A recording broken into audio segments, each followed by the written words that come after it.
Dear friends, today the exam is done. Yes, Engineering Services 2024 is over. Paper level was tough. It was tough in GS as well as it was tough in engineering in across the branches. अब जब paper tough है तो सभी के लिए है, cut off is expected to come down. तो दोस्तों इससे परेशान होने की ज़रूरत नहीं है। आपका पेपर का कट ऑफ डाउन आएगा। डिफ़िकल्टी लेवल दोनों पेपर में हाई था, आप इसमें चेक करिए और जो पिछले सालों के जो कट ऑफ रहे हैं उनसे कट ऑफ डाउन आएगा। हाँ, मिनिमम 15% स्कोर आपको हर पेपर में इंश्योर करना है ताकि एक बेंचमार्क से आप ऊपर रहें। और अगर हम बात करें इस बार डिफ़िकल्टी लेवल की तो पेपर लेंदी बहुत था। जैसे जीएस में जो मैथमेटिक्स का सेक्शन है, इन रीजनिंग एप्टीट्यूड का सेक्शन है, आईसीटी, ये सारे बहुत लेंदी क्वेश्चंस थे। इसी तरह से टेक्निकल में भी कैलकुलेशन में देखा, जैसे मैं अभी सिविल का पेपर देख रहा था तो उसमें पेपर के क्वेश्चंस बहुत ही लेंदी है, टाइम टेकिंग है। मैकेनिकल में भी क्वेश्चंस लेंदी है, इलेक्ट्रॉनिक्स इलेक्ट्रिकल में भी क्वेश्चंस के जो आंसर्स हैं वो ऑप्शंस बड़े वेग से हैं। तो ये सभी के लिए है। और जब भी पेपर टफ आता है उसमें एक ही बात है कि कट ऑफ कम हो जाएगा, बाकी परफॉर्मेंस सबकी डाउन होगी। तो इसमें कोई घबराने की बात नहीं है। So one by one all the subjects will be discussed by the concern teachers of the मेडी जी। आप मेरे सेशन के बाद, मेरे सेक्शन के बाद आप वो सेक्शंस आप गो थ्रू करेंगे। Now I am going to speak about certain more things. एक अच्छी खबर है जिसकी अथेंटिसिटी पर आपको हो सकता है सवाल हो, क्योंकि अभी ये पब्लिक डोमेन में नहीं आई है, और वो है रेलवेज की वैकेंसी को लेकर के। देखो दोस्तों, मैं बहुत ही इंटरनल इन्फॉर्मेशन से बात करता हूँ और कोई हल्की बात नहीं करता हूँ। जब भी कोई अथेंटिक न्यूज़ होती है तभी मैं उस चीज़ को मैं आपके सामने लेके आता हूँ। तो मुझे कुछ ऐसा पता लगा है बहुत ही इंटरनल सोर्सेज से कि रेलवेज में जो अभी तक पिछले 4 साल से रिक्रूटमेंट हो रहे थे आईआरएमएस के थ्रू, वो रेलवे के लिए बहुत ज़्यादा वर्केबल नहीं हुआ। समहाउ जो ऑफिसर्स, इंजीनियरिंग ऑफिसर्स जो इंजीनियरिंग सर्विस से पहले सेलेक्ट होकर जाते 2020 के पहले, अब उनके प्रमोशंस हो चुके हैं और वो AEE का जो लेवल होता था इनिशियली, इंडक्शन लेवल, वहाँ की पोजीशंस लगभग खाली हो रही हैं और वहाँ पर ऑफिसर नहीं है। और जो नए रिक्रूटमेंट हुए हैं आईआरएमएस के थ्रू वो इंजीनियर नहीं है। Railway is in the expansion plan. अब बहुत सारे नए प्रोजेक्ट्स आ रहे हैं। अभी आपने बजट में देखा होगा कि railway has plan the 3 new corridors, bullet train है, इधर बहुत सारे न्यू एक्सपेंशन प्लान है। Railway is the life line of the India. तो अब रेलवे को रियलाइज हुआ कि हमारा शायद वो डिसीजन आईआरएमएस वाला शायद उतना सही नहीं है। तो रिसेंटली मैंने सुना है कि रेलवे बोर्ड ने ये डिसीजन लिया है कि let us go back to the recruitment of the engineers. अब इसमें एक बात ये आई थी कि इसका रिक्रूटमेंट कहाँ से हो, क्या आईआरएमएस सेपरेट एग्जाम कराएं या फिर इंजीनियरिंग सर्विस से लें। तो यूपीएससी को ये उनसे पूछा गया तो यूपीएससी ने कहा कि उनका शेड्यूल ऑलरेडी बहुत पैक्ड है around the year, so they have to suggested कि better to go for engineering service, क्योंकि अल्टीमेटली स्टूडेंट्स वही हैं, इंजीनियरिंग सर्विस का भी एग्जाम लिखेंगे, आईआरएमएस का भी सेपरेट एग्जाम लिखेंगे। So that is my information says that कि आने वाले समय में इंजीनियरिंग सर्विस 2025 में रेलवे की वैकेंसीज भी आएंगी। This is my confidence and this is my expectation. लेकिन दोस्तों इसमें एक चीज आपको ध्यान रखना है कि ये अभी कोई फॉर्मल नोटिफिकेशन इसका नहीं आया है। जो मैं बात कर रहा हूं ये कुछ मेरी ऑब्जर्वेशंस और कुछ मुझे जो पता लगा है वो है।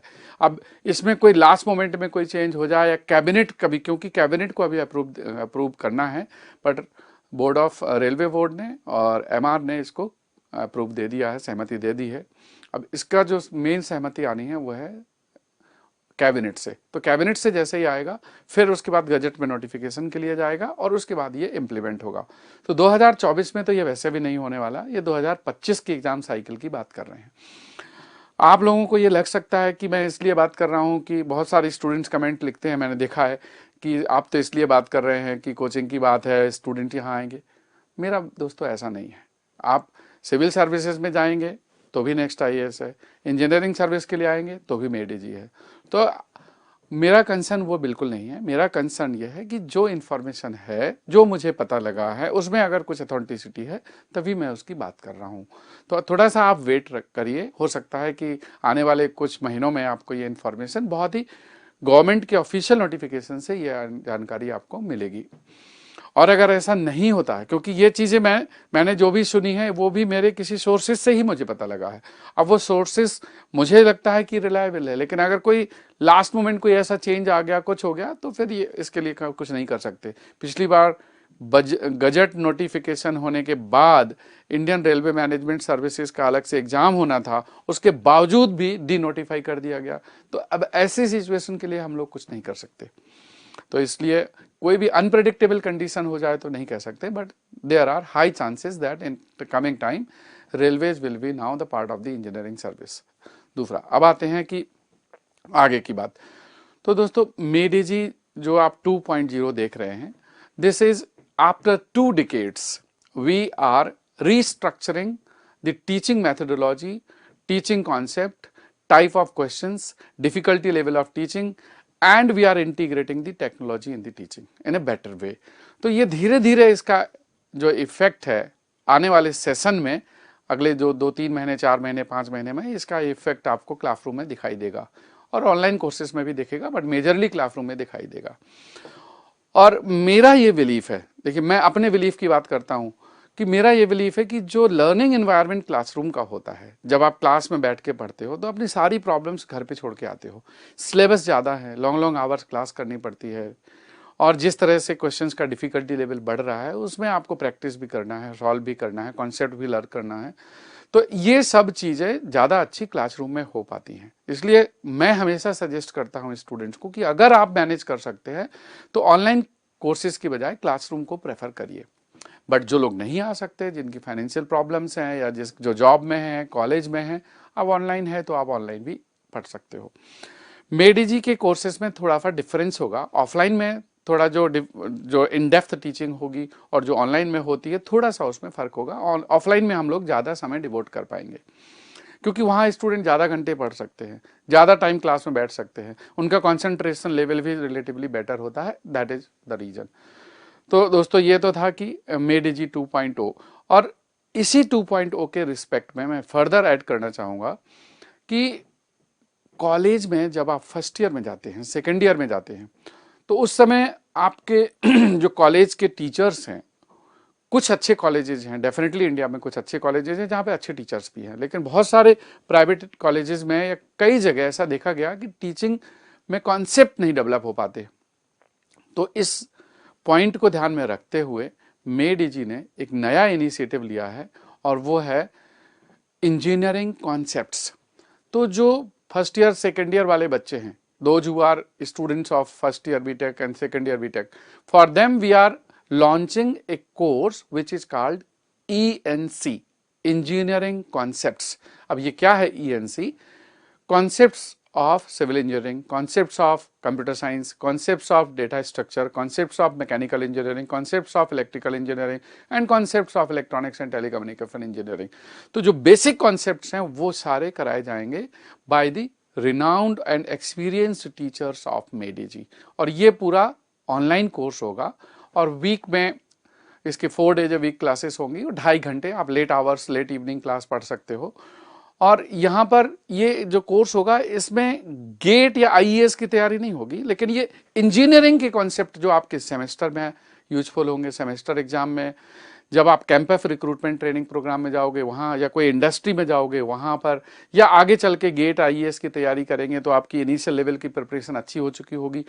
मान लीजिए कि जैसे सिविल का कॉन्सेप्ट है, शियर फोर्स बेंडिंग मोमेंट बनाना नहीं आता आपको, प्रिंसिपल स्ट्रेस समझ में नहीं आते, टॉर्सन बेंडिंग में अंतर समझ में नहीं आता, तो जो बेसिक कॉन्सेप्ट्स है ना, वो बेसिक कॉन्सेप्ट्स आपको बहुत अच्छे से कराए जाएंगे। बट इसमें गेट की या आईएएस के एग्जाम के सॉल्यूशंस नहीं कराए जाएंगे, वो आपके बेसिक कॉन्सेप्ट पर होंगे। So you will be engineer by knowledge, not simply by degree, but you will be engineer by knowledge। तो ये कोर्स स्टार्ट होने वाला है। आप सोचते होंगे कि फीस जरूर हाई होगी, तो दोस्तों इसकी फीस हाई नहीं है। It will be just 500 rupees per month, and it will be in a year आप ज्वाइन करते हैं एक साथ में भी 5000 पर ईयर, और इससे आप अपने सारे कॉन्सेप्ट्स क्लियर कर सकते हैं, अच्छे टीचर से पढ़ सकते हैं। तो ये आपका कोर्स स्टार्ट हो जाएगा। This will start from the month of June.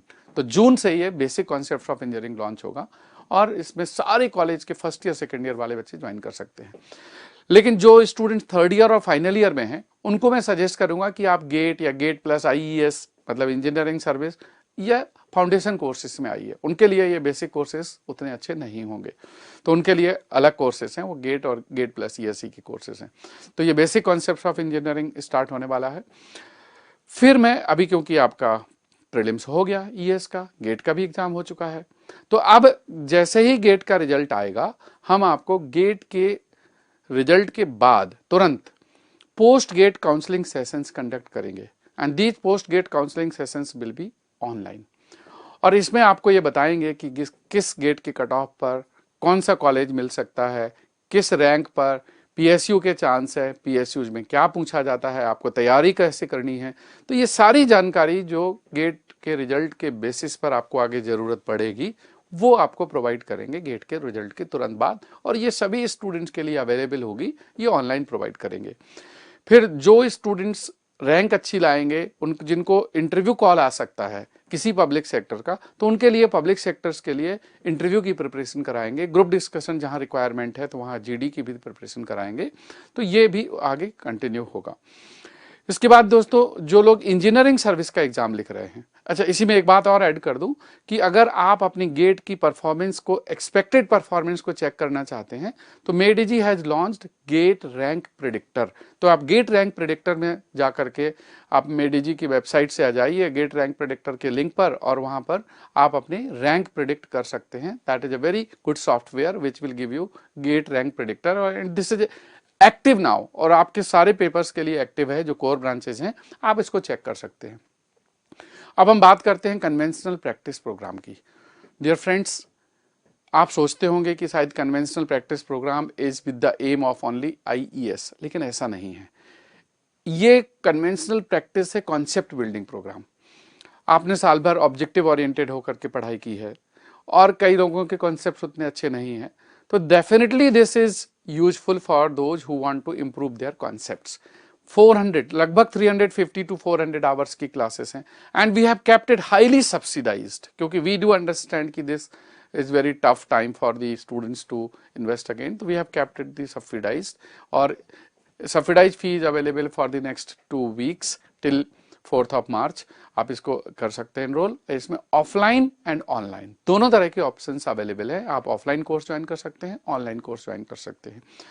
तो दोस्तों ये है conventional practice program which will help you in engineering service means, if you write later civil services means, if you write forest services means, if you want to go for the bar, you want to go for DRDO, you want to go for any next year gate examination, this will help। लेकिन ये उनके लिए है जो पहले एक बार तैयारी कर चुके हैं या पहले कोचिंग कर चुके हैं। जो बिल्कुल फ्रेशर है उनके लिए मैं रिकमेंड नहीं करूंगा कि आप कन्वेंशनल प्रैक्टिस प्रोग्राम ज्वाइन करें। So this will be good for English medium students as well as for the Hindi medium students. So this is the conventional practice program.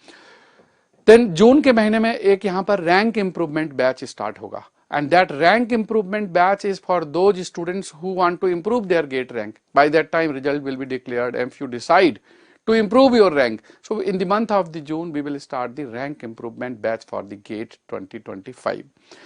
Then those who are very fresher, अभी अपनी journey ही start ही कर रहे हैं, and you want to take a decision for you go for IES or GATE or public sector, what are the future prospects, उन students के लिए there will be a online webinar which I will take on 21st of March, and this will be very useful, 21st of February, this will be very useful to those who want to decide their career towards the engineering service, GATE, public sectors, या फिर career for engineers, what are the options for engineering graduates, and this will be highly useful. Recommend to your juniors, they can join in this webinar in YouTube, Made Easy YouTube channel. तो ये आप जरूर join करिएगा, those of you who are planning for the future.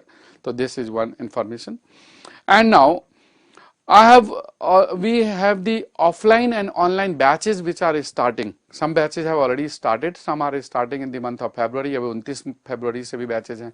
Then there will be batches in March, then there will be in May and June. So there are multiple batches, and we have the offline centers in Delhi, Bhopal, Jaipur, Hyderabad, Calcutta and Pune. So if you want, you can definitely attend either offline, or if you want, you can enroll for online. तो दोस्तों ये तो information हो गई इस exam से और Made Easy से रिलेटेड। एक इन्फॉर्मेशन मैं और शेयर करना चाहूँगा कि if you have been Made Easy student now this session or the earlier session, and if you want to if you have missed any subject और आपके कॉन्सेप्ट वीक थे या नहीं कर पाए किसी वजह से, आपकी हेल्थ खराब हो गई थी, ऑफलाइन क्लासेस आप पूरी तरह से नहीं कर पाए थे या की थी लेकिन सब्जेक्ट वीक रह गया, तो for such students we are giving an opportunity to repeat 2-3 subject without any additional cost. आप आकर के उस अपने सेंटर पे क्लास कर सकते हैं। And as I have already suggested कि देखिए ऑनलाइन और ऑफलाइन में थोड़ा डिफरेंट है, और ऑफलाइन की जो टीचिंग की डेप्थ है वो हो सकता है कि ऑनलाइन पे डिफरेंट हो, वर्कबुक भी वहां पर डिफरेंट है। इस बार name of the workbook also has been changed, और इनफैक्ट स्क्रैप्ड, वर्कबुक को स्क्रैप करके हम नया ला रहे हैं, that is which will be implemented after 2 months। तो ये सारे चेंजेस हैं, there are so many improvements, and since you are a made Easy student, जो मेड इजी के ऑनलाइन स्टूडेंट्स हैं उनके लिए ऑलरेडी पहले ये फरवरी तक था, जो वीडियो वैलिडिटी उसको 31 मार्च तक तो ऑलरेडी बढ़ाया जा चुका है, but we will further increase if it is required. जो गेट ऑनलाइन टेस्ट सीरीज थी उसको बार्क के एग्जाम तक के लिए बढ़ा दिया गया है।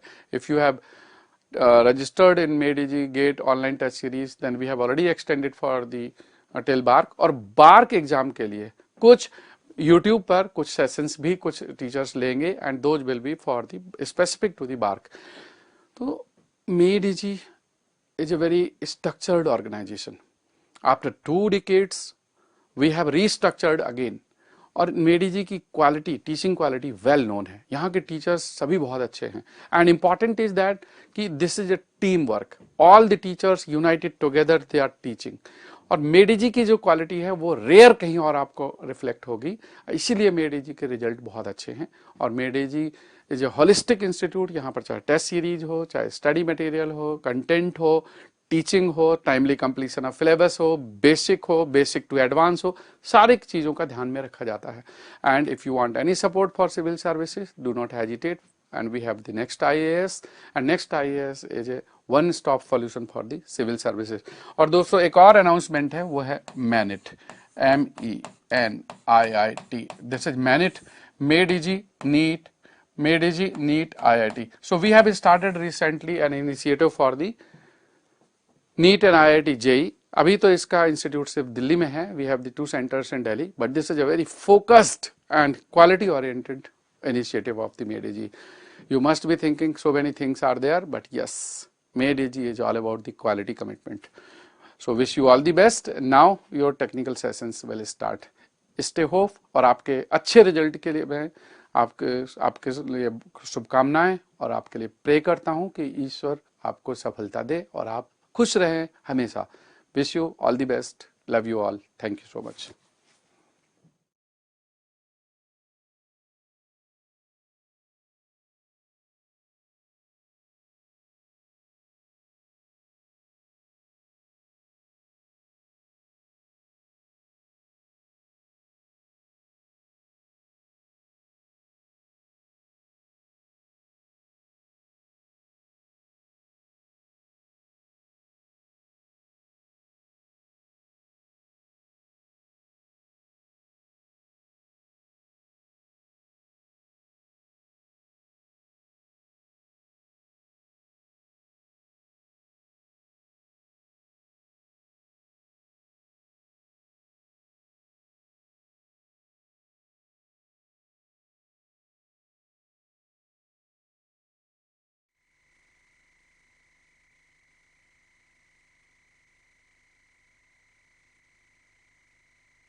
Hello?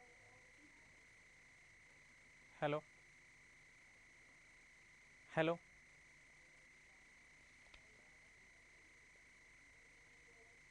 Yes, dear students, now today the ESE Prelims examination was conducted. I hope you given the examination very well, and if you come to communication systems, the questions are pretty easy only except one or two. So let me take those questions one by one. Yes.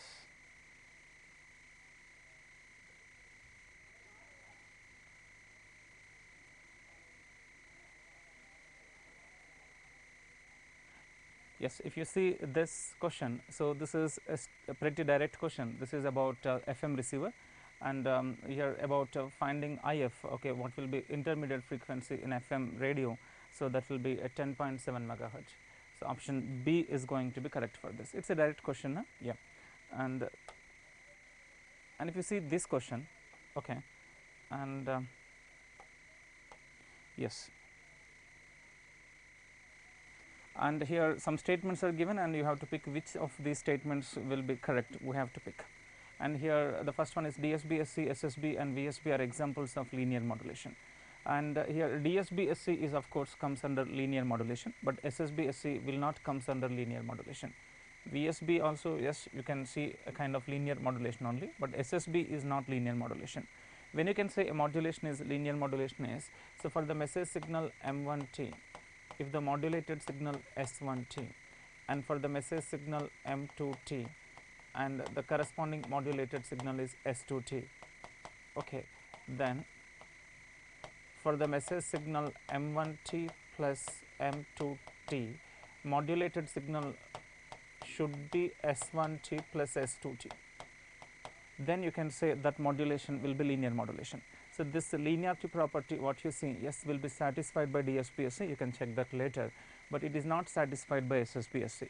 So statement 1 is of course not correct, I can say. And DSB-SC modulation is well suited for point-to-point communication. So generally in point-to-point communication, a QAM modulation will be used, quadrature amplitude modulation. So point-to-point modulation means corresponding to the given transmitting antenna, only the corresponding receiver will be there. Okay. So if you see point to multi-point communication, for every transmitter corresponding to every transmitter, multiple receivers will be associated. Okay, point to multi-point communication. So in point to multi-point communication, generally we go for AM, amplitude modulation. Okay, because so many receivers will be there for every transmitter. So definitely we look for receiver should be as simple and cheaper, then AM receiver is better to go with. That is in point to multi-point communication. But if you take point to point communication, corresponding to every transmitter, only one receiver will be there. Only one receiver means even though receiver is complex, okay, we can afford that, because only one receiver will be there. One receiver is associated with every transmitter. So even though receiver is complex, we can afford that. Even the receiver is costly and complex, we can afford that. So generally, yes, in point to point communication, okay, generally we go for QAM modulation, or that is also called as OFDM. Okay, this OFDM, what you see, it is application of DSB-SC modulation only. Yes, na QAM, okay, or it is also called as OFDM, orthogonal frequency division multiplexing. So this is the application of DSB-SC only. So yes, I can say DSB-SC is well suited for point to point communication. Yes, I can go for it. Okay. Of course, DSB-SC receiver is of course is going to be a complex only, because synchronous detector has to be used. So DSB-SC receiver is of course complex, but even though it is complex, we can afford that. We can afford that in point to point communication, because as I said, for every transmitter only one receiver is associated. Now SSB-SC modulation is less affected by frequency selective fading. Yes, that's true. Generally AM and DSB-SC is highly affected with this frequency selective fading, because in AM and DSB-SC two sidebands will be transmitted, whereas in SSB-SC only one sideband is transmitted. So it will be less frequency band is transmitted, because in SSB-SC only one sideband is transmitted. So less frequency band, okay, will be transmitted. Okay, so then it will be definitely less affected by this frequency selective feeding compared to AM and DSB-SC. SSB-SC is less affected. So here 2 and 3 will be correct. So I will go with option B. Okay, yes. And if you go for it, it's a direct question, yes, no? So in TV transmission, okay, in television broadcasting, which modulation is used for video transmission is, I can say, VSP, vestigial sideband modulation. And it is also this question can be done, okay, it's not a big deal, like this is related to information theory, okay, and this the same question is given in the workbook, the same model of question you can find in workbook, okay. So here it is related to TV transmission. Here high resolution black and white TV picture consists of about 2 into 10 power 6 picture elements, okay. Picture element can be called as pixel. So okay, and if you take one TV frame, in a TV frame, so many pixels will be there, so many pixels or so many picture elements will be there, okay, yes, in one frame, okay, fine. The pictures are repeated at a rate of 32 per second, okay. So 32 pictures transmitted in 1 second. So this is 32 picture frames, I can say, pictures, okay, in 1 second. So 32 frames transmitted in 1 second, okay. So according to the persistence of human eye, if you transmit 24 frames in 1 second, then you will get the impression of a video signal, okay. So but here 32 okay pictures, 32 picture frames are transmitted in 1 second. So absolutely, okay, a better of video signal you can experience here without any flickering, a better of video signal you can experience. Even if you transmit 24 frames in 1 second, that will give you the impression of video signal. Here they are transmitting 32 frames in 1 second, absolute, okay. So a smooth transition of a video signal you can experience here, and there are 16 brightness levels, okay. So with that black and white TV, 16 different brightness levels are associated. Actually here different pixels will exhibit different brightness levels. Then you will get the impression of some picture, you will get the impression of a picture, you will get the impression of here different pixels, different picture elements will exhibit different brightness levels. And total how many brightness levels are associated with the given TV system is 16 different brightness levels are associated. And pictures are so the 32 pictures in 1 second, and every picture is having how many picture elements, 2 into 10 power 6 picture elements. Then how many picture elements will be transmitted in 1 second? So I can say, so number of picture elements, picture element I'm calling as simply pixel, number of pixels in 1 second, okay. Yes, we can see 32 pictures in 1 second, and every picture having how many picture elements here, 2 into 10 power 6. So how many picture elements or how many pixels? So picture element is also called as pixel. So how many pixels will be transmitted in 1 second? So I can say this is 32 into 2 into 10 power 6, I can say pixels per second. Pixels, these many pixels transmitted in 1 second, okay. And every pixel exhibits one of the brightness levels, I can say, let me, yes, and every pixel exhibits one of the brightness levels, okay.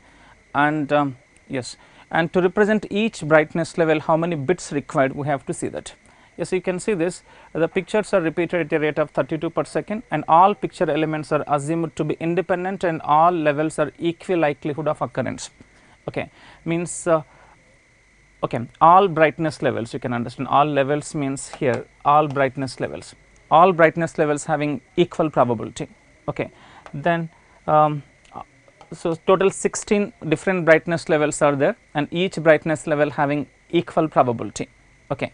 Yes, here so I said every picture element will exhibit one of the brightness levels, and which brightness level is exhibited by the given pixel, okay. Then I can say the answer is, okay, so all those 16 different brightness levels having equal probability to be exhibited by each picture element, each picture element, okay. So then I can say then if the probabilities are equal, then entropy will be maximum, then I can say H will be equals to log 16 base 2, I can say 4 bits per pixel. So to represent each pixel 4 bits required, and then here to represent each pixel how many bits required. Okay, I can say it's not a pixel, it is, I can say, actually speaking, this is yes, yeah. So here I can say this is not pixel, this is actually, I can say, brightness level, hai na? This is yes. To represent each brightness level 4 bits required. Okay, and each pixel exhibits one of the brightness levels, then I can say to represent each pixel 4 bits required, because each pixel exhibits one of the brightness level, and to represent that brightness level 4 bits required. Indirectly I can say each pixel is represented by 4 bits. Once again let me tell you this, each pixel exhibits one of the brightness levels, and to represent that brightness level 4 bits required. Indirectly I can say each pixel is represented by 4 bits. Okay, then this is H, and here I am denoting this with small r. Here how many pixels transmitted in 1 second, that I am denoting with small r, and each pixel represented by how many bits, that I am representing with H. Then information rate or data rate, capital R is small r into H. So it is 64 times 4, that is 256 into 10 power 6 means I can say Mbps. Okay, so pixels per second into bits per pixel, you will get bits per second you will get. So that will be 256 Mbps you will get. So option B is going to be correct here. Okay, yeah. So if you go to the next question, so it is a direct question, yes, no. So this is related to frequency modulation. Here the frequency is FM, and the maximum frequency deviation, I can see this is delta f, and you have to find the bandwidth, you have to find the bandwidth of this FM signal, that is 2 n2 delta f plus FM according to Cardson's rule. So it comes to be 14 kilohertz. So option A will be correct here. Okay, and this is also a direct question, how the power is related to autocorrelation function. Yes, so the ACF, the autocorrelation function at the origin will give you power only. So option A is going to be correct here. Okay, yes. And if you see, this is a tricky question here. So in angle modulation, so which of the following factors will limit the value of modulation x? Okay, then the most opted answer I will go with is the option A I will go with. Okay, because if you see how much channel bandwidth need to be maintained, okay, for transmission of FM signal, the channel bandwidth, okay, the channel bandwidth you have to maintain at least of equals to signal bandwidth you have to maintain. Channel bandwidth what you are maintaining should be greater than or equal signal bandwidth. Okay, yes, the signal bandwidth, how to find the signal bandwidth is beta plus 1 into 2 FM. This is how you can find the bandwidth according to Cardson's rule. Okay, so if the channel bandwidth which is available to you is a kind of limited channel bandwidth is available with you, according to that only the beta value should be selected. Okay, so what is the channel bandwidth available with you, that of course limits the beta value, limits the beta value. Okay, and the received power, I can say received signal power. Yes, if you see the figure of merit of if you take for example FM, if you take, that is output SNR by input SNR. So if you see, this is 3 by 2 beta square if the message signal is sinusoidal message signal. Okay, so we always look for the figure of merit should be as high as possible, we always look for. Okay, so for this beta should be as high as possible. Okay, but beta the beta what here to get high a figure of merit here, definitely the received signal power should be high, I can say. Okay, because this figure of merit is depends on the signal power also. So this is, if you take a receiver, okay, so at the input of the receiver, what is the, this is the signal, the FM signal what you are transmitting. Okay, so what is the power of the received FM signal is SI, I can say, the output power, output signal power I am taking as S naught. Okay, so if you transmit the signal with very high power, then received signal power is also high, I can say. If the received signal power is high, then definitely I can say the corresponding output signal power is also high, then the figure of merit is also going to be high, is going to be high, I can say. So, here, so this beta what you are selecting, that of course will affects the figure of merit. Okay. So, I can say if the here the received signal power what you see, okay, is definitely I can say is it depends on the beta here. Beta is having some effect on the figure of merit. So, indirectly this beta is somewhere related to the received signal power here. Okay. So, noise power, though we can't, the noise power I can say we can't control the noise power of course.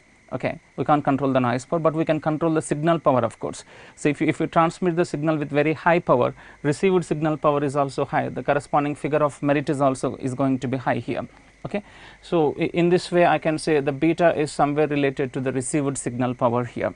So, option A seems to be most opted option for me, like pre-emphasis, de-emphasis, I can't say like, okay, it limits the beta value. So, based on the given options I will go with this option A, I will go with, okay, because the noise power though I can't control, this noise power, okay, we can't control of course based on the beta value. Yeah. So, I will go with option A. And here if you see this, this is a direct question like which of the following modulation schemes is the quantizer is a 1 bit quantizer with magnitudes plus minus delta, that is delta modulation, that is. Okay. And this is actually the options are not matching here somehow, because we know that probability error of QPSK and BPSK will be same only. The probability of error is of QPSK and BPSK will be same, that is Q of under root of 2 EB by N naught. EB is the energy per bit, okay, received signal energy I can say 2 EB by N naught. Okay. And if you write in terms of ERFC function, Qx is half ERFC of x by root 2. So, this is half ERFC of this is x by root 2 means this is EB by N naught. So, this is the correct answer I have to go with, half ERFC of root over EB by N naught. Okay. So, maybe if maybe you can approximate this two, if you neglect this half, this is ERFC of this is EB by N naught. Actually speaking, the options are not matching here. Okay. Maybe if I have to choose the one, maybe I will go with option D, okay, by approximating this to this. Okay. Yeah. Yes. If you go with this question, this is related to Gaussian random process here. Okay. So, if you see the statements, which of the statements will be correct, we have to select. If a Gaussian process is wide sense stationary, then the process is not stationary in the strict sense. This is not stationary in the strict sense, it is incorrect. Actually, one of the property of Gaussian random process is, if the Gaussian random process is WSS, then definitely it will become SSS also, definitely it will become SSS also. It is the speciality you can see for Gaussian random process. And if the Gaussian process xt is applied to a stable linear filter, then the random process yt developed at the output of the filter is also Gaussian, that is true. Okay.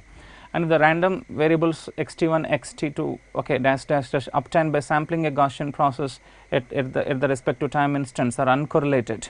Okay. A sampling of random process will give you random variable, and these random variables which you obtain by sampling Gaussian random process, if they are uncorrelated, then these random variables are not statistically independent. This is incorrect. Okay. So, what is the speciality of Gaussian random process is the random variables which you obtain by sampling Gaussian random process, if those random variables are uncorrelated, then definitely will be independent also. Okay. So, option 3 is incorrect, only option 2 is correct here. So, I will go with this is D, I will go with this is this 2 only, this is option 2 is actually 2 only. Yeah, this is.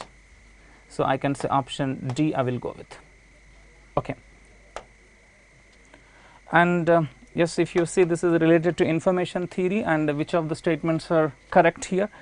Yes, this is related to Shannon-Hartley law, C is equals B log base to 1 plus S by N. S is the signal power, he is denoting with P here, and the noise power N is N naught B. So, 1 is correct. And the mutual information is always non-negative, of course, I of x comma y mutual information always will be greater than or equal 0. Okay. And the third statement is the mutual information of the channel is symmetrical. Yes, that is true. If you see I of x comma y mutual information, generally we denote like this, and this will be equals to I of y comma x also you can write, I of x comma y. So, 3 is correct. The mutual information of the channel is some formula is given hx minus hy plus hx comma y. This is incorrect, because mutual information is hx plus hy, you can write one formula is there, So hx plus hy minus hx comma y. Okay, it is actually the correct formula. So fourth statement is incorrect. So 1, 2, 3 will be correct. Okay, this is. And if you see this question, the baseband signal contains frequencies in the audio frequency range. That's true. The baseband signal contains low frequencies, I can say. High frequencies means I can say radio frequency range. Low frequencies means I can say audio frequency range. Yeah. And some form of frequency band shifting should be employed for the radio communication system to operate properly. Okay. So radio communication means I can say free space transmission. Yes, for free space transmission के लिए, so the baseband signal के लिए some frequency shifting should be done. Of course, we have to do some frequency shifting with the help of modulation, so that radio communication can be done. Okay. Yes, first statement is correct. The digital repeaters reconstruct the receiver. Digital repeaters means you can see that is regenerative repeaters only. Reconstruct the receiver digital data by minimizing the effect of the signal attenuation and distortion, thus channel noise is not cumulative. Yes, that's true. Yeah. And if you see third statement, the digital signal can be propagated through a limited distance only, otherwise high signal attenuation can introduce unacceptable errors. Okay. Means if I mean to say here the third statement, if you see, if you do not use regenerative repeaters, here regenerative repeaters is not mentioned here, but I am saying, so if regenerative repeaters, of course, if not used, then only short distance communication is what that is, for short distance communication only you can go for this digital signal transmission. Okay. Because without using regenerative repeaters, if you are looking for long distance communication, then definitely it leads to more and more errors. Okay. So I can say the digital signal can be propagated through limited distance only. Yes, that's true, I can accept it. Otherwise it leads to high unacceptable number of errors. Yes, I am accepting it. Okay. So this is 3 is correct. So 1, 2, 3 I can say this is. Okay. So yeah. So these are the questions came from communication systems. Okay. And looks to be kind of moderate and easy and moderate, I can say, like 2-3 questions, which of the following statements are correct. Okay. So you have to spend some little time there. There is a chance of committing to mistakes in such questions, but other questions which you see, those are pretty direct questions only. I hope you done well in the examination. Yeah, all the best, guys.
Hello everyone, good evening.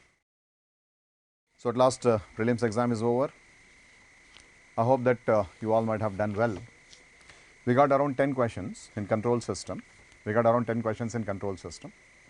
And except just one question where you need little bit of calculation, all other questions are direct questions.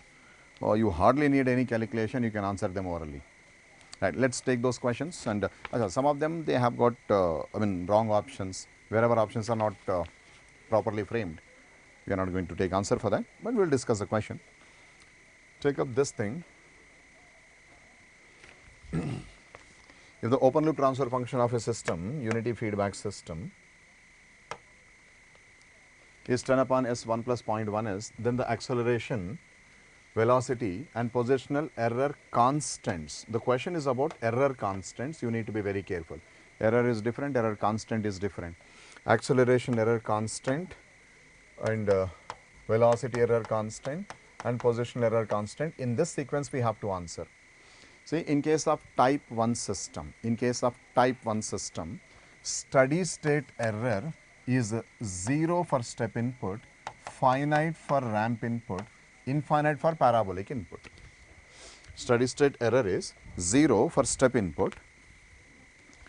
In case of type 1 system, steady state error is 0 for step input and finite for ramp input and infinity for parabolic input. Now, steady state error 0 means Kp is infinity and this is finite, this value will be finite. Steady state error is infinity means Ka is 0, right. So, Ka is 0 and Kp will be infinity, Kv will be finite. So, answer to the question has to be a 0, comma finite, comma infinite.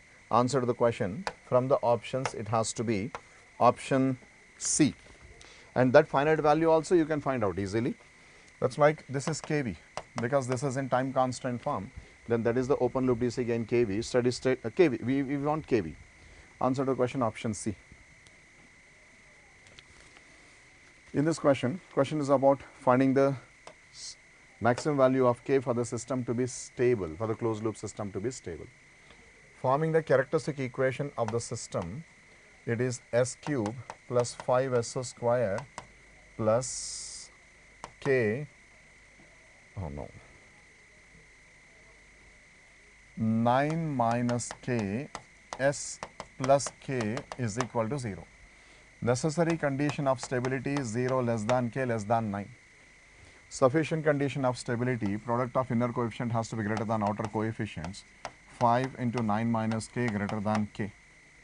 So, 45 greater than 6K, 0 less than K less than 7.5, 45 by 6, that comes out to be 7.5. So, this is a bit controversial. According to calculation, 7.5, that is a boundary value of K for which the system is going to be marginally stable. As far as the options are concerned, K can't even be 7.5, it has to be less than 7.5, and among the options which is less than 7.5, that is 6.5. I'm sorry, let me change it. Right, please pay attention, keep listening, I am not yet complete with the option. Because if this is the condition of stability, for the boundary value of condition, system will be marginally stable, it won't be stable. So, the maximum value of K according to this condition for a system to be stable, it has to be somewhere like 7.4. Among the options, that has to be 6.5, but I still doubt that they are going to give the answer in the answer key as 7.5, is what I suspect. Because most of the people, they take the boundary value as the maximum value of K up to which the system is stable, up to which, not including that, right. So, technically speaking, conceptually speaking, 7.5 system is not going to be stable, right. So, I mean conceptually it is this, but keeping this engineering services options in mind, they may also end up with the 7.5, there is no wonder. Open loop transfer function of a system is given, damping ratio is 0.5, then find the time to reach to peak overshoot for unit step input, which we call it to be peak time. Formula pi by omega n root 1 minus zeta square. Zeta is given, omega n we don't know. Let us find what is K first of all. Omega n is root K. Omega n is root K, but we don't know what is K. So, what we can do, 2 zeta omega n is 10, 2 zeta given to be 0.5, omega n root K, that is 10. So, K value 100, omega n, that is 10, omega n value is 10. So, this is 3.14 upon 10 under root of 1 minus 0.25, which upon calculation it comes out to be 0.363, 0.363 seconds. That is option D.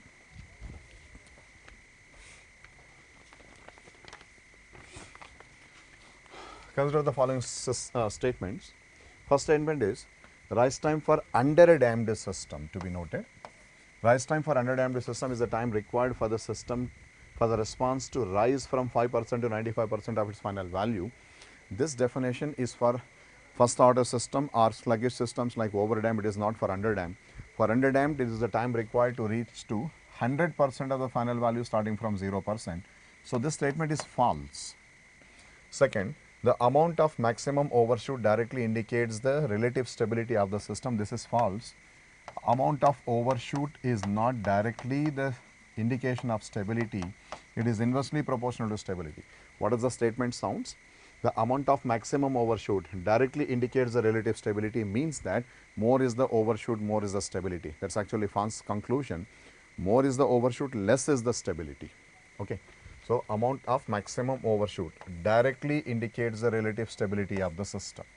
So if I understood the statement correctly, this has to be false. Settling time is the amount of the time required for the response to reach and maintain, that's an important word, within a specific tolerance band. See, as far as this tolerance is concerned, it is user defined. Tolerance, it may be 1%, 2%, 3%, 4%, 5%, 6%. By default, we take it to be 2%. So I think most of the students may feel it to be a wrong statement. But whenever I say tolerance, I say that it is user defined. We have various tolerances. It can be 1, it can be 2, it can be 5. Likewise, it can be 3 and 6 also. So this is true statement. The question is, which of the statements are false? Not correct. So 1 and 2 are false. 1 and 2 only. I say that is option A.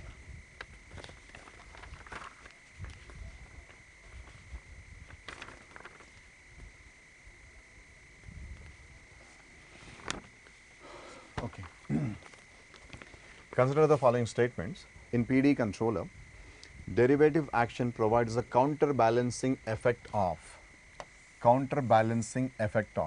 rapidly changing disturbances, and which does not take care of the offset. The question is about derivative controller action. See, derivative controller act in PD controller, the P part will take care of the offset, that is steady state error, and the D part will take care of the transient impact. It takes care of the transient response. So the question is about rapidly changing disturbances. Disturbances is a kind of noise thing. PD controller being an high pass filter, PD controller functionally phase lead, high pass, this is more prone to noise, this is more prone to disturbances. Differentiator, that is being more prone to disturbances because of its high pass action, so it cannot provide the counterbalance effect. So this has to be a false statement.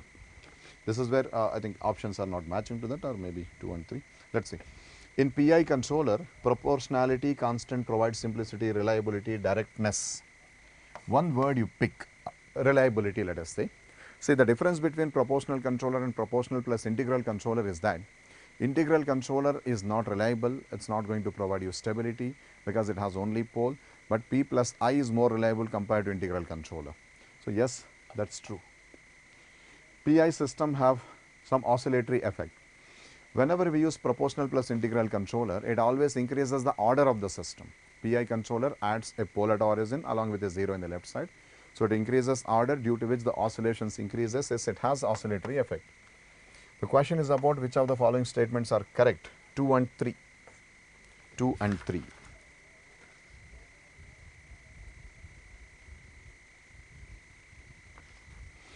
Statement 2 and 3 are correct. Yeah, it's about correct only. Okay. This question, consider the following statements. The gain margin is defined as the value of mod A beta, that is open loop gain in decibel, at the frequency at which the phase angle of A beta is pi radians. Pay attention. The formula of gain margin is minus of the gain, actually magnitude of the system in decibel at the frequency at which phase is minus 180 degree. Gain margin is not gain itself. Without decibel, gain margin is reciprocal of the gain at phase crossover frequency. With a decibel, gain margin is minus of the gain of the system at phase crossover frequency. So that minus value I don't see. The gain margin is defined as the value of A beta. It's not about the value of A beta. It is negative value of A beta in decibels at phase crossover frequency. This statement is false.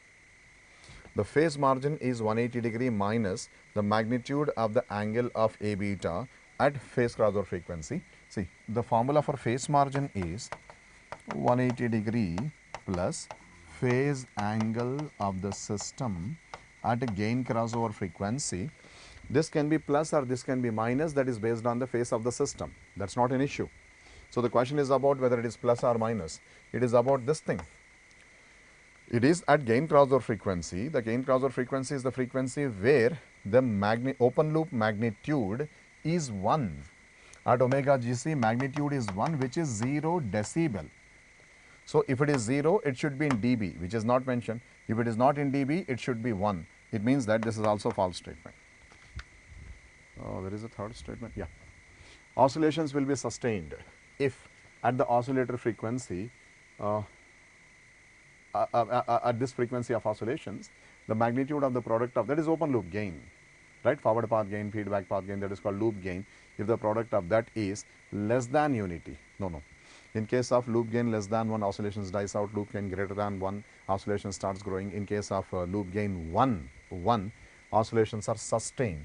Question is about sustained oscillations. It's not less than 1, it has to be 1. This is also false statement. Question is, which of the following statements are not correct? All three are not correct. All three are false. Option D. This we have solved so many times. The question is about the stability of the system. Forming the characteristic equation, s cube plus 3s square plus 2s plus k is equal to 0. Necessary condition k greater than 0. Sufficient condition of stability 3 into 2 greater than k. Answer to the question 0 less than k less than 6. Option C. What are the breakaway points of the root locus of unity feedback system with the open loop transfer function? Question is about breakaway point. See, there are two ways. One is you get the solutions of dk by ds. From that you will be able to get it. In other words, if it is in the form of k s plus a upon s plus b s plus c, root locus will be a circle with center minus a comma b, radius root a minus b and a minus c. So center is minus 2. So one breakaway point is plus radius, the other breakaway point is minus radius, minus 1 minus 3. This is the answer to the question. Option D. No need to go through the solutions of dk by ds even. Or you can also get from the solutions of dk by ds. Consider the following statements regarding the Bode plot for the type 2 system having the transfer function of the form. First statement, the intercept of the low frequency slope of minus 40 dB per decade. This is what it is. Or its extension with a 0 dB magnitude occurs at frequency omega x is equal to k. Please pay attention. The open loop DC gain of a type 2 system, it is equal to the square of the frequency at which the magnitude of the first factor of the Bode plot reaches to 0 dB axis. In type 1 system, the open loop DC gain is equal to the frequency at which the magnitude of the first part of the Bode plot reaches to 0 dB axis. That's a direct answer. Actually, this is false statement. And if you didn't get that, I can write and show you what I actually mean by this. See, magnitude of this factor is in decibels of the first factor whose slope is minus 40, minus 20 r log omega to the base 10 plus 20 log k to the base 10. Magnitude is becoming 0 dB. Type of the system is 2 at frequency omega x. What is that you need to find is k value. From this k becomes omega x square. And the question it says that occurs at frequency omega x where omega x is equals to k. This is false statement. Statement 2, the value of the low frequency slope of the magnitude, the same factor,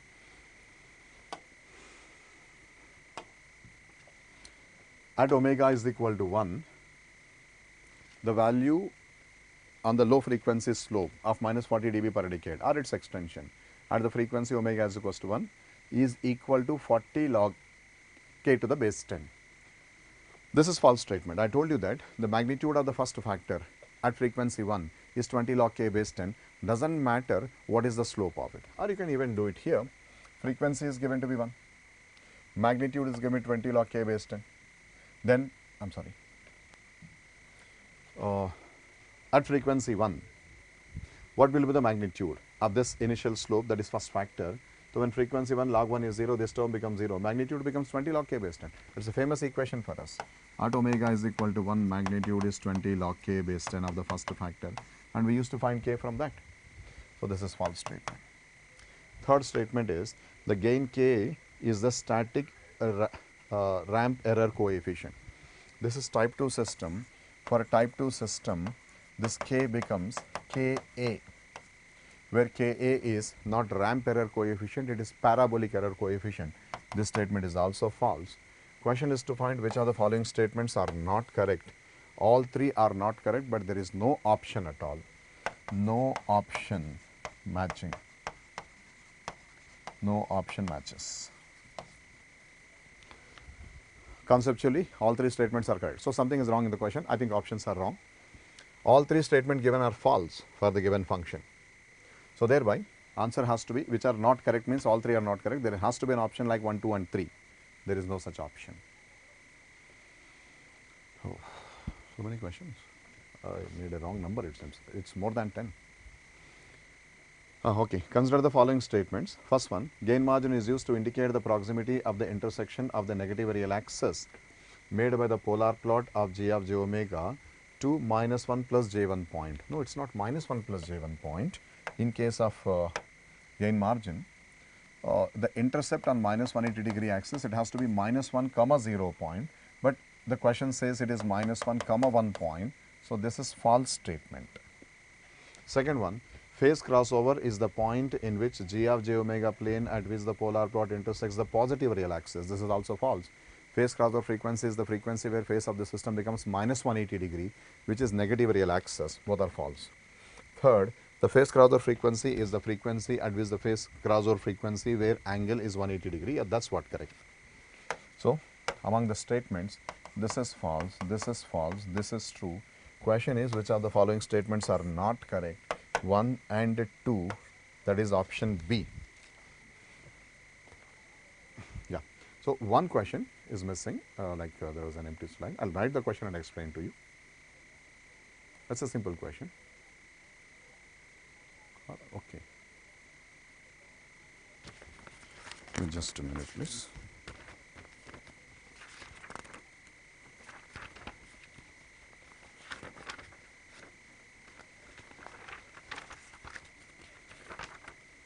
Where is that? 16, 17.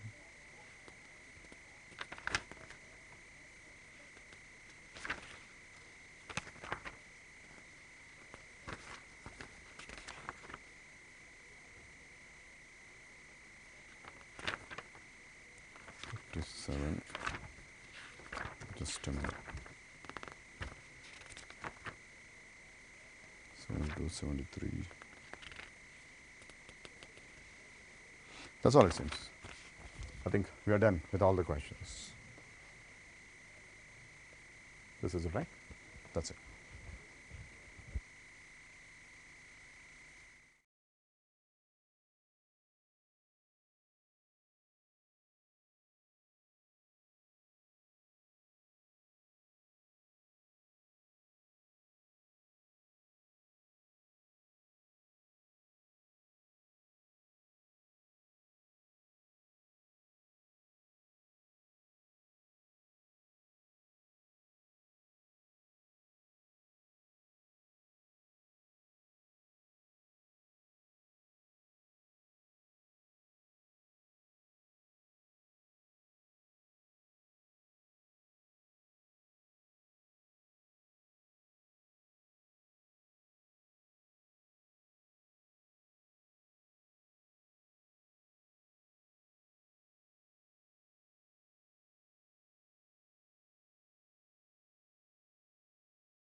Greetings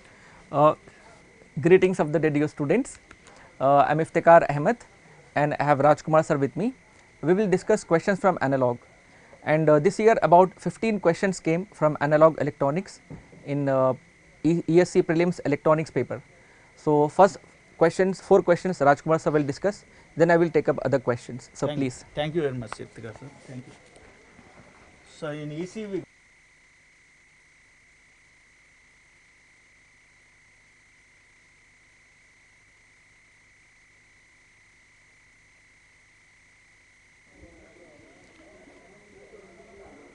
So, you can see this is the first question.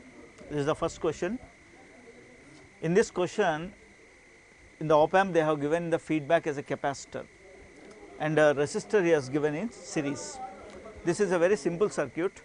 Whenever capacitor is in the feedback and resistor is in the series, we say it is an integrator. Most of the students know this circuit.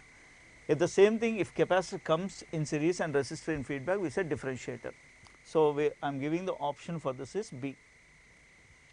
So, we can take option B for this question. Okay. This is the first question, very easy and comfortable. And next question we will see. Yeah, this is the next question. You can see, consider the following statements regarding the characteristics of practical op amp. Sometimes in ESC you know that some ambiguity will be there. He said practical op amp, but the options are looking like ideal characteristics. Anyway, close to that we can talk. The first option he has given is the open loop voltage gain AVL is in the negative infinite. So, open loop op amp generally can be positive infinite or negative infinite. That depends on the how you take the V naught by V1 minus V2 or V2 minus V1. So, the first option is correct because it is nearly infinite for ideal op amp, but practically it will be close to infinite. The input impedance between the terminals 1 and 2 is infinitely large, and the input current will be 0. That is also practically possible, but it is not completely 0, near to 0. And the output impedance is 0 and the output voltage is independent of the load. Perfectly it is correct. So, all options are correct in this question. So, I am giving option D will be the correct answer for it. Option D. Again, it is creating problems. Option. For this question, you can take option D will be the appropriate answer for this. Okay. The next question we will see. This is question number 3. Is talking about some common collector configuration in this question. Okay. Considering the following common collector configuration, the first option he has given is common collector configuration we use it primarily for impedance matching. Most of the students who have studied analog properly, the common collector main purpose we use for impedance matching. This is correct statement. And it has a high input impedance and low output impedance opposite to the common base configuration. It is exactly correct statement. In common base we have input impedance low, output impedance will be high. In common collector high input impedance will be there, low output impedance. It is exactly good statement. And the last statement he has given one more. A common collector circuit configuration is provided with the load resistor connected from emitter to ground. Perfect. In common collector generally we do not take from collector to ground, we take emitter to ground, that is output. Perfectly correct option. In this, if you see the option D will be the correct answer. Option D will be the correct. All the statements are correct in this question. Okay. One more question I will do it. Afterwards, I will give to Iftikhar sir. IDSS is the maximum drain current for JFET. Okay. And it is defined by, in JFET I think you have studied in JFET, IDSS is called as shorted gate drain current, which is the maximum current. You can see the graph. This is a VDS versus ID.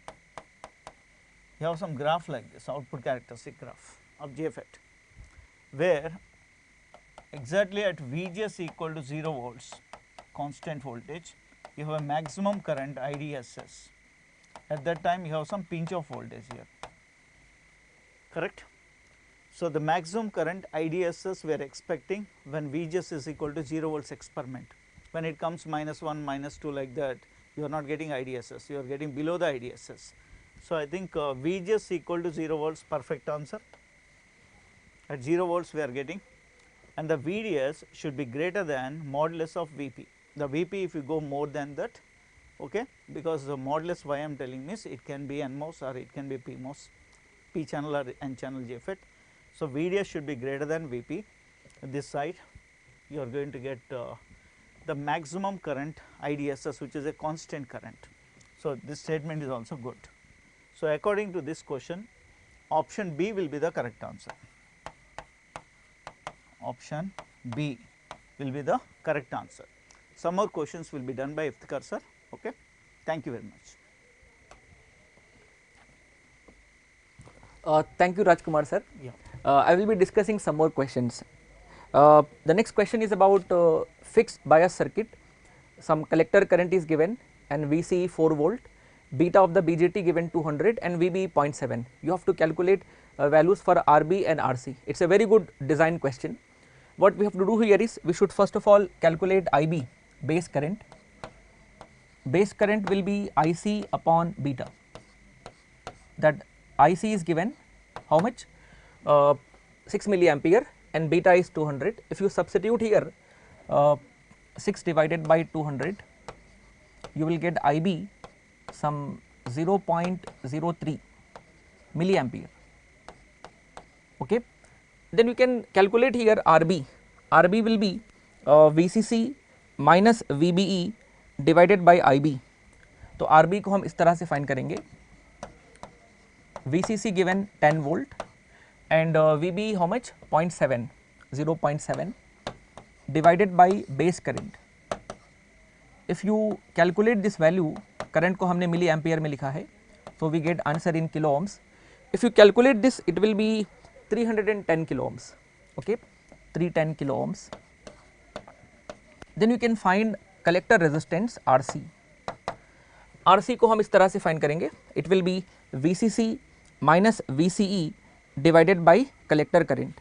Okay, 10 minus VCE, VCE question में given है 4 volt divided by collector current 6 milliampere. This will be equal to 1 kilo ohm. So, in this question RB should be 310K and RC should be 1K. If you look at the options, RC 1K and RB 310 kilo ohm, the correct answer here will be option B. I hope everyone has done this question correctly. Questions were on the easier side from analog. Okay. So, this was the answer for this fixed bias question. I have taken answer as option B. Then let us move to the next question.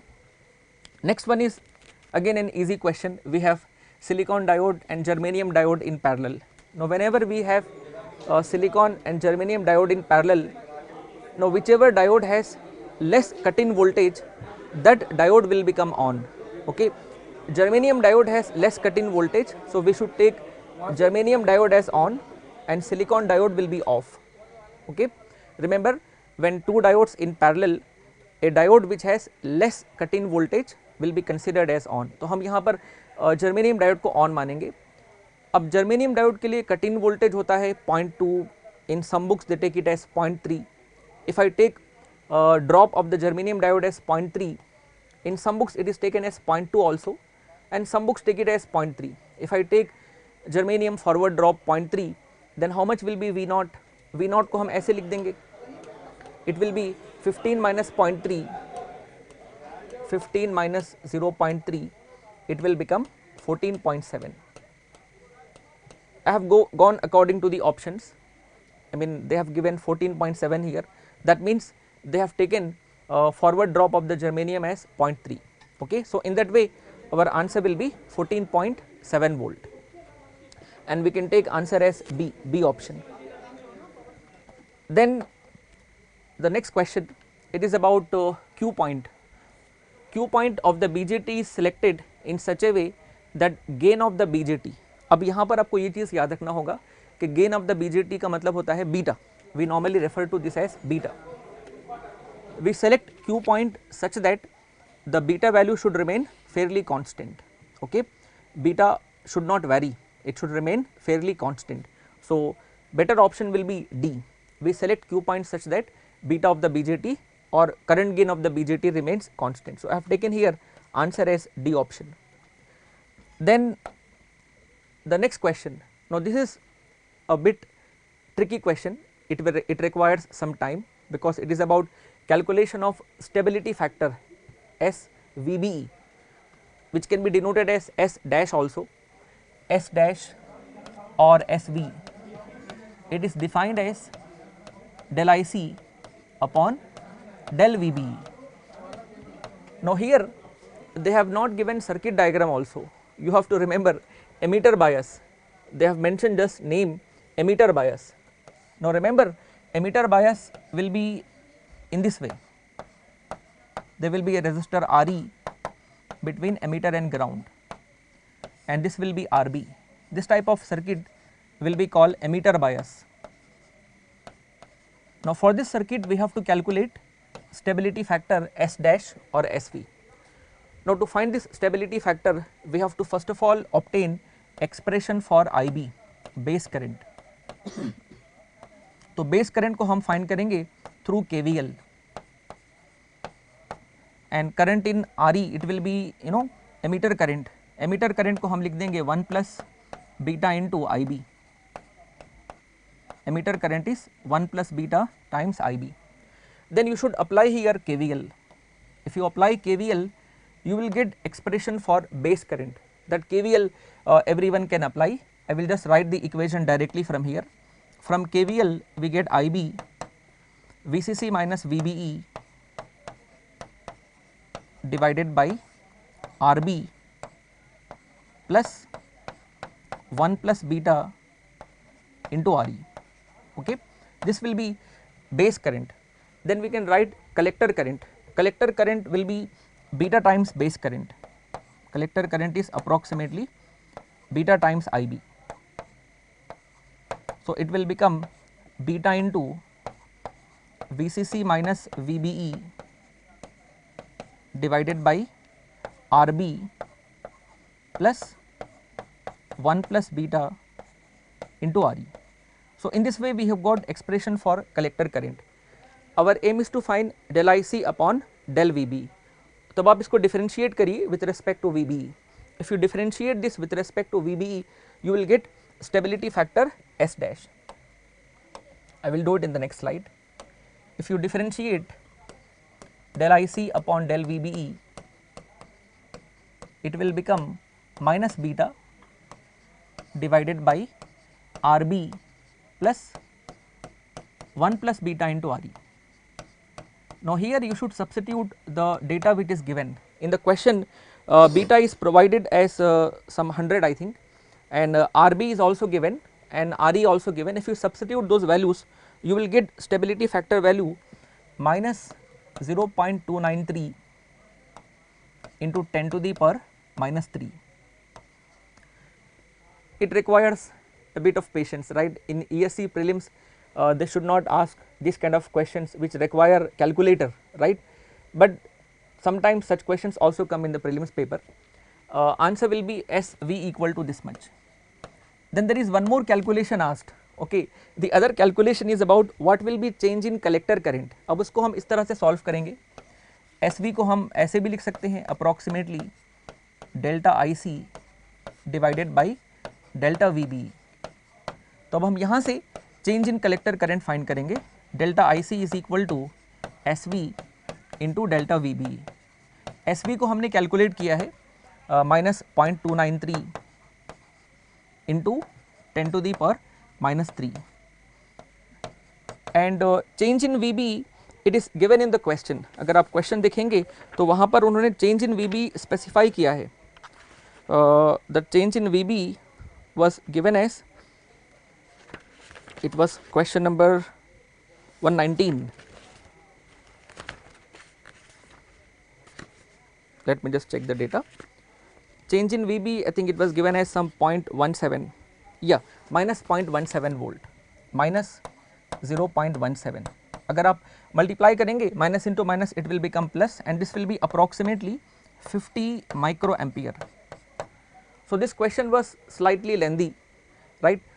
These are the answers: SV minus 0.293 into 10 power minus 3 and change in collector current will be 50 microampere.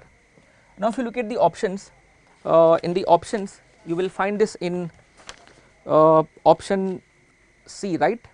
Yeah, option C will be correct. This was a numerical type question. Next, we will go to another question. Now, this one is about feedback. Now, this time I think 3 or 4 questions came from feedback concept. Okay, I always tell in the class that feedback is an important topic for ESE paper, and you can see here 3 to 4 questions from feedback concept.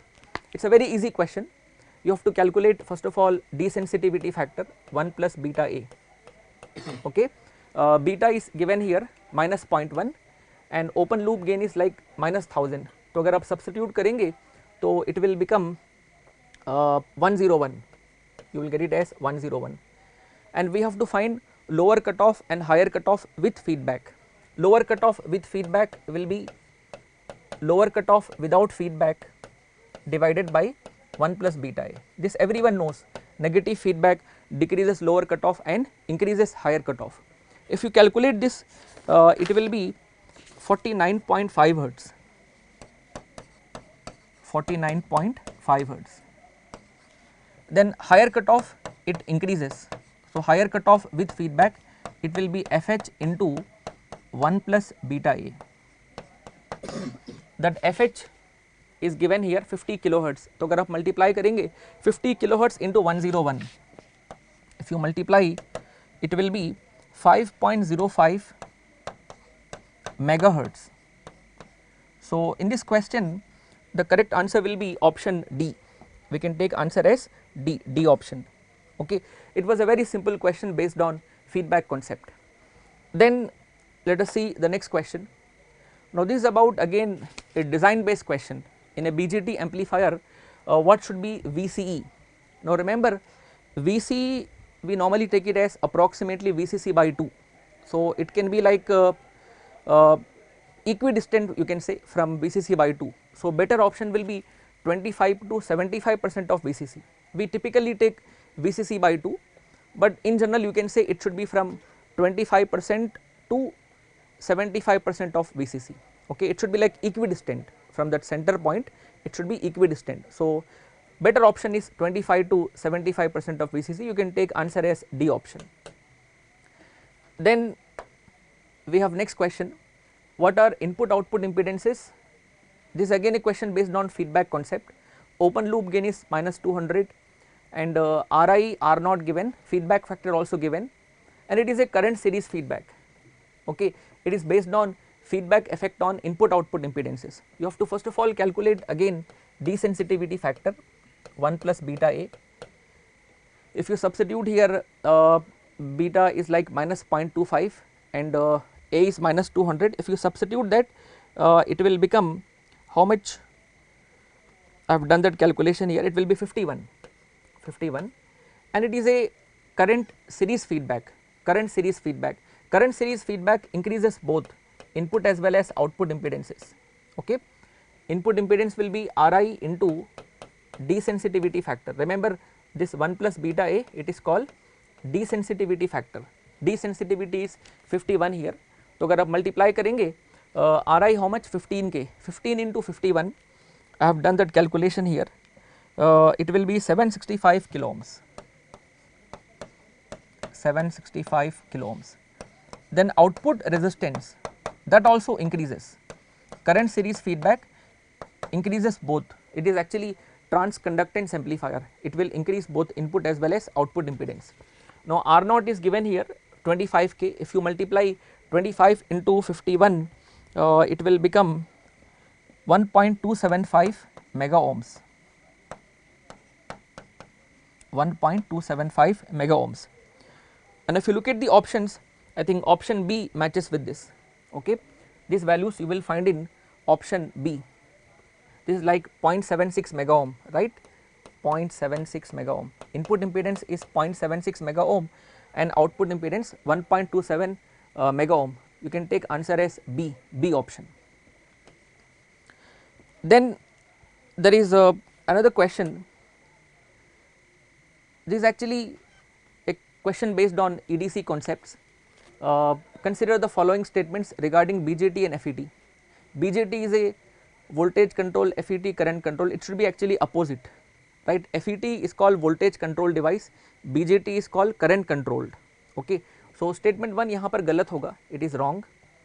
Both BJT and FET output current is control variable, that is correct. In BJT we control collector current, in FET we control drain current. So both are in both the cases output current is control variable, this is correct.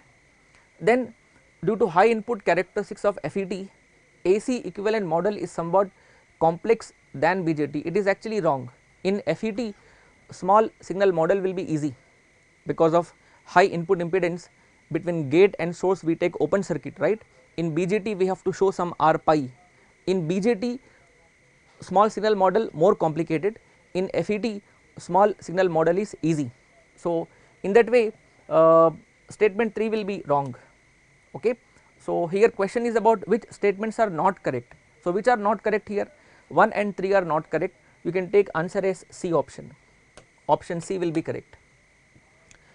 Then there are some more questions which Rajkumar sir will discuss. Okay, I will discuss, there is a problem with mic of Rajkumar sir.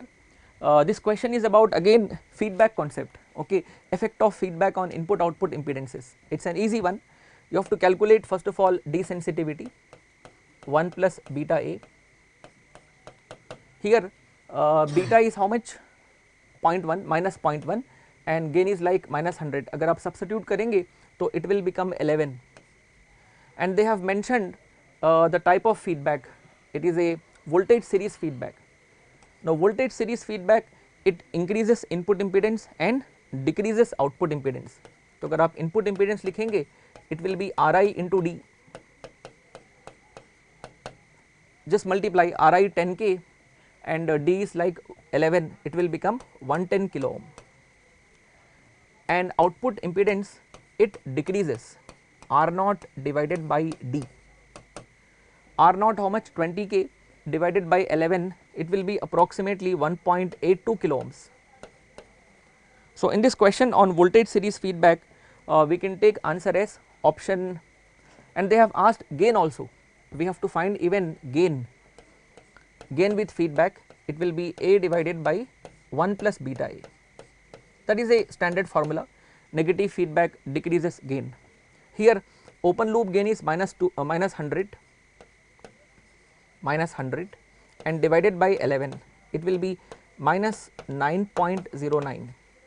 Now if you look at the options you will find this in option D, okay, gain is minus 9.09, input impedance 110 kilo ohm and output impedance 1.82 kilo ohms. Then I have got another question that is a very easy one, it is based on Colpitt's oscillator. For Colpitt's oscillator we know well F0 will be 1 by 2 pi into square root of L into C equivalent, okay, and that you will find in option D. So answer here is option D. So these were questions that appeared from analog. There are some more questions which are related to EDC that will be taken by EDC faculties. Rajkumar sir is with me and I hope dear students you all have done really well in today's prelims ESE paper. Questions from analog were on the easier side, maybe like one question on stability factor was lengthy, okay, and other questions were on the easier side, and I hope you all have done really well. Yeah, that's good. Thank you. Thank you very much.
Hello dear students, now we are going to discuss advanced electronics questions. तो advance electronics के questions की बात करें हम तो ये है आपका पहला क्वेश्चन एडवांस इलेक्ट्रॉनिक्स का. इसमें गिवन है the mean time between failures and the mean failure rate is 100 faults. देखो ये जो क्वेश्चन है ये मेजरमेंट का भी कंसीडर किया सकता है और इसमें भी कंसीडर कर सकते हैं हम. ठीक है, तो आप देखेंगे स्टैंडर्ड तो फॉर्म में तो ये मेजरमेंट का क्वेश्चन है, लेकिन अपन यहाँ पे सॉल्व करते देखते हैं आंसर क्या है, आप मैच कर सकते हैं. तो मीन टाइम बिटवीन फेलियर हमको फाइंड आउट करना है. मीन टाइम बिटवीन फेलियर ये फाइंड आउट करना है एंड हमको फाइंड आउट करना है the mean failure rate. 100 faults mention है आपके. फॉल्ट्स हैं कितने? 100 faults comma 300 transducer. 300 transducer means system 300 transducer दिया है जिसका मीन टाइम बिटवीन फेलियर निकालना है of A system during 1.5 year. 1.5 year times given है. Clear? And then the mean down time being 1 day. Mean down time given है, down time 1 day. So सबसे पहले 1 day को हम कन्वर्ट करते हैं ईयर्स में क्योंकि हमें ईयर्स की रिक्वायरमेंट होती है. तो 1 डे कितने के बराबर होगा? 1/365 years. Okay. Mean time between failure इसका फॉर्मूला होता है जितने भी सिस्टम है हमें जिसका हम चेक कर रहे हैं टेस्ट कर रहे हैं दैट इज 300 मल्टीप्लाई बाई कितना हमने ईयर लिया है 1.5 ईयर्स ड्यूरेशन के लिए लिया है मल्टीप्लाई बाई ईयर्स. आप खुद दिख रहा है इसकी यूनिट कितनी है? ईयर. माइनस जो भी कुछ लिखोगे उसकी यूनिट भी ईयर होनी चाहिए. दैट इज फॉल्ट्स कितने हैं आपके? 100 और आप कितने दिन का डाउन टाइम ले रहे हैं? 1 डे का. 1 डे इज 1/365 डिवाइड बाई 100. इसको सॉल्व करेंगे. सॉल्व करने पर आपका आंसर आएगा 4.497 ईयर्स. इतने ईयर्स में आपका सिस्टम फेल हो जाएगा. This is the mean time of failure. फिर सेकंड पूछा है आपसे उसने the mean failure rate. Mean failure rate ये होता है 1 रेसिप्रोकल ऑफ MTBF. इसका रेसिप्रोकल निकालेंगे 4.497 का वो आएगा 0.222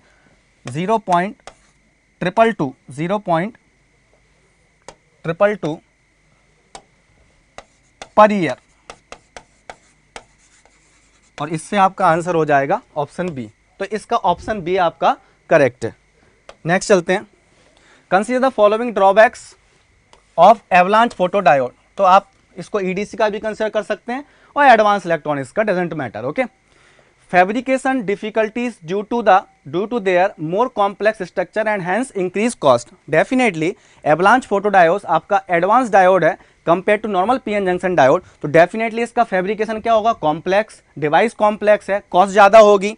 तो बिल्कुल देखते हैं हम. तो फैब्रिकेशन डिफिकल्ट है इसका, कॉम्प्लेक्स स्ट्रक्चर है और साइज कॉस्ट बढ़ेगा आपका. तो ये स्टेटमेंट आपका करेक्ट स्टेटमेंट है. The random nature of the gain mechanism which gives an additional noise contribution. Avalanche photodiode की बात करें हम तो उसमें हमारा गेन कैसे मिल रहा होता है? इलेक्ट्रॉन्स हमारे कोलाइड करते हैं एटम से और सेकेंडरी इलेक्ट्रॉन जनरेट करते हैं, उसी को हम एज अ गेन यूज कर रहे होते हैं एवलांच फोटोडायोड में. मतलब हम उस फोटोडायोड को एज ऑफ द ब्रेकडाउन पर ऑपरेट कर रहे होते हैं. अब ये एक रैंडम प्रोसेस है क्योंकि इलेक्ट्रॉन कोलाइड करता है एटम से, ये रैंडम प्रोसेस है. तो गेन आपका क्या होगा? एक स्टेबल नहीं होता जिसकी वजह से नॉइस आती है. तो बिल्कुल ये क्या है? रैंडम नॉइस आती है. तो एवलांच फोटोडायोड में आपकी नॉइस वाला फैक्टर है. तो पहला और दूसरा करेक्ट हो गया आपका. अब आपको देखना था विच of the above drawbacks is और आर करेक्ट. कौन कौन से ड्रॉबैक करेक्ट हैं? तो 1 और 2 तो आपका करेक्ट हो गया. तो 1 और 2 करेक्ट है तो ये तो हो नहीं सकता. 2 और ये हो नहीं सकता, ये हो नहीं सकता. ओबियसली डी आंसर आ गया. अब डी मैंने ऐसे क्यों लगाया? थर्ड को देखो क्योंकि थर्ड में स्टैंडर्ड डेटा है जो किसी को भी याद नहीं हो सकता. तो आप देख सकते हैं the high bias voltage required particularly for silicon device. Meaning is that silicon का अगर फोटोडायोड है एवलांच फोटोडायोड तो उसको हाई वोल्टेज की रिक्वायरमेंट होगी ब्रेकडाउन में ले जाने के लिए. नो डाउट सिलिकॉन का बैंड गैप ज़्यादा होता है बेटा. बैंड गैप ज़्यादा है तो ब्रेकडाउन वोल्टेज भी ज़्यादा है. Which although lower for germanium. Germanium का बैंड गैप कम है तो ब्रेकडाउन कम है. सेम वे में इंडियम गैलियम आर्सेनाइड इसका भी क्या होता है? बैंड गैप स्मॉल होता है 0.75 इलेक्ट्रॉन वोल्ट के आसपास. सो meaning is that indium gallium arsenide germanium इनका बैंड गैप क्या होगा आपका? कम. तो ब्रेकडाउन कम और इनका ब्रेकडाउन वोल्टेज ज़्यादा होगा तीसरे वाले का. क्लियर है बात? सो आपका डेफिनेटली 1 2 3 तीनों करेक्ट हो गए आपके स्टेटमेंट. तो D is the correct answer. Next चलते हैं हम. ठीक है. Consider the following statement the VLSI circuits all the device and their interconnection. जो भी हम डिवाइस बनाते हैं VLSI में इंटरकनेक्शन मीन्स सारे डिवाइस को हम वायर्स के इंटरकनेक्ट करते हैं through metals layer, okay, is fabricated on a die, die means एक वेफर के अंदर छोटे छोटे पोर्शन जहां पर हमारे सर्किट्स बन रहे होते हैं उनको डाई बोलते हैं। In a single wafer there are always 2 dies, ये बोल रहा है एक वेफर में केवल 2 डाइज होती हैं, ऐसा तो नहीं है भाई, आपके एक वेफर पर आप multiple number of dies fabricate कर रहे होते हैं और फाइनली आप उन डाइज को आपस में से एक दूसरे से कट करते हैं। ओल्ड टेक्नोलॉजी में आप डायमंड टिप 100 से कट करते थे, लेटेस्ट में आप लेजर वगैरह का यूज करने लगे हैं। तो मीनिंग इज दैट 2 डाइज बोल दिया, इसका मतलब ये स्टेटमेंट पहले से रॉन्ग हो गया आपका, ठीक है। और आगे पढ़ते हैं, the complete one VLSI circuit is equally distributed on each die, each die पर इक्वली डिस्ट्रीब्यूटेड होगा क्या पूरा सर्किट, तो ये स्टेटमेंट गलत हो गया, ठीक है।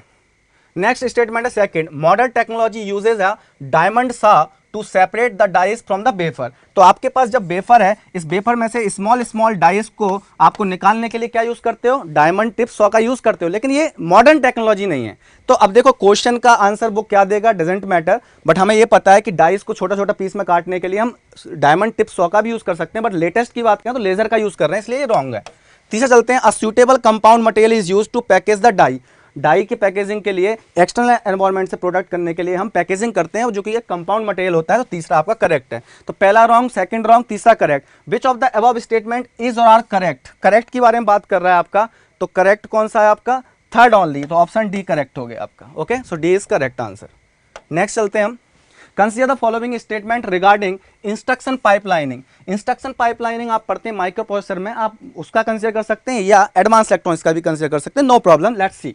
It is used for increasing the efficiency of advance micro processor, micro processor की एफिशिएंसी बढ़ाने के लिए, स्पीड बढ़ाने के लिए पाइपलाइनिंग यूज करते हैं क्या, तो हमें पता है कि एफिशिएंसी बढ़ाने के लिए यूज करते हैं, फर्स्ट वन इज करेक्ट।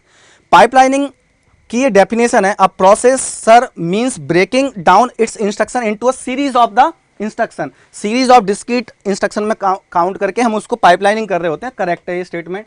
ये चलते हैं तीसरा, the performance and programming simplification is achieved by pipelining operation, yes programming आपकी इजी हो जाएगी। तो तीनों करेक्ट हैं आपके, तो हमसे पूछा है कि कौन कौन से करेक्ट हैं, तो yes D is correct answer. Next चलते हैं, okay, so these are the questions belongs to advanced electronics, okay, some questions are from PAL or PLA are there also, so they are common between advanced electronics and digital, so digital sir will take care of those question belongs to PAL or PLA, okay, thank you.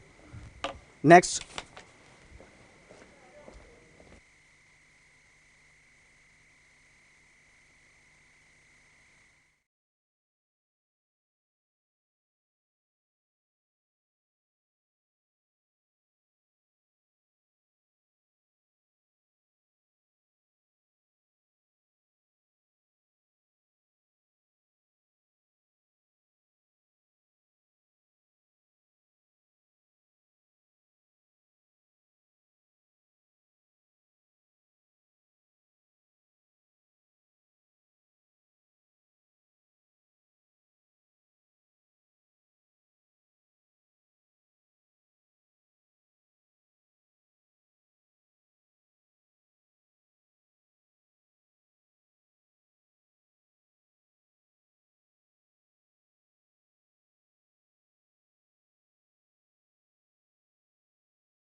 Namaskar. So, now I am going to discuss the questions of material science. Material science. So, let us begin with the first question. The crystal structure of titanium metal is. So you know titanium, zinc, magnesium, these cadmium, so titanium, zinc, magnesium, cadmium, these all exhibit HCP crystal structure. So answer for this is hexagonal closed pack crystal structure. This we have discussed in class notes. So HCP के कुछ examples जो लिखाए थे उनमें से एक ये भी है, titanium, zinc, magnesium, cadmium, these all exhibit. So answer is option C. Next question. Next is manganese oxide, MnO. आप अपने नोट्स उठा करके देखिएगा, जहां पर मैंने एंटी फेरोमैग्नेटिक एग्जांपल पढ़ाया है. So I use to give 3 example, MnO, MnO2 and FeO. So MnO is anti ferromagnetic. So answer is option B. For this question we are going for option B, right. Next question. Next is he is saying कि the coordination number and the atomic packing factor for the hexagonal closed pack crystal structure are less than the BCC structure, then HCP and FCC. So let us see, let us suppose this is BCC and this is FCC and this is HCP. Coordination number and atomic packing factor. All these data we have given to you. So coordination number for BCC is 8 and for FCC it is 12, for SCP it is 12, and APF is 0.68 and it is 0.74 and it is 0.74, right. One important thing here you have to notice, which of the following is not correct. So you have to select the wrong statements. So first statement you read, the coordination number and the atomic packing factor for the HCP crystal structure are less. No, these are greater as comparison to the BCC. So this is wrong, hence it can be our answer. Then next he is saying that the coordination number and the atomic packing factor for the hexagonal closed pack crystal structure are greater than FCC. No, HCP and FCC को अगर आप compare करें and then both are values are same, equal. So this is also wrong, and then it would be our answer. Then he is saying the coordination number and the atomic packing factor for the hexagonal closed pack structure are equal to the FCC. Yes, this statement is correct, but we do not have to select the correct answer. We have to select the wrong statements. So in order to select wrong statement, 3 cannot be our answer. Our answer can be 1 and 2, which is given in option B. So for this question, we would be going with the option B. So for question number 62, answer is option B. Let us move on to the next question.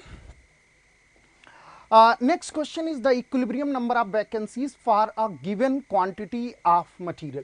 If you recall, we used to discuss a formula like this: NB is equal to NE to the power minus QB upon KT. यहाँ पर मैं आपको बताता हूँ, N is total atomic site, total number of atomic sites, NB is total number of vacancies at equilibrium, QB is energy required to create one vacancy, K is Boltzmann constant, and T is temperature.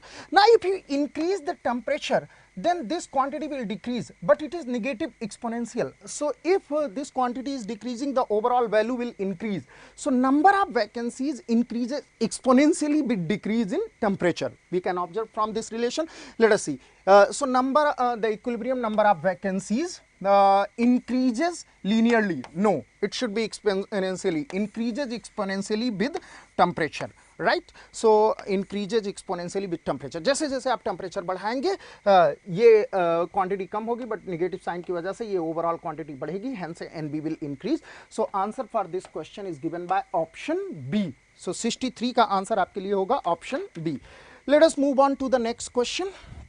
Next question, material science के question straight forward आए हैं, simple आए हुए हैं, हालांकि crystal structure से ही खूब question आए हुए हैं, आता है, अक्सर आता है. Silicon carbide has, if you recall, I used to write zinc sulphide and zinc telluride and SiC. These 3 examples I used to give when I talk about zinc blend crystal structure. Zinc blend crystal structure usually I teach in ceramic materials.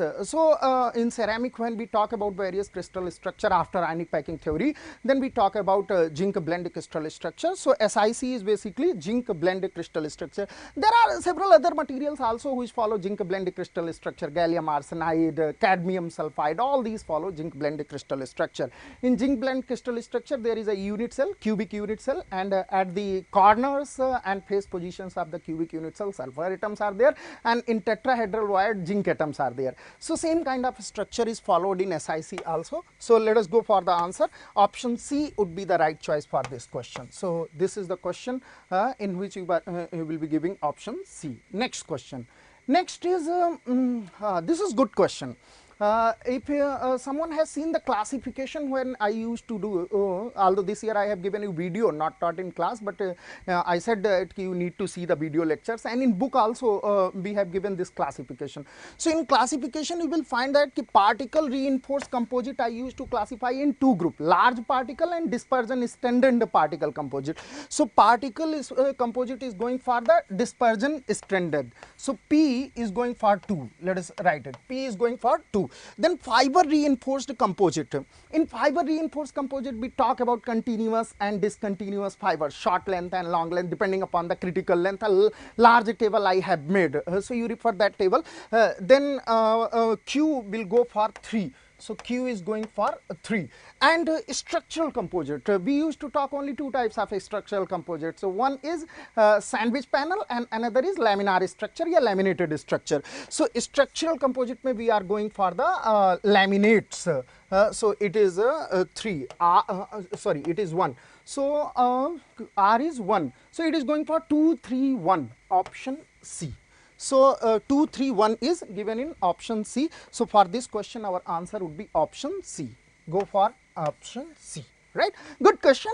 Directly classification, if you have seen that video, and this is the first topic where we define composite material, what is composite, and we do the classification. Then a long figure I have made, and there all the classifications are done.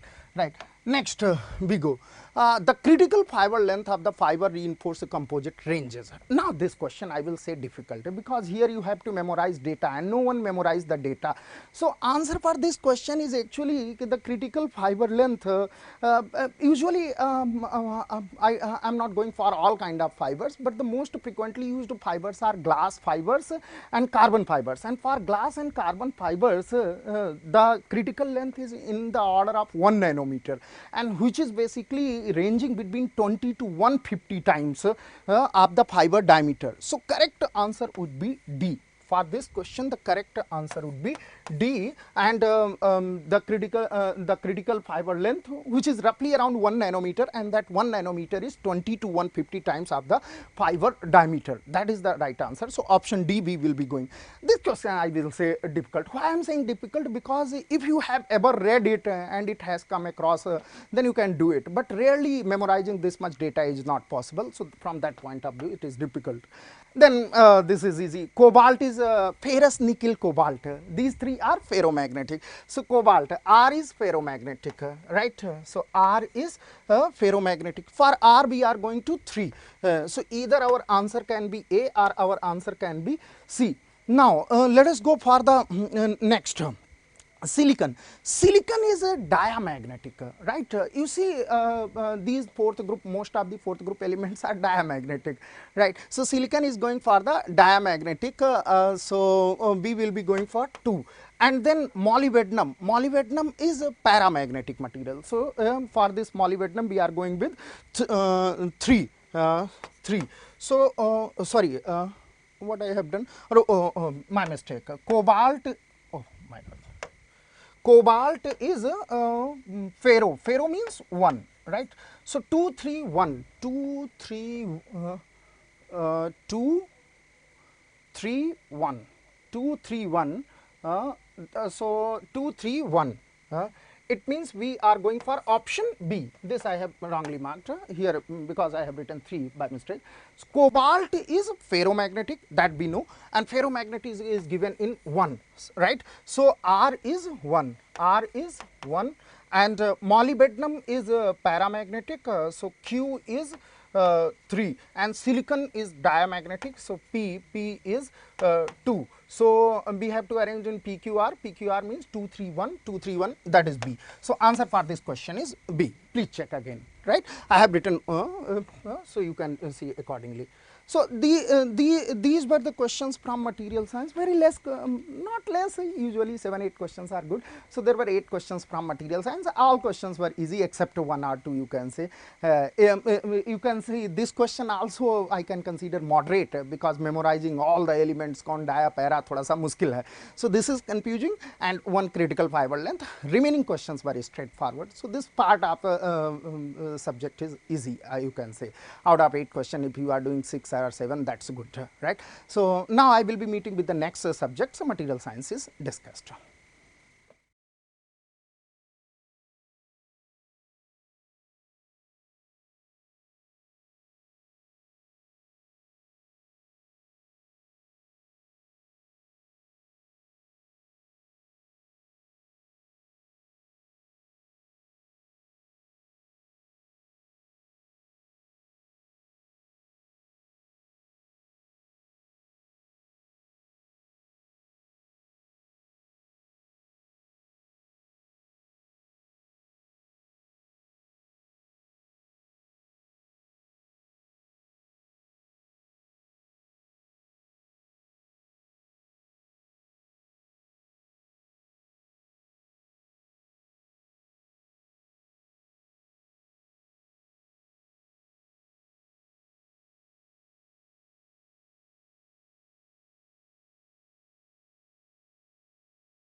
Mic होना मेरा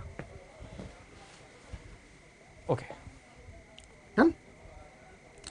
So let's discuss the electronic devices portion of this paper. Very simple, straightforward question. A transistor with alpha 0.98 and ICBO 5 microampere biased so that IBQ 100 microampere. IBQ is basically Q point base current, although it would not be required. What is the leakage current? ICEO. Very well known relation. Every one of you will be knowing. We have done question in workbook. Also there is a question related with this. So 1 plus beta ICBO, right? ICBO is given, that is 5 microampere, and beta, it is very standard value. I used to say that you should memorize for 0.98 and 0.99. So when you calculate, it will come that is alpha upon 1 minus alpha. So 0.98 1 minus 0.98. So divide by 2, it is 49. So you put this value, it is 1 plus 49 into this 5 into 10 raised power minus 3. I am directly converting into milliampere. So now if 50 multiplied by 5 is 0.25 milliampere. That is given in option A. So right choice for this question is given by option A. Option A is the right choice for this question.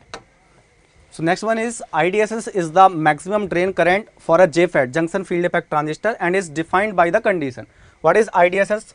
Drain to source saturation current when VGS is equal to 0. So this is the current defined at VGS equal to 0, and you can see this VGS equal to 0 and this IDSS in both the plot, either transfer characteristics or in the drain characteristics. So VGS equal to 0 is only available in option B. Now condition is VDS greater than VP. So this is VP is nothing but overall pinch off voltage they are talking about. That is, we know very well in the saturation VDS should be greater than VGS minus VP. So I think they are talking about this complete VGS minus VP, that is VDS pinch off. Okay, otherwise VDS greater than mod VP is not having any meaning. Okay, so B is correct answer. Even if you don't bother this, then by VGS just option VGS is equal to 0 is only one option. One option so is correct. Very simple, straightforward. So both of the questions were easy. This question, which of the following is correct regarding channel length modulation? So you have you know, channel length modulation, increasing VDS causes the current to increase when the length factor L. Now length factor we are talking about. So length factor basically we can define something like this. Let us suppose this is ID dash and this is ID upon 1 minus delta L by L, right? So the detail I will give in the detailed solution. So this factor you can treat like length factor, and this delta L is a change in length. Let us suppose you are not doing change in length, you are ignoring channel length modulation, then delta L is equal to 0, then ID dash will be equal to ID, normal current, which we calculate in saturation. But if if we consider the channel length modulation, then this delta L will come into the picture, that is the change in effective change in channel length. And if you increase this factor, then overall you can say this factor will decrease, this factor will decrease, then this current will increase. So accordingly the answer will be given by option A. So right choice for this question is given by option A. So this is the next question based on the MOS capacitor. In a MOS transistor, the depletion region with D. So they are mentioning depletion with by D, or we can write D, or we can represent by WD, whatever you have studied in the classroom. Okay, so W or WD. For a junction where epsilon SI is relative permittivity, okay, and epsilon naught is permittivity, okay, so relative and epsilon naught दोनों मिला के अगर मैं combine कर दूंगा तो then that is the perfect permittivity. V is the effective voltage across the junction or depletion region. So what is the formula for depletion width for a PN junction or any junction? Under root 2 times of epsilon into voltage, whatever the voltage across the depletion region, 2 epsilon V by Q bracket 1 upon Na plus 1 upon Nd. If it is a PN junction, we will consider 1 upon Na plus 1 upon Nd both. If it is a MOS capacitor, we are having only substrate either P type or N type. So if it is P substrate, we will have Na. If it is a N substrate, we will have Nd. So generalized way we can write 1 upon Na only, that is the substrate doping. So 2 epsilon V upon Q into N. अब epsilon is nothing but epsilon naught and epsilon R. Okay, so epsilon R is given epsilon silicon and epsilon naught is as it is given. So option is 2 epsilon SI epsilon naught V upon Q into Na inside the under root. So option A is correct. Okay. अच्छा, जिन लोगों ने मुझसे पढ़ा होगा तो मैं जैसे आपको ना मॉस कैपेसिटर जब पढ़ाता हूँ तो उसी वक्त इस सब की बात करता हूँ. तो जैसे आप मॉसफेट की अगर बात कर रहा है तो उस समय आप देखिए जब मैक्सिमम डिप्लीशन विड्थ जो होगी वही हमारी मॉसफेट में पाई जाएगी, क्योंकि उसके आगे हम बात नहीं करते, फिर इन्वर्जन लेयर की बात करने लगते हैं. तो मैक्सिमम डिप्लीशन विड्थ को मैं XD से दिखाता हूं और V को phi S से दिखाता हूं. तो उस नोटेशन से आप कंपेयर करिएगा तो मैंने आपको लिखा होगा 2 epsilon upon Q into N into phi S. ठीक है, तो नोटेशंस मैं वहां पर आपको बोलता भी हूं कि ये लोकल हैं, ग्लोबल नहीं है, तो उससे कंफ्यूज होने की जरूरत नहीं. Next question sir. Consider the following statements regarding the semiconductor diode and AC or dynamic resistance can be defined as RD 26 millivolt upon ID. Yes, आप जानते हैं स्ट्रेट फॉरवर्ड फार्मूला डेराइव करने की जरूरत नहीं, सबको याद BT upon ID, BT upon ID and BT की वैल्यू दिया हुआ है, right. Then lower the Q point of operation, lower is the AC resistance. इसी में वेरीफाई कर लो, Q पॉइंट लोअर है, Q पॉइंट लोअर मतलब ID की वैल्यू लेस, और अगर ID की वैल्यू लेस है तो रेजिस्टेंस क्या होना चाहिए, हाई होना चाहिए, बट ये क्या कह रहा, लो. सो स्टेटमेंट 2 रॉन्ग है. अब स्टेटमेंट 2 रॉन्ग है तो 3 ऑप्शन ऐसे ही कट जाएंगे, आगे डिस्कस करने की जरूरत ही नहीं है. So answer will be given by B, option B. वैसे इसको भी आप देख सकते हो, ये करेक्ट है. रेजिस्टेंस एंड करंट का रेसिप्रोकल रिलेशन है, that is universal relation. Universal. Okay. So now consider the following statement regarding the BJT. Beta decreases with decrease in temperature. So temperature and beta relation. When temperature increases, you know very well beta increases, because you know very well beta is IC upon IB. Or when temperature increases, IC increases. IC increases, then beta increases. Meaning is that temperature and beta are proportional relation, are having proportional. So beta decreases with decrease in temperature, correct statement. Now second is VB decreases about 2.5 millivolt per degree Celsius increase in temperature. Yes, you know very well dVB divided by dt, okay, is equal to how much, 2.5 millivolt per degree Celsius और per degree centigrade rise in temperature. और statement बोलता है कि temperature बढ़ने पर VB decrease हो रहा होता है, that's why there is a minus sign. Okay, why there is mod, because we are having both possibility NPN or PNP transistor. So VB decreases about 2.5 millivolt per degree centigrade rise in temperature. This statement is correct. 1 and 2 are correct. So हमें find out करना है not correct. Okay, so not correct 1 और 2 तो हो ही नहीं सकता definitely. So 1 और 2 जहाँ पर भी दिख रहा है वो possible हो ही नहीं सकता, ये भी नहीं हो सकता, ये भी नहीं हो सकता, यहाँ 1 दिख रहा है, तो definitely अब आपके पास 2 and 3 दिखा, आपको 3 को और चेक कर लेते हैं. इसमें कोई भी ऑप्शन करेक्ट नहीं है, आपका ऑप्शंस नहीं मिल पाएंगे. Reverse saturation current doubles in value for every 20 degree centigrade. आपने पढ़ा होगा रिवर्स सैचुरेशन इंक्रीजेस और doubles for every 10 degree centigrade rise in temperature. आपने ये रिलेशन पढ़ा होगा, I naught at second temperature equal to I naught at first temperature 2 to the power of T2 minus T1 divide by 10. और यहाँ से आपको पता है 10 डिग्री सेंटीग्रेड वो डबल होता है, तो थर्ड वन इज रॉन्ग. तो थर्ड आपका अगर रॉन्ग है आपका, तो फिर तो इसमें से कोई ऑप्शन मैच ही नहीं हो रहा, अकेला थर्ड रॉन्ग दिख रहा है मुझे. तो तो हम आंसर नहीं लगा सकते, फिर बाकी अब वो क्या देंगे दैट डजंट मैटर। और ना इसमें बाद में पूछ के परेशान मत करिएगा, यूपीएससी गेट की तरह नहीं करती कि मार्क्स टू ऑल। अब ये आपका भाग्य है कि इन दोनों में से आपने कोई सेलेक्ट किया होगा और उनमें से कोई, क्योंकि वो 3 आंसर तो रॉन्ग है, देंगे। तो सी और डी में से ही होगा, सी और possible। डी में से आपने कोई सेलेक्ट किया होगा मोस्टली। अब कुछ लोग सी सेलेक्ट किए होंगे, कुछ लोग डी सेलेक्ट किए होंगे। मोस्ट प्रोबेबली मतलब सेकंड को ही वो रॉन्ग ले सकता है किसी भी वे में कुछ सोच के। अब मोस्ट वो आपकी किस्मत है, इसका कोई लॉजिकल कंक्लूजन नहीं पहुंच सकते हम लोग। तो इस तरह के एक क्वेश्चन यूपीएससी में हर साल आते हैं, ठीक है। Very simple. Consider the following statements regarding the BJT and FET. BJT is a voltage controlled device. नहीं, आप लोग जानते हैं BJT is a current controlled device. So this statement is wrong.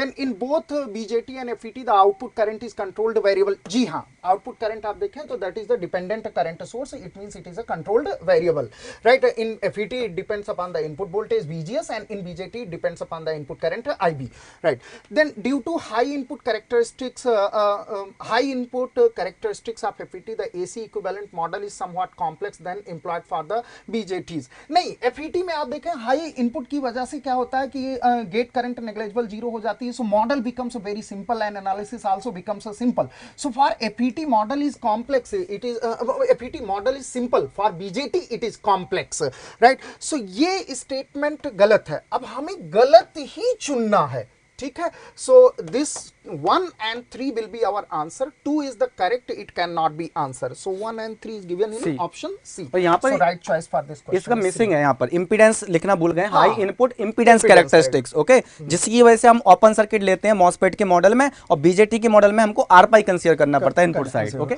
और इतना ना आपको यूपीएससी के क्वेश्चंस में अपनी तरफ से लगाना होगा. So this is questions, okay. So next questions will be discussed by some other. And EDC was simple this year. It was not something out of the box. It was very simple.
Okay.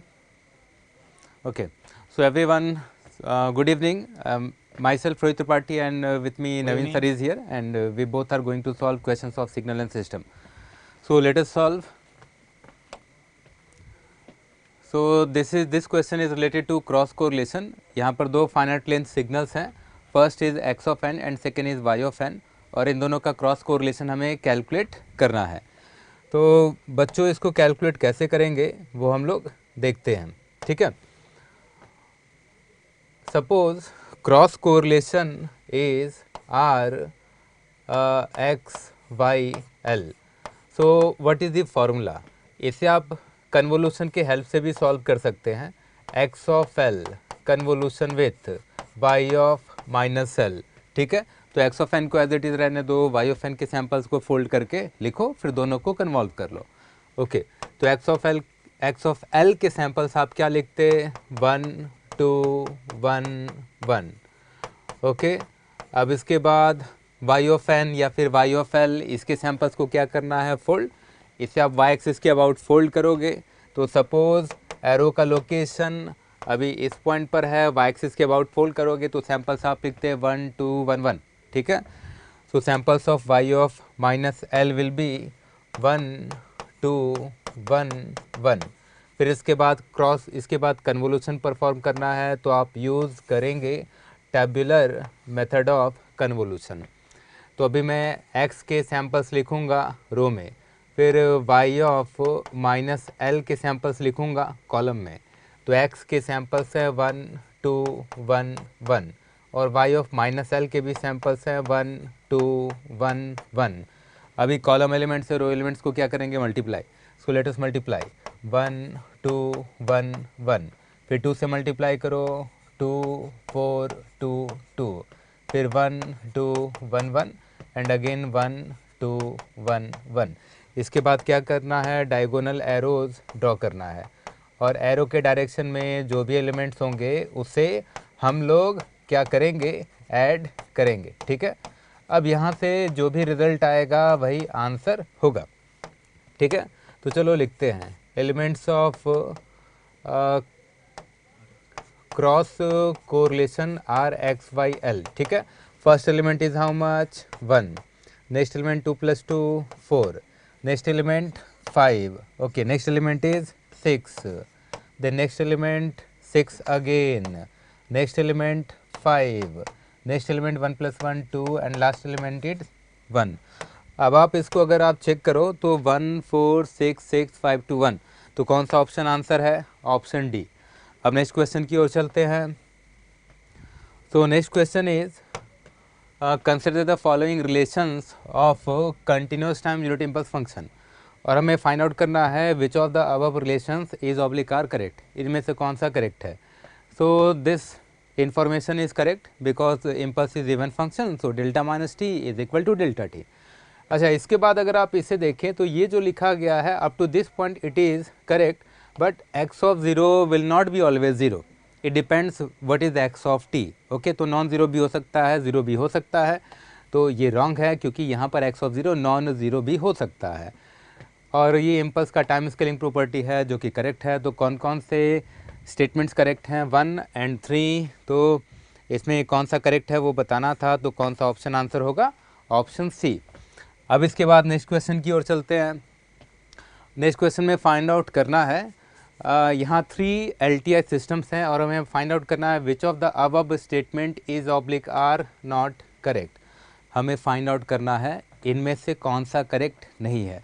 ध्यान से देखना, impulse response is h1n equal to 3 की power n un। Now what is the condition for causality? For causal system, condition is impulse response hn should be 0 for n less than 0। ये condition है जो हमें check करना है।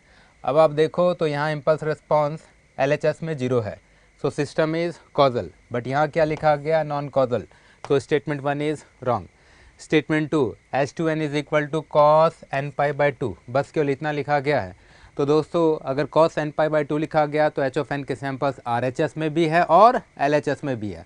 अगर LHS में भी सैंपल्स हैं जो कि है यहाँ पर, तो ये सिस्टम नॉन कॉजल होगा। बट यहाँ पर देखो क्या लिखा गया है? Causal system, it means statement 2 is also wrong. What about statement 3? S3n is equal to e⁻⁻5 mod n। अब मॉड n है तो इसके सैंपल्स LHS में भी होंगे, RHS में भी आएंगे, इवन सिमेट्रिकल टाइप का फंक्शन है, but even though it is even symmetrical but samples will lie in the LHS also and RHS also, so this system is non causal. But यहाँ क्या लिखा गया है? कॉजल सिस्टम, तो statement 3 भी wrong है। अब आप सोच रहे होंगे बड़े परेशानी के साथ कोई भी ऑप्शन मैच नहीं हो रहा है, तो आप बिल्कुल सही है, क्योंकि इस क्वेश्चन में एक भी ऑप्शन मैच नहीं होने वाला है, ये 100% गारंटी के साथ में बता रहा हूँ। तो अगर आप लोग ये सोच रहे हैं कि इसमें सारे ऑप्शंस रॉन्ग हैं तो आप बिल्कुल सही हैं। यहाँ पर क्या हम लोग लिखेंगे, all options are wrong, all options are wrong, ठीक है। और बच्चों इसमें परेशान होने की ज़रूरत नहीं है, अगर कोई भी ऑप्शन मैच नहीं होता है तो इस केस में ESE के एग्ज़ाम में मार्क्स टू ऑल होता है, सो टेंशन फ्री रहिए। इसके बाद नेक्स्ट क्वेश्चन में चलो। Okay, sample x of t at t equal to 10 samples पर सेकेंड, मतलब xt को क्या करना है, पहले सैम्पल करना है, सैम्पलिंग रेट गिवन है। इसके बाद जो भी डिस्क्रीट सिग्नल आएगा उसका हमें क्या कैलकुलेट करना है, रीजन ऑफ कन्वर्जेंस। तो x of t already given है और x ऑफ t को x ऑफ n में कन्वर्ट करना है, तो t को रिप्लेस करो n ts से, मतलब t को रिप्लेस करो n बाई fs से, मतलब t को रिप्लेस करो n बाई fs। बच्चों यहाँ पर fs की वैल्यू कितनी है, 10, ठीक है। मतलब अगर आप x ऑफ n लिखते हैं तो आप x ऑफ n क्या लिखते हैं, ये जो एक्सप्रेशन है इसमें t को रिप्लेस करो n बाई 10 से, तो आप लिखते -2 e की power -3 n by 10 plus 3 into e की power -4 n by 10 whole multiplication with un, ठीक है। u of n t s is nothing but equal to u of n ही ओनली, तो वहाँ पर u ऑफ n ही लिखना होगा। इसे जब आप थोड़ा अरेंज करोगे तो आप इसे कुछ इस फॉर्म में लिखते, ये फर्स्ट टर्म है और सेकेंड टर्म है 3 इंटू e की पावर -0.4 n un। अब अगर फर्स्ट टर्म का हम लोग ROC लिखें, so for the first term ROC is mod z greater than e की पावर -0.3, और ये जो सेकेंड टर्म है इसका अगर आप ROC लिखें तो ROC mod z greater than e की पावर -0.4 है। अब इन दोनों से अगर आप कॉमन ROC लिखें तो यहाँ से इन दोनों ROC इसका क्या लेना होगा, इंटरसेक्शन। अब अगर देखें तो इसमें बड़े सर्किल का जो ROC है वो ये वाला ROC है, मतलब ROC आप लिखते mod z greater than e की पावर -0.3, और e की पावर -0.3 की न्यूमेरिकल वैल्यू अगर हम लोग फाइंड आउट करें तो इसकी न्यूमेरिकल वैल्यू है 0.74, तो इसकी न्यूमेरिकल वैल्यू कितनी आएगी, 0.74। मतलब आंसर कौन सा ऑप्शन आया, ऑप्शन ओके, ऑप्शन यहाँ पे थोड़ा सा करेक्शन करना होगा क्योंकि ये इक्वल टू यहाँ पर लिखा गया है ऑप्शन डी। एक मिनट, अभी आंसर आएगा ऑप्शन डी, ठीक है। मॉड z ग्रेटर देन 0.74, क्योंकि ये जो टर्म आप देख रहे हैं यहाँ पर जो लिखा गया है इसकी न्यूमेरिकल वैल्यू है 0.74, ठीक है। इसके बाद जो नेक्स्ट क्वेश्चन है, लेट मी सी हम लोग कहाँ तक पहुँचे। ओके, इस क्वेश्चन में है matched Z transformation method is used to design. हमें बताना है कि मैच्ड जेड ट्रांसफॉर्म मेथड किस फिल्टर के डिज़ाइनिंग के लिए यूज़ करते हैं। तो बच्चों यहाँ मैच्ड जेड ट्रांसफॉर्मेशन का मतलब है mapping method. So mapping between S plane and Z plane method. तो मैपिंग वाले मेथड से किस फिल्टर को डिज़ाइन करते हैं, ये मैंने क्लास में भी डिस्कस किया था, इनफाइनाइट इम्पल्स रिस्पॉन्स फिल्टर, और IR फिल्टर का दूसरा नाम है रिकर्सिव टाइप फिल्टर। तो बच्चों कौन सा ऑप्शन मैच होगा, option D, because recursive type filter is also known as IIR filter, और इसी के डिज़ाइन के लिए किसे यूज़ करते हैं, मैपिंग वाले मेथड को, मतलब matched filter matched Z transformation method को। अभी कुछ और क्वेश्चंस हैं जो नवीन सर एक्सप्लेन करने वाले हैं।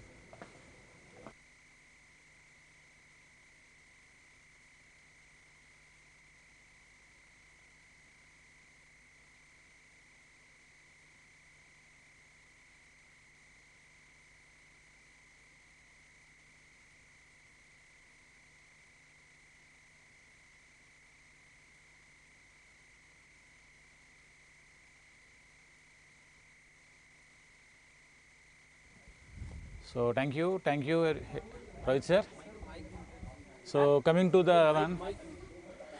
this one, so recursive system is described by the linear constant coefficient differential equation LCCDE. So, you talk about LCCD is applicable only for the linear and time invariant systems, that is for LTI. Already we studied this in the classroom. So, the option is linear and time invariant systems. So, next question.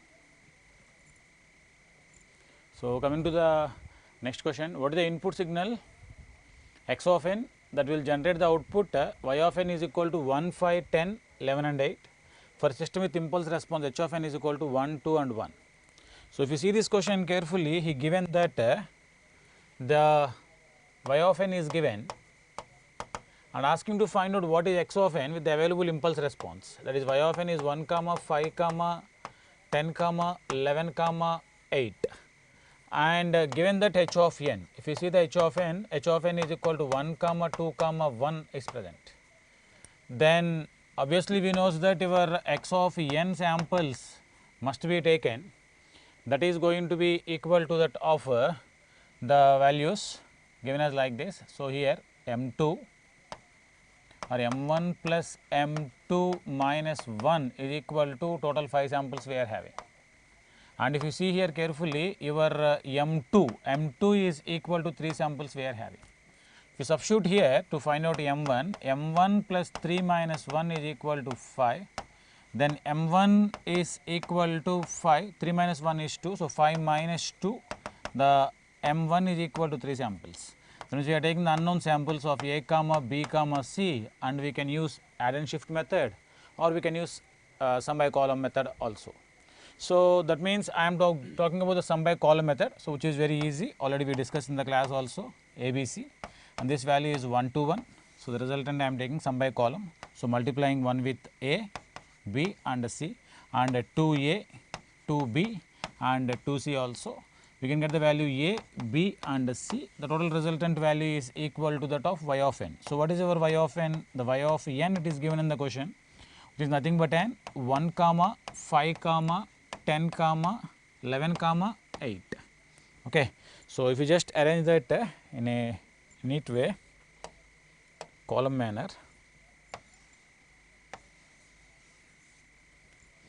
Okay. Now, see here. So, 1, 5, 10, 11, 8. If you compare here, the value of A is equal to 1 and B plus 2A is equal to 5. So, B plus 2A is equal to 5. Then the value of B, is equal to 5 minus 2A, that is 5 minus 2A is equal to 3. So, 5 minus 2 is equal to 3 and the value of C is equal to 8. So, what is the value of x of n? Your value of x of n is equal to 1, 3, 8, that is equal to 1, 3, 8 is the value. This is the answer we are getting, your x of n value. But just you observe all the options, the given options. So, when you see the options, so 1, 3, 8 is not available. Maybe this may be printing mistake, it must be 1, 3, 8, but you do not given it as 8, it is equal to 3. So, no option is matching, then obviously we knows that marks to all. So, no options are matching. Okay. So, no options are matching, so all options are wrong, so that we can tell that marks to all. So, this question maybe it may be a typing error, if it is 8 then option C is the correct. Okay. So, coming to the next question, if you see this one, the convolution sum is used to give the response of, already we studied that convolution is a mathematical tool which can always be used for LTI systems, applicable for LTI systems. So, if you see here or LSI systems, if you talk about the convolution sum, it must be LTI or LSI systems. Now, obviously, if you see the options, linear systems only, no, time invariant systems only, no, linear time invariant systems, yes, it is perfectly correct. Okay. So, that is why the convolution sum is used to give the response of your linear time invariant systems. Okay. So, next question. So, if x of n is a periodic signal with fundamental period n and it takes infinite values, then it is.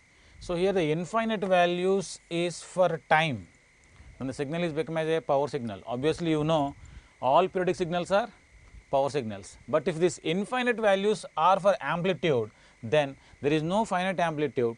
All unbounded signals always comes under the category of the neither energy signal nor power signal. So, NA and B. That is why we cannot tell the options. If you take this as an infinite values, because there is no need to represent as a time as a infinite here, because it is a periodic signal everlasting from t is equal to minus infinite to plus infinite. That means it indicates definitely infinite values it is taking as a amplitude. Then the option is neither energy signal nor power signal, because obviously we know that a periodic signal is an everlasting signal. Okay, so that's why we are going for infinite values in terms of amplitude. So we are taking this option is correct. Okay, so having a little bit confusion, obviously. So this is for the signals and systems. So the next question and the next subject will follow. Thank you.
Good evening, dear students. This year in the electronics paper from network analysis, 4 questions have been asked. Come to the first question. I will write all the steps. I want the response from your side.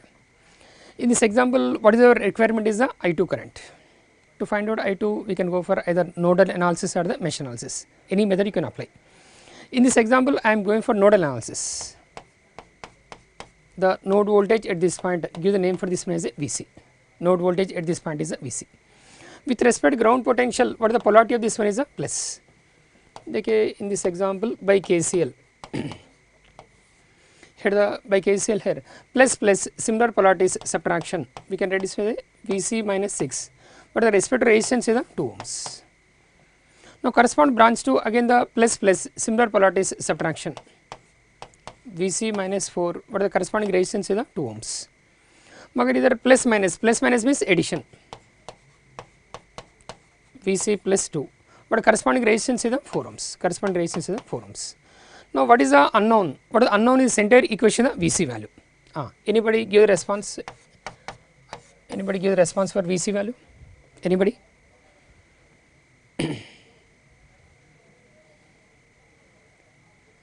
Chakroji. Many students are saying approximately 3.6. 3.6. Now what is our requirement is the I2. In the data itself I2 direction was given. I2 direction upwards. I2 direction upwards. Here we can write this with a plus plus subtraction. We can write the 4 minus 3.6. But the respective resistance is the 2 ohms. Respective resistance 2 ohms. If you simplify this one, what the current of this one equal to 0.2 amperes. 0.2 amperes. Then according to options, which one supporting here? Come to the next question.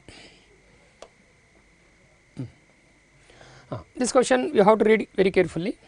As per this given information, initially at t equal 0 seconds, the switch was connected to position 1. Again the question 1 statement given. Now after 5 seconds, that means it was connected to position 1 for the 5 seconds, 5 milliseconds. After 5 milliseconds here, now it is transferred to the position 2. Now what is our requirement is our requirement current response. Current response when the switch is connected to position 2. Let us check it out.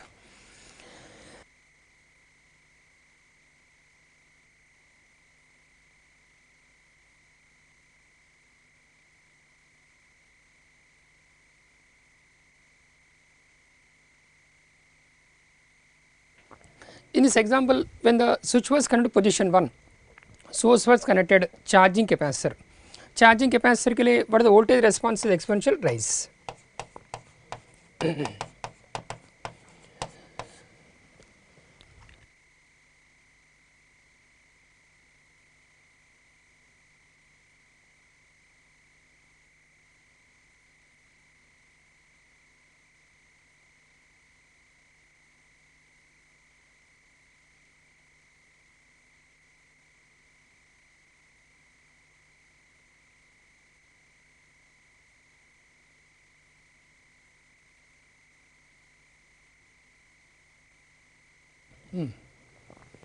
When the switch was connected to the position 1, what the action of capacitor? Charging capacitor.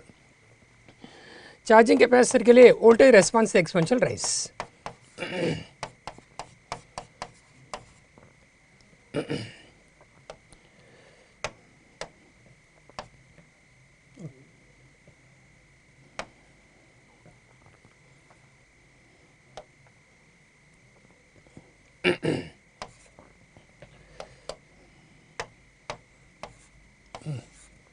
Voltage response exponential rise. From this one, let us find out the initial value. Initial value correspond capacitor.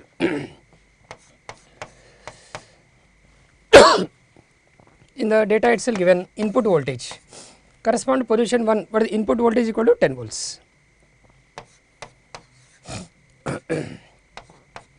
Now correspond given information, but the resistance is 1000, but capacitance value is 4 microfarad.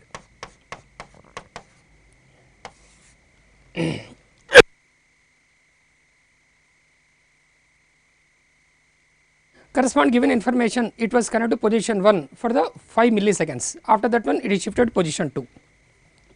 When it shifted to position 2,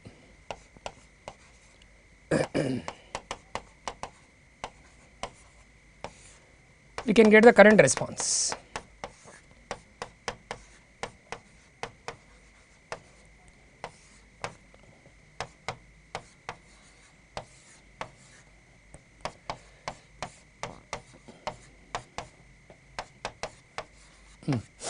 Correspond position to some delay time is the present. Then we write this one as t minus 5 milliseconds.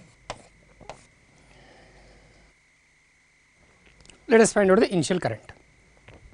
To find out the initial current, first let us find out the initial voltage. In this example here, to find out the initial voltage at 5 milliseconds, can you substitute the respective values?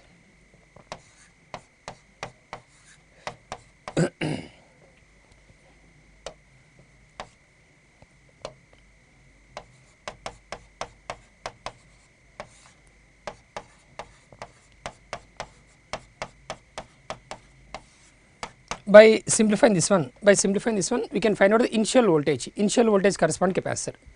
Anybody give the response? What is the initial voltage?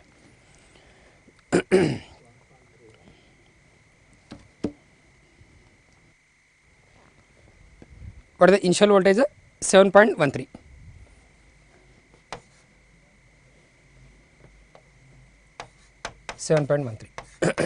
Now with help of this initial voltage, now let us find out the initial current. Let us find out the initial current. If you develop the equivalent circuit at 5 milliseconds, that means approximately as 5 milliseconds plus. Now it is shifted to position 2. Now correspond to position 2, what was the given new source voltage? What was the given new source voltage equal to 30 volts.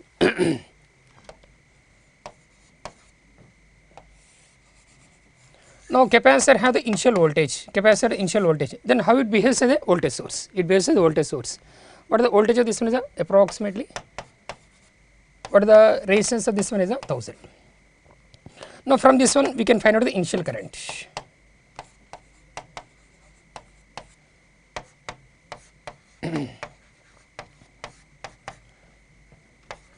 Here the plus similar polarities subtraction.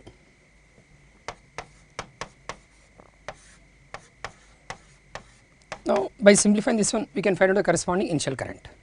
Now what is the one more requirement to conclude the response for this one is I of infinite.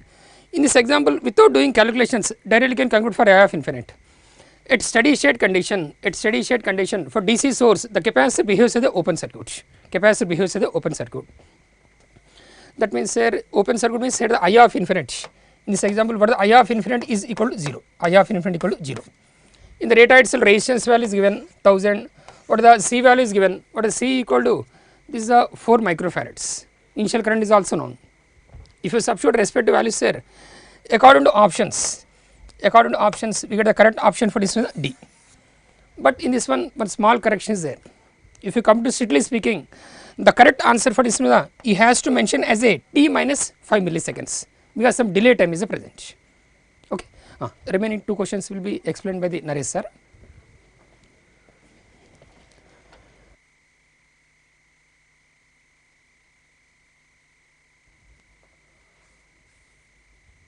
Now, the question 126 is based on 2-port network.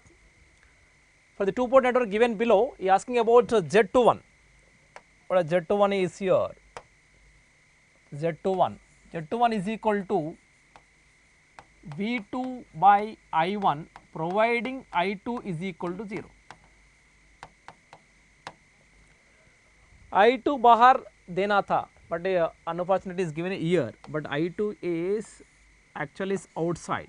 This is I2. Kabhi you have to find out the V2.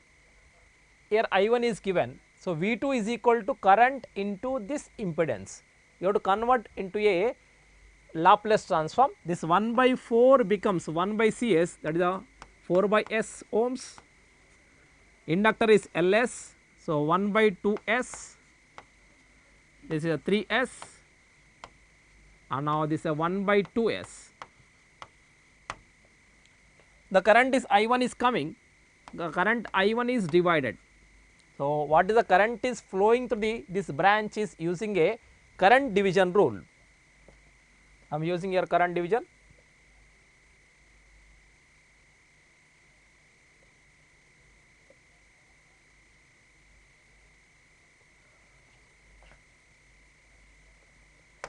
Current division.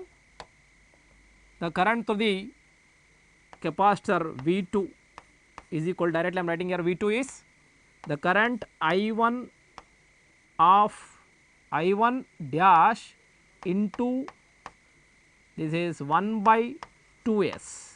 What is the I1 dash is equal to? I1 dash is equal to I1 into opposite impedance is 1 by 2s upon total 3s plus 1 by 2s plus 1 by 2s, 1 by 2s plus 3s plus 1 by 2s. This is the current I1 dash, the current is flowing to this branch. Now V2 is equal to, I am not simplifying, directly I am writing here now, directly writing I1 into 1 by 2s into 1 by 2s upon 1 by 2s plus 3s plus 1 by 2s. I1 is coming to this side. So V2 by I1 after simplification you get a s by 14s square plus 2. The Z21 is option is C is correct. C option is correct. Okay, very simple question. The next is 127 question number. It says for the network shown below, what is the voltage V output of T across the resistor R, the switch closes at T is equal to 0 and assume all initial conditions are 0 at T is equal to 0. This is now you have to use the one is the method is mesh analysis, another is the nodal analysis, but it will take a more and more time. In place of mesh and nodal analysis, I am using a theorem here, Thevenin's theorem. First I am finding the voltage across here, means Thevenin equivalent between these two terminals. Suppose this is A and B. इसके बीच में voltage find out करता हूँ and ZTH find out करता हूँ. So what is the voltage across here? So here switch is closed now. I am currently this is Laplace is SL1. Is a 1 by Cs is a SL2 and R. Is a V output of S and V of S. I am finding the first is up to this is a Thevenin equivalent. What is Thevenin equivalent is here?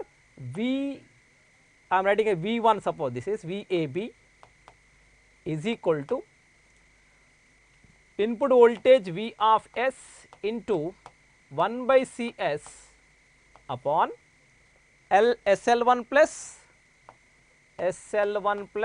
1 by Cs up to this. What is a Z equivalent? ZTH is, looking from here, they replaced with the short circuit, these two are in parallel.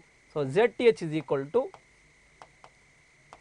SL1 is into 1 by Cs upon SL1 plus 1 by Cs. Okay, ZTH is over. I am now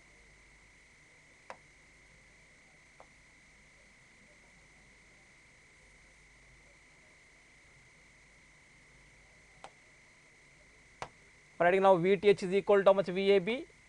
VAB तो आ गया.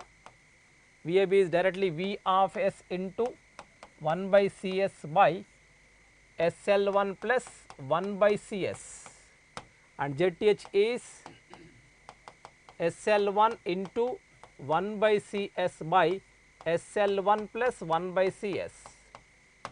Now connected in series. Now this is a VAB, this is a ZTH in series, and here is a resistance. This is R. This value is SL2. This value is ZTH. This is a VAB. Our intention is you have to find out this V output of S. Okay. So, V output of S is equal to VAB. VAB is what the VAB is? VAB into R by R plus SL2 plus ZTH. The substitute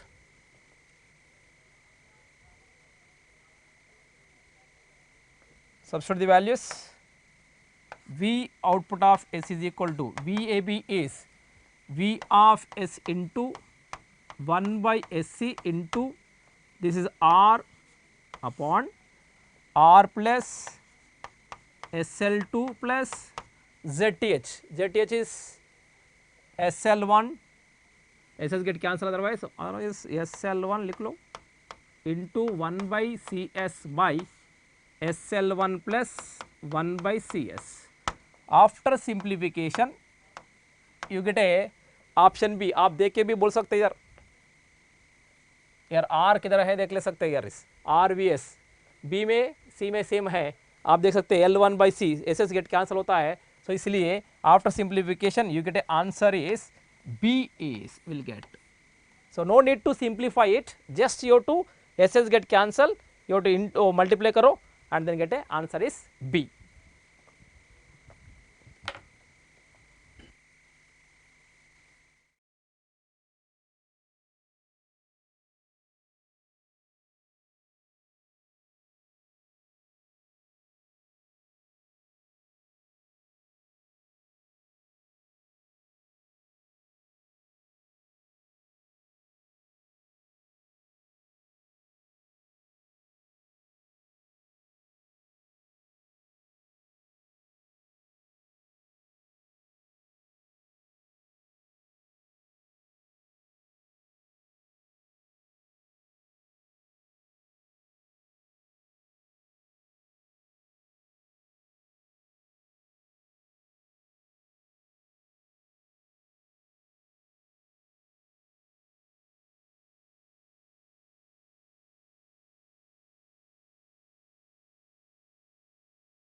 Dear students, next let us see the questions from this basic electrical engineering.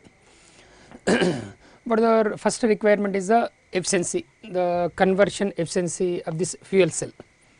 It is approximately, this is approximately equal to 60%, approximately equal to 60%. Come to second one. Now second one is asking the thickness of laminations, Now with respect to standard textbooks, this thickness of lamination approximately this 0.35 mm, 0.35 mm. This here all are the memory based questions are given. And what is the one more thing is for protection of transformers, especially with respect to the internal faults, now they go for this one, Bucco's relay, they go for the Bucco's relay. Come to next one. Now correspond next one, statements are given. Now let us verify out of these statements which one is the correct statement. What the first statement given as a field winding is placed in the stator and armature winding in the rotor. Okay, the field winding term generally we use only in the this DC machines and the synchronous machines, DC machine, the synchronous machines. That is why here generally we won't use this term, this field winding term correspond induction machine. In that way the first option is eliminated. Come to the second statement. What is second statement? The stator winding serves the both armature winding and the field winding. See, if you come to the DC machines point of view, every time it may be either low rating or high rating, always the field winding placed in the stator and armature winding placed in the rotor. Whenever you are placing the armature and rotor, then only it is possible to obtain the commutation action, That is why here also the given statement is incorrect, Now first two options are eliminated. Up third one check करेंगे. Synchronous machine, rotor carries the field winding. देखिए with respect to high rating synchronous machines, always the rotor is have the field winding, stator carries the armature winding. That means only the third option, the third statement is the correct. This third statement is the correct. Okay.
So good evening dear students, welcome to the video solution of E&T subject. So numerical question was there and some conceptual theoretical question was also there. So I will just discuss the answers, keys, right. So the question number 106, right, it is from the set B. So it is simple, it was simple question. The international system of units, SI unit of a charge, you know that is coulomb, distance is meter, force is Newton. They are asking what is the proportionality constant K. We know that F is equal to K times Q1 into Q2 upon R square. So this is given in Newton, this is given in coulomb and this is given in meter. So they are asking what is the value of K. K magnitude wise K is equal to 9 into 10 to the power 9, right. So that is enough to answer this question, fine. Now in the if you look at the solution that I have given, there I have shown you how we will get this meter upon farad. This F stands for farad, this is not force or anything else, this is farad, right. So correct option will be B in this case, right. Okay. Next, coming to the next question, which of the following does not indicate the space pervasiveness of electromagnetic effects, right. So this is the question, of you need to think a little bit. So the correct answer for this is D, because it is asking not, right, does not indicate. So there is a not word, right. So the correct option should be option D, right. Next, coming to the next question, which of the following is not related to Poynting theorem? Correct, not related to the Poynting theorem. So, for this appropriate answer should be C, option C should be appropriate. Next question number 110. So, this is the radiation resistance, a direct formula based question. You know that radiation resistance. So, this direct formula is, we have this is a 80 pi square dl upon or L upon lambda whole square, right. So, when you solve it, you will get the option as A, correct. So, this is coming to be 0.316 ohms.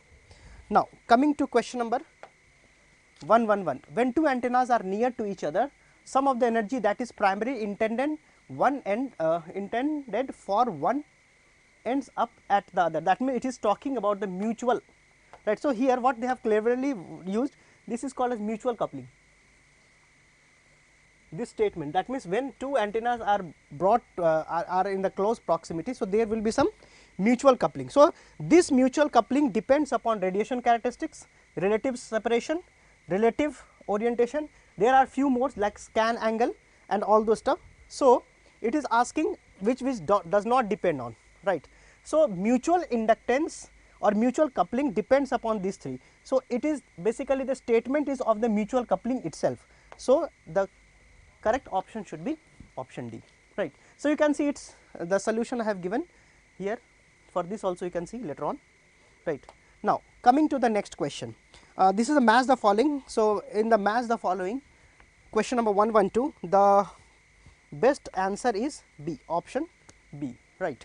So, this is the option B. Next, question number 113, which of the following represent a property is not correct. Now, if you look here in this, option B and option C, D both are same. You can see that option B and option D both are same, and all the statements are correct also. So, here asking it is not. So, according to me, this marks to all should be given, marks to all, right. Now, if it was not smaller, then this could have been the answer, right. So, which one is smaller, which one is larger, they have not clearly mentioned. You can see that option B and option D are exactly same, and all the options are individually correct. So, I think they should give marks to all, right. Now, coming to the next question, a slot antenna of dual monopole feed. So, the correct answer for this is your wide bandwidth, low height, high fabrication complexity, 3-4 bands, right. Okay. Next we have question number 115. Consider the following statement regarding antenna arrays. So, we have clearly discussed what is broadside, what is end fire, the resultant pattern of the array which is known as. So, the best answer for this is option C, which is your 2 and 3, right. Okay. So, this 150. Next,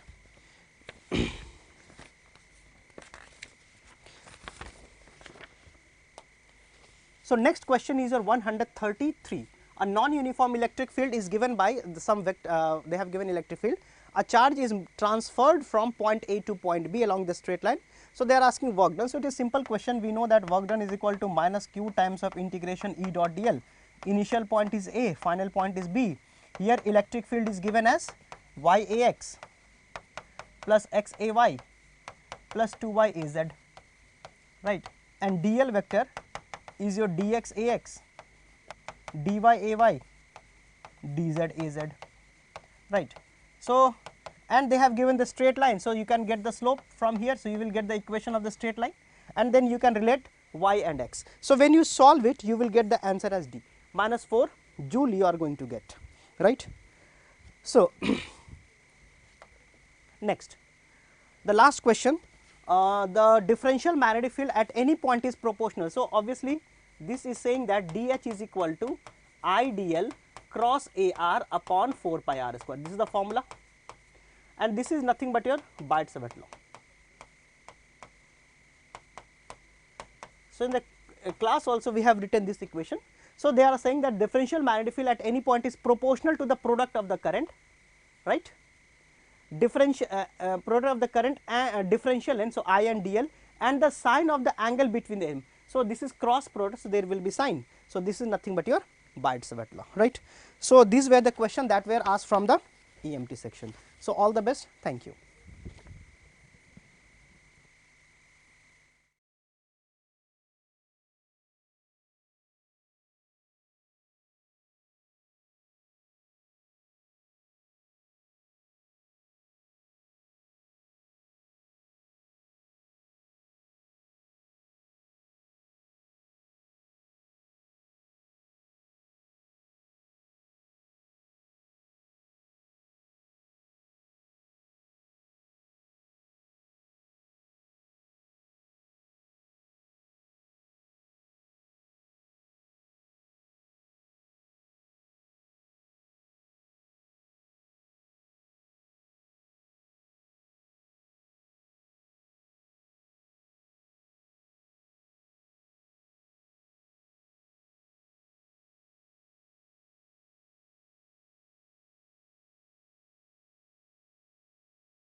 Hello students, hi everyone. This is Sagar Pingili. Here I am with computer organization and architecture questions. Okay. Let us see the questions which are present in the ESE exam. Right, that is the first question from the subject computer organization and architecture. Question number 3 in set B. Assume that we have a computer with CPI 1 cycle per instruction when all memory accesses hit in the cache. When hit occurred, then CPI become 1. The only data accesses are loads and stores, and these total 50% instructions. We have a 50% load and store instructions, and rest of 50% are other than load and store instructions. Okay. If the miss penalty is 25 cycles and the miss rate is 2%. With respect to the data transfer instructions, load, store, miss rate given, miss penalty given. How much faster would be the computer if all instructions were cache hits, right? So, first we need to take the situation of the miss conditions, that is there is a program, in the program 50% of the instructions are load and store. Remaining 50% of instructions are non-load and store.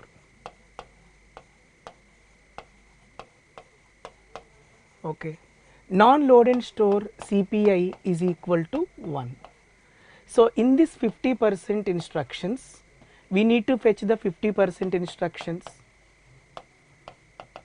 Okay. Along with that, here we are taking the data. Load and store instruction requires the data. So, instruction CPI is equal to 1, but data, to access the data 2% miss rate is present. So, here 2% miss rate. When it is 2% miss rate, 98% hit rate. When it is hit, CPI is equal to 1, right. When there is a miss, penalty associated. So, penalty is equal to 25 cycles. Okay, right. But ideal CPI is 1 plus 25. So, total value is equal to 26 cycles. Ideal CPI 1 plus 25, total 26 cycles, right. Now, calculate the execution time.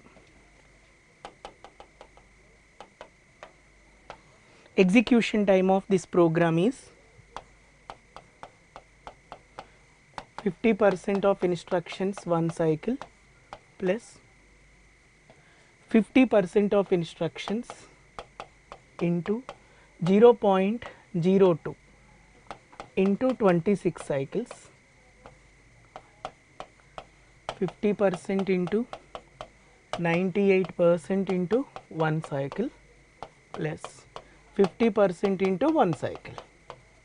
Okay, right. Computational value, do the calculations, that is 1.75 cycles, right. Now there is a program which contain 50% load store and 50% non-load store.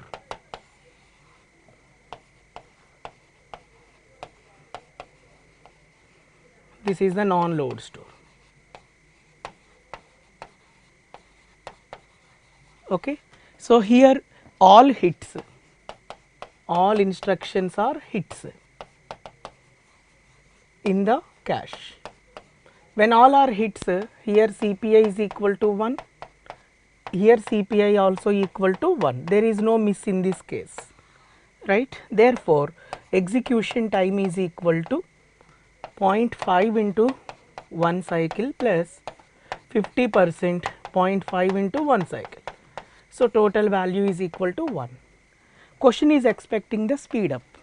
How much performance is improved when all hits in the cache over miss operations in the cache? That is, speed up factor S equal to execution time of old divided by execution time of new.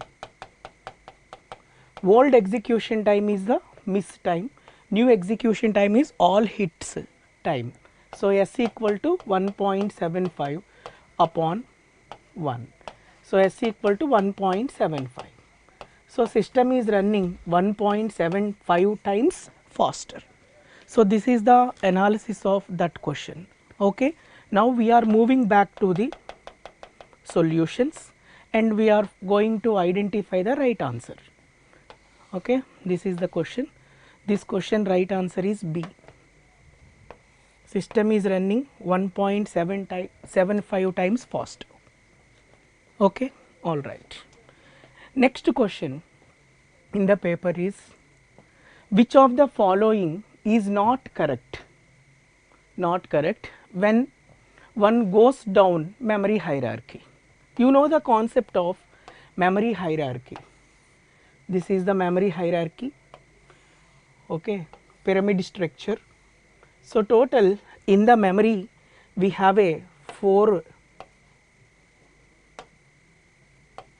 memory levels: secondary memory, main memory, cache memory and register memory. Okay. So, when we see the bottom to top approach, there are the certain characteristics, that is capacity decreases, next access time decreases, cost per bit increases, then memories become expensive. These are the bottom to top approach of memory hierarchy specifications. Now, we are going to take the characteristics from top to bottom and identify which one is not correct, which one is false. So, when you see the solutions here, decreasing accessing time, this is matching. Bottom to top approach, accessing time increases, sorry, bottom to top approach, access time decreases. Okay, top to bottom, access time supposed to be increased. Got the point? So, here they are given decreasing accessing time, this is not correct. Decreasing accessing time is false. Okay, with respect to top to bottom. Top to bottom of the memory hierarchy design. Okay, which of the following statement is false? Okay, C is the answer. Is it clear? So, answer is C. Very good. Next question is, which of the following is not related to CISC architecture? This is also theory based question, not related to CISC architecture. So, we need to identify the CISC characteristics. Once you know the CISC characteristics, okay, in this list you are going to select the characteristics which is not associated with the CISC computers, right. So, when you see the CISC characteristic, CISC contain less registers, CISC contain more addressing modes, CISC supports variable length instructions, okay, and unsuccessful pipeline, CPI not equal to 1, CISC is the general purpose computer, okay. It contain larger instruction set, it uses micro programmed control unit, correct. Pentium family processors are the CISC computers. So, these are the characteristics of the CISC computer, as you know already. So, once you know CISC characteristics, directly we can able to select the characteristic which is not suitable in the CISC computer, okay, right. First characteristic, CISC typically supports more instructions, this is true, okay. 5 to 20 addressing modes, more addressing modes, this is true. Fixed length instructions, this is wrong. So, CISC processor supports variable length instructions, not a fixed length, okay. That is what straightforward, C is the answer. Then instruction that manipulates operands in memory, this is right. So, correct answer is C, okay. Directly this is the RISC and CISC characteristics based question, alright. Next question is, in deadlock condition, at least one resource must be held in the non-shareable mode. That is, only one process at a time can use the resource. Only one process at a time can use the resource. If another process requests that resource, the requesting process must be delayed until the resource has been released, okay. This property is called as the mutual exclusion property, right. So, this is the just theory based question. Mutual exclusion means when two processes, right answer is B, when two processes or more than two processes or tries to access the same resource at the same time, only one get the control of the resource and rest of the processes are waiting for that resource.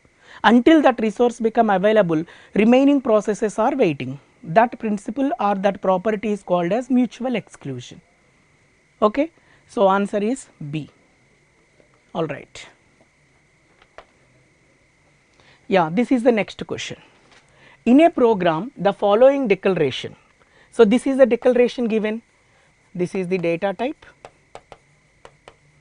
okay, and remaining are the variables, 4 variables. So, when you see the C program, in the C program variable declaration is data type and variable name,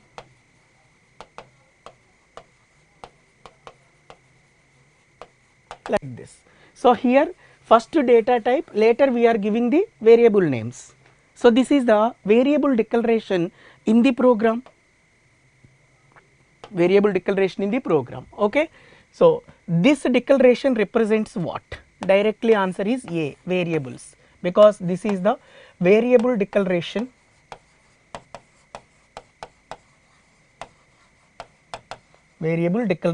in C program. So, straightforward statement, okay, data type associated with the variable names. So, that statement belongs to the variable declaration, okay, with a data type of float, clear. So, answer is A, A is the answer, okay, right. Next question, this is the next question. Non-uniform memory access belongs to which system? SISD, single instruction, single data, therefore, only one instruction executed at a time. So, single port memory. So, here non-uniform memory access not belongs to SISD.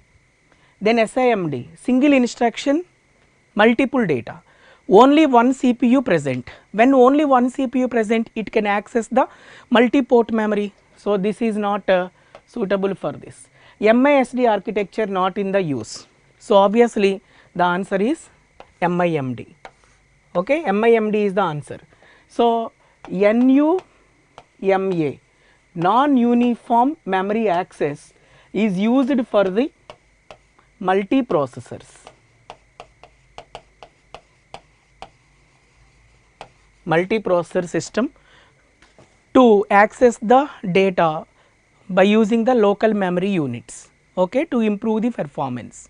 So, in the multiprocessor system design, we used the NUMA memory organization. NUMA stands for non-uniform memory access. So, that answer is MIMD. Multiprocessor systems uses the NUMA architecture. Okay. So, SISD is the uniprocessor, SIMD is the array processor, MISD not in the practice, MIMD is the multiprocessor. So, multiprocessors uses the non-uniform memory access. So, answer is D. This is also theory based question, right. Next question in the paper is floating point data related question. Here 32-bit floating point data given, right. We need to find out the equivalent decimal value, that is what 1100, correct. Next 4 zeros, okay. Next 1010, 1010, next all zeros. So, this is the 32-bit data given. 32-bit floating point data contain 1 bit space for the sign, then 8 bits space for the biased exponent, this is the biased exponent, then 23 bit space allocated for the mantissa, clear, right. This is the normal bias by default. So, normal bias value is equal to plus 127, okay. All right. Then what is the value of this? BE value is equal to 129. Okay. This is 1, 2, 4, 8, 16, 32, 64, 128. 128 plus 1, 129. Very good. Now we need to find out the value. Okay. The value representation is like this. Value is equal to minus 1 to the power of s into 1 point m into 2 power BE minus bias. This is the concept which we already discussed in the classroom. Okay. So, minus 1 to the power of 1, 1.0100 and so on into 2 power 129 minus bias. Bias is 127. Okay. Right. This is equal to minus 1.0100 and so on into 2 power 2. Okay. So, we need to make this exponent 0. To make exponent 0, align this data to left direction 2 times, that is minus 101.00 and so on into 2 power 2 minus 2. Is it okay? Right. This is equal to minus 5. So, equivalent decimal value associated with the given binary code is minus 5. Okay. Now, go to the options. Go to the options and select the right answer. Okay. The right answer selection is C. Okay. Answer is C. Equivalent decimal value of the given binary code is minus 5. Answer is C. Hope you understand, right? Okay. Next question is a better measure. This is the next question. A better measure of the memory hierarchy performance is the average access time. Average access time that can be represented. Okay, this is a direct straightforward formula from your running notes. Okay, which we already discussed in our regular notes. Okay, so T average, average memory access time is equal to HC, hit ratio of the cache memory, access time of cache, and miss ratio of the cache memory. Okay, main memory access time plus cache memory access time. So, this is the generalized formula to calculate the average memory access time. Okay, but in this question there is no cache memory, main memory given. Okay, so directly this value is represented like this. What is this? Hit ratio. What is this? Access time of cache. So, this total term is represented as a hit time. How much time is required to access the data from the cache when there is a hit, that is a hit time. Then Next term, this one 1 minus HC, this is the miss ratio denoted as a miss rate here. Okay. When there is a miss rate, there is a penalty associated with it. Okay. How much penalty associated? This is the miss penalty. So direct formula, either representation is like this, you may select that. When that style of representation is different, accordingly you need to select the answer. Okay. So if you see the first option, this is the first option, average memory access time equal to hit time plus 2, 2 is there, that is what this is not correct. Average memory access time, hit time plus miss rate into miss penalty, yes, this is right. And rest are here 2 is given, this is not correct. Here also D option, if you see here also 2 is given, so this is also not correct. So average memory access time formula is hit time plus miss rate into miss penalty. So right answer is B. So here answer is B.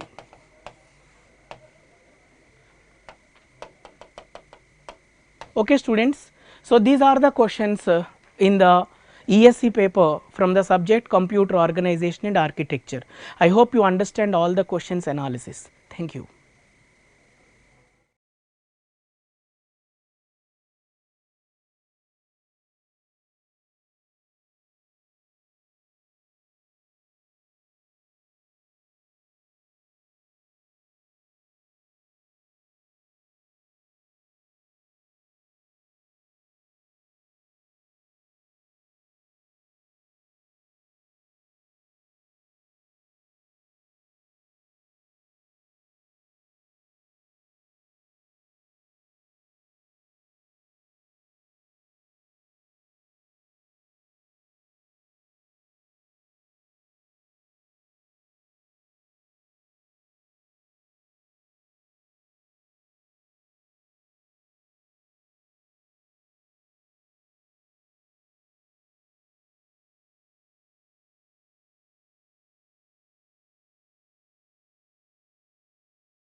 Hello dear students, I am Vijay Kumar. Let us discuss the questions related to microprocessors and microcontrollers. Right, look at the question number 5. Which one of the following is the disadvantage of software poll? Means software polling. For example, there are many devices for transferring of data or receiving of data. Some IO devices are there. So the microprocessor, if it is software polling, it has to run a program in the infinite loop so that it can check every device whether it has to transfer or not. So that takes a lot of time. So software polling means the program should run, keep on running. So processor is always busy. So therefore its job is not effective, and hence therefore what is the problem here? Response time of the device. Therefore lot of time is being wasted. Therefore we can see that what is the disadvantage here? That is response time. So delay in time. Therefore what can be used? There are some separate IO devices called as PIC, priority interrupt controller, like 8259.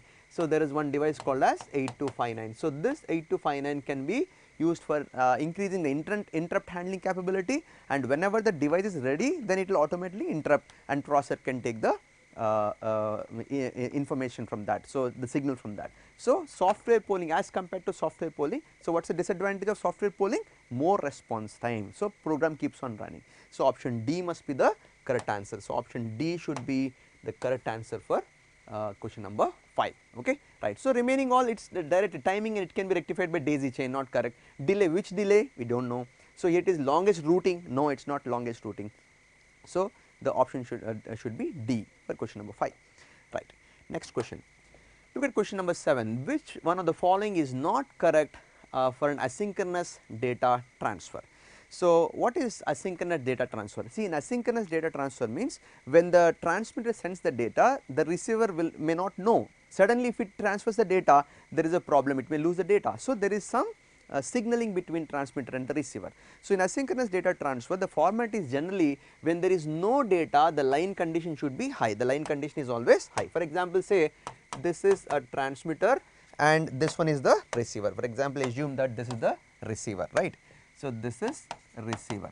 So, from transmitter to receiver, there is some pattern followed. What is that? When there is no data, the line condition is always high, that is 1, the line condition is always high. So, when the data is about to transfer, the first bit is always called as start bit. So, start bit is always low, it is a basic question, okay, basic data. Start bit is always low. Why? There must be transition such that the receiver can understand.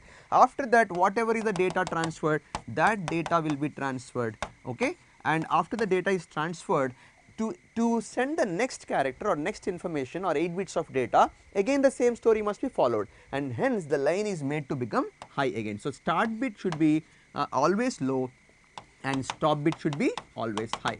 So, this stop bit can be of 1 bit duration, 1.5 bit duration or 2 bit duration based on the protocol whatever we set. So, therefore, what is he is saying not correct. When the character is not being sent, the line is kept in the 0 state. No, when the character is not sent, when there is no data, the line is always high, not low. So, this one is only not correct, okay. So, it is a direct first option itself is showing as a not correct. So, this is the actual answer because he is asking not correct, because when there is no data, line should be high.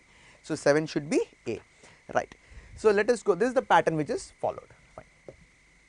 Let us go for the next one. So, if you want to check other data also, it is fine. So, whatever we have discussed, the same 3 information is same, 3 bits will be of the same information what we have discussed, right. Fine. Question number 9. Which one of the following statement is not correct? See, you must be very careful with respect to not correct, right, it is opposite, right, negative sense. Look at the first one. What is the purpose of buffer? For example, it is used for, like, for example, when the computer is communicating with IO devices. IO devices are slow speed as compared to the computer. So, therefore, the data rate should match between them. So, that is a basic concept of a buffer here, okay. There are different concepts of buffer, ICs are also there, but here it is for holding or to avoid the speed mismatch between the devices. So, buffering is to cope with the speed mismatch between the producer and consumer of data stream, that is correct only. Buffer is to adapt between devices that have different data, that is also correct. Buffering is to support copy semantics for application IO. So, what is semantics? So, semantics is like meaning only. So, there is no link between semantics and the buffering, right. Next, buffering holds a copy on faster storage on item that resides elsewhere, fine, that is also correct. It is just for holding, so that speed mismatch can be avoided. So, what is the wrong answer here? He is asking which is not correct. So, not correct is again option number C, C is the correct, because he is asking not correct. Buffer is just to hold the data unless the device, slowest device can understand that, to avoid the speed mismatch, okay. So, C must be the correct answer for 9th question. Next, let us look at question number 11. So, which one of the following is not correct about DRAM, rambus DRAM? See, this rambus DRAM is something like a synchronous SDRAM only, that is the next one. So, synchronous dynamic random access memory. So, here what happens is, in this it is a high speed, it is used for increasing the data rate, high speed only, that is fine. But the special DRAM bus delivers address and control information using an asynchronous block oriented protocol. See, it is something like a synchronous type of protocol, synchronous type of RAM, fine. So, that is appearing like wrong answer. Let us check others also. So, data rate is 1.6 GB, means gigabytes per second. So, actually this rambus DRAMs, they support 20 GB also, but by the way it is given in the gigabytes, okay, let us see. Fine. Its operation can be controlled by this explicit signals like ready to send, like read write signals, chip cell enable lines, okay, ready to send, read, these all signals can be possible, right. So, any memory chip requires that signals, these are all called simply control signals from the processor, right. So, that is also true. So, this one is also true. and it sends data to the controller synchronously to the clock to the master, because in this rambus DRAM it sends the data in like 2 bits per 1 clock also, is it clear? That is also possible, right. So here that is why data rate is high. So this one is also correct, this is also correct, and if you compare these two, we need to have a basic understanding. So this is special DRAM bus delivers address and control information using an asynchronous block. No, that is not correct. So actually it is for high data rate, and that is to synchronous type. So this will be the correct answer, because he is asking which is not correct. These three are correct, okay, these three are correct, because data rate is in gigabytes, we can prefer this one, okay. So this will be the wrong answer, okay, fine. So option A.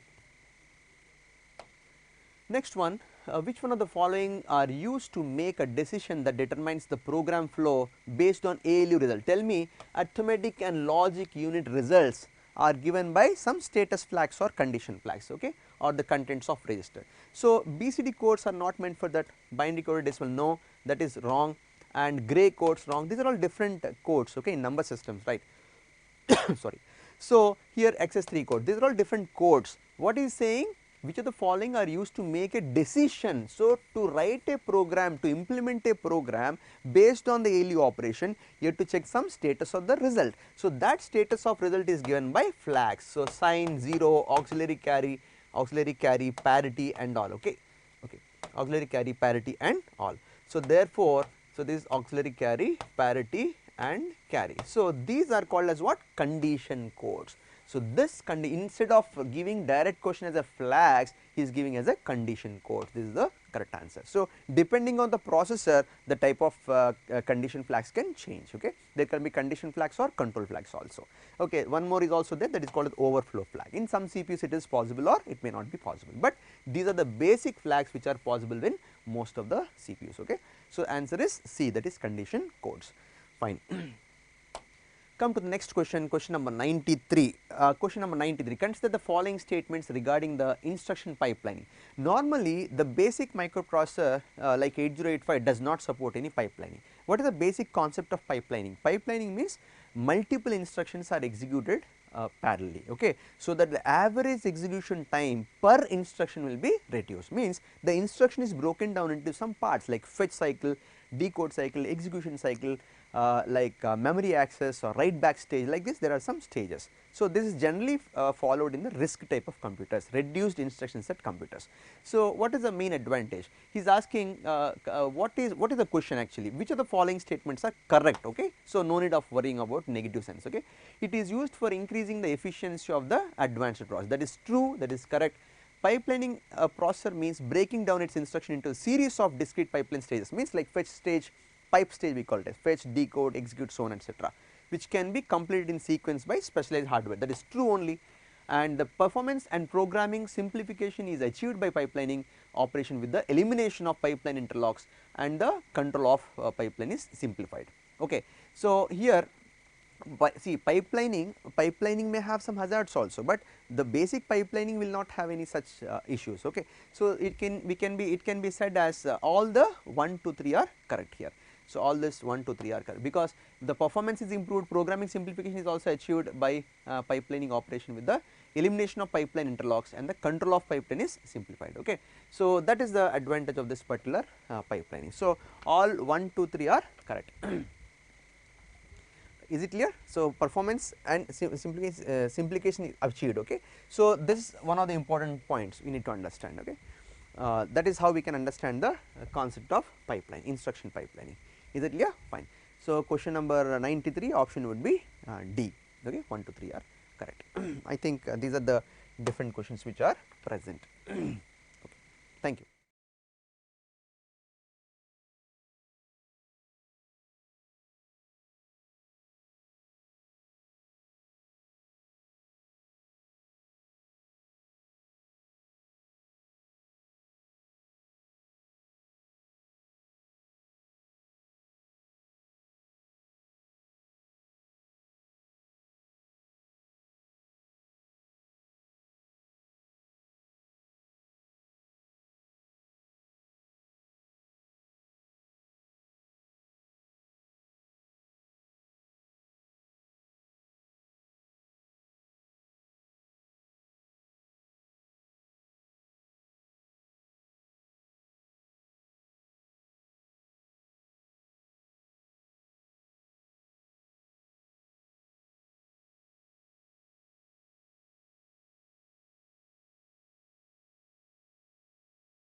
Yeah.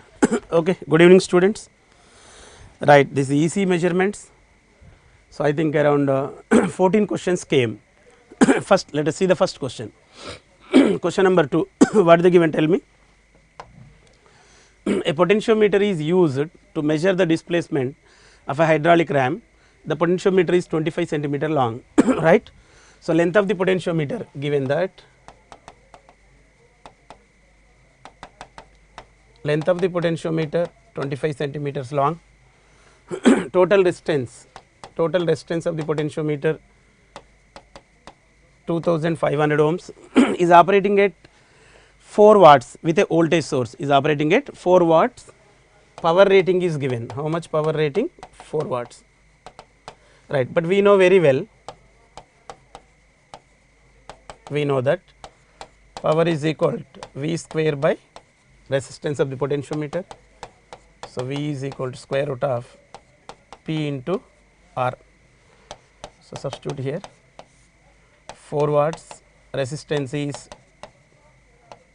2500, right. If I simplify, the voltage is around 100 volts, right. Square root of 4 is 2, square root of 2500 is 50. So 2 into 50 is nothing but 100 volts, right. But we know this is the potentiometer, output is voltage, input is displacement, right. The sensitivity of potentiometer is equal to V upon L, output voltage right, V upon length of the potentiometer, right. Here input is nothing but displacement of the potentiometer, sliding contact. So 100 volts divided by, right, 25 centimeters. So which is the correct answer? 4 volts per centimeter, right. Hence option, yeah, hence option B is the correct answer. This B is the correct answer. Okay. Yeah, see the next question. Just read it. Consider the following statements regarding measurement system. Regarding measurement system. In the case of suspended coil, permanent magnet, moving coil, PMM's instruments, the release of internal strain of the suspension wire causes drift of the zero setting, setting. Okay, right. But what the question is asking, which of the statements is correct? Is a correct statement only.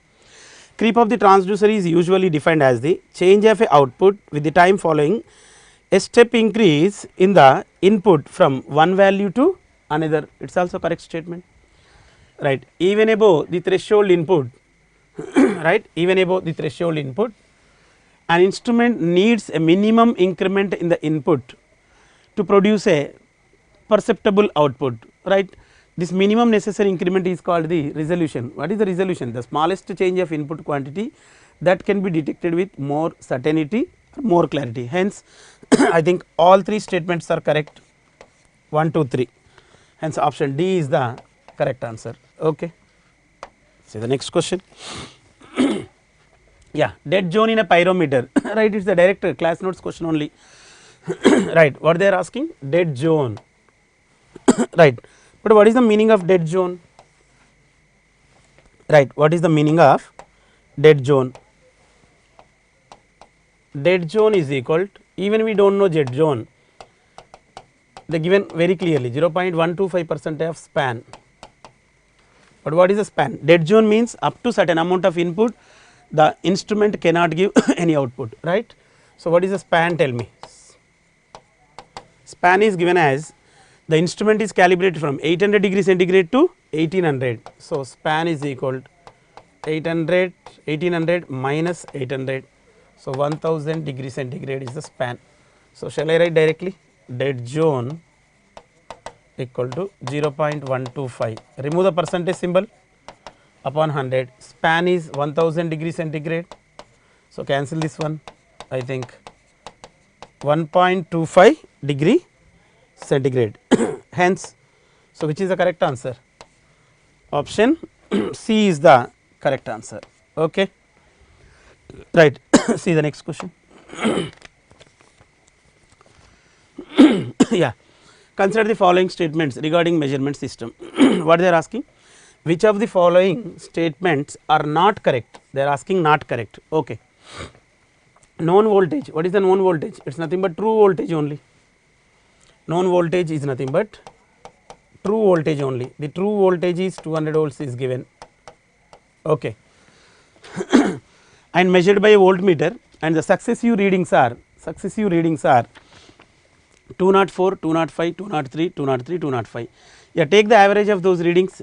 If you have taken average of these readings, that will give you measured value. We measured 204 plus 205 plus 203 plus 203 plus 205. Otherwise, we can write here. Right. So, anyway, divided by how many readings? 5 readings divided by 5 you can do, you will get 204. This is the measured value. Then calculate the percentage error. If you are calculating the percent error, measured minus true upon true into 100, you are getting around 2% error, but anyway nowhere related, this statement may not be correct. Okay, right, or not correct they are asking. If A denotes accuracy, P denotes precision, right, C denotes calibration, then error. So, what you can write generally, error A is equal to P plus or minus C. Understand or not? Error A is equal to P plus or minus C. That means it may be calibration may be added or may be subtracted, right. That is the reason it is also not correct statement. Okay. But question what is asking, which of the above statements are not correct. Okay. Though the instrument is showing the correct value, the precision of the measurement depends upon the number of significant figures, while the observer can read the value. Correct, this is a correct statement only. So, which are not correct statements? 1, 9, 2 are not correct statements. So, hence option C is the correct answer. 1, 9, 2 are not correct statements. So, hence option C is the correct answer. Okay, we can go to next question.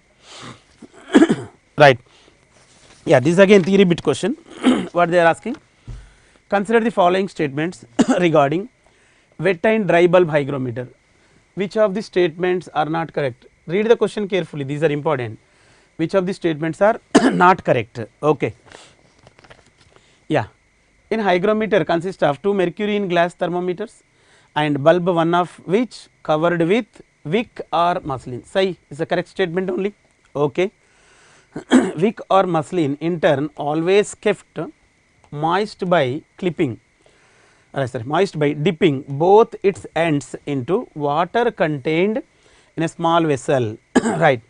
So, anyway, but what they are asking, which of the statements are not correct statements, right. So, anyway, this is a not correct statement only. Right. Continuous evaporation of water from the surface of the wet bulb keeps its temperature lower than that of the dry bulb, right. So, I think it is correct statement only. This is correct. 1 and 2 are 1 and 3 are correct statements. Statement numbers 1 and 3 are correct statement, but which is not correct statement? Only statement number 2. So, hence option B is the correct answer. Okay. Next.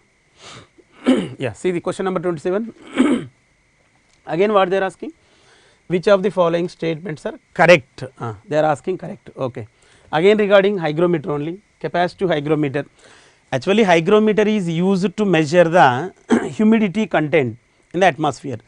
Hygrometer is used to measure the humidity content in the atmosphere. It is suitable for measuring moisture content, right. Humidity or moisture is nothing but same in many gases including hydrocarbons, correct. Right, whenever the cricket match is going on, right, so much amount of moisture content is there, right. What is the moisture content? We need to check with the help of hygrometer. Okay, is a correct statement. Being a capacitor, it can be easily incorporated in microprocessor based electronic instruments, it is also correct statement. It can't be used to measure moisture content in polar materials such as alcohols, right. In polar materials such as alcohols, it may not be measured. I think all 3 statements are given correct. Okay, fine. Hence, which is the correct option? Option D, 1, 2, 3. Okay. Next, we will go to the next question. Yeah, question number 28. So, what is the output of a successive approximation of 8-bit ADC? What type of ADC is given? 8-bit. So, given ADC is 8-bit. Given ADC is 8-bit. Okay. Yeah, given ADC is 8-bit ADC. Right. What is the input? Input voltage 491 millivolts. Reference voltage is how much? 512 millivolts reference voltage. Okay. What they are asking, whenever it is a 8-bit ADC, shall I write like this? If I am writing like this, B7, B6, B5, B4, B3, B2, B1, B0. Okay. Whose equivalent values, reference values, if I am writing V reference by 2 to the power of 1, because given 491 millivolts, I am taking directly V reference by 2 to the power of 1, V reference by 2 square, 2 cube, 2 to the power of 4, 2 to the power of 5, we can write directly 2 to the power of 7, 2 to the power of 8. Reference voltage is how much? 512. Reference voltage is 512. 512 by 2 to the power of 1. Shall I write directly? 512 by 2 to the power of 1. It is nothing but 256. 512 by 2 to the power of 2 is nothing but 128. Okay. Then 64. Then 32. Just do it divided by 2. 32 by 2. 16. 16 by 2. 8. 8 by 2. 4. Here 2. Okay. Right. These are the reference values. But what is the input voltage? Input voltage 491 millivolts. Okay. Always B3, B7 bit, MS bit is always set to 1. Always MS bit is set to 1. 256 whose value? 256 less than 491. True. True means counter goes to next stage. Again put some weight. Right. 1 1. B7 B6 1 1. 256 plus 128. Right. Both add it. Again less than 491. True. Again go to next stage. Always counter is incremented by 1, counter goes to next stage.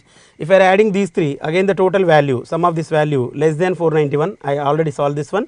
So, again go to next stage, it is 1. Every time we will keep some weight, if it is true keep the same weight, if it is false simply remove the weight. Okay.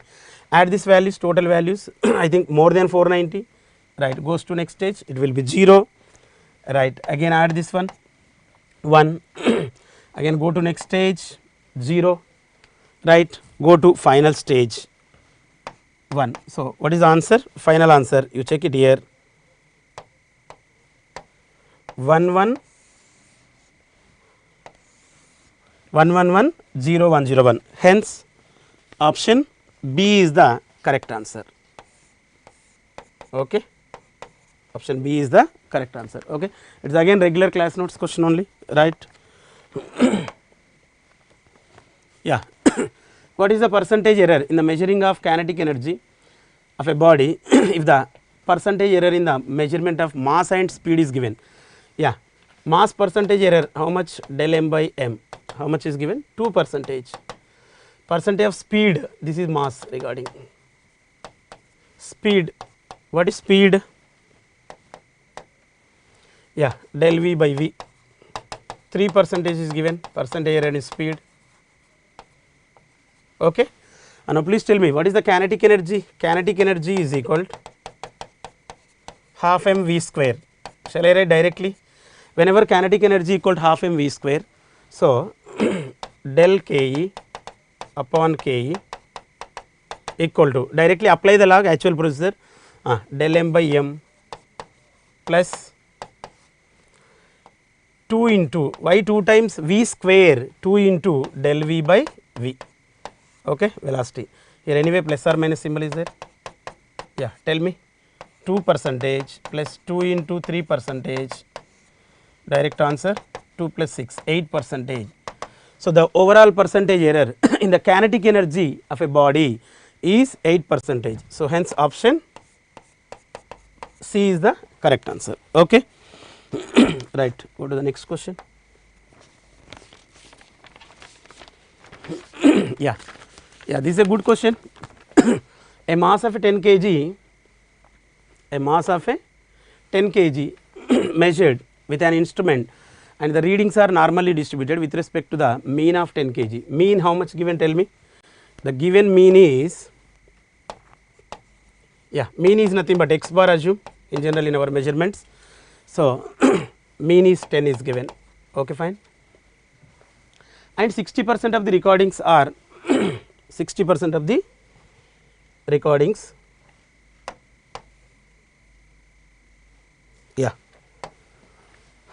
are found to be within the 0.05 kg from the mean. If I am taking like this is a mean suppose 10 within the 0.05, that means 10 minus 0.05, okay, 10 plus 0.05, this is 10.05 you will get, this is 10 minus of 0.05, 9.95, okay. What they are asking? So, find the standard deviation, they are asking find the standard deviation of the data, sigma is asking, okay. What they given integral of 0 to 0.84, this is assume z something, integration from 0 to z value. If I am writing, we know that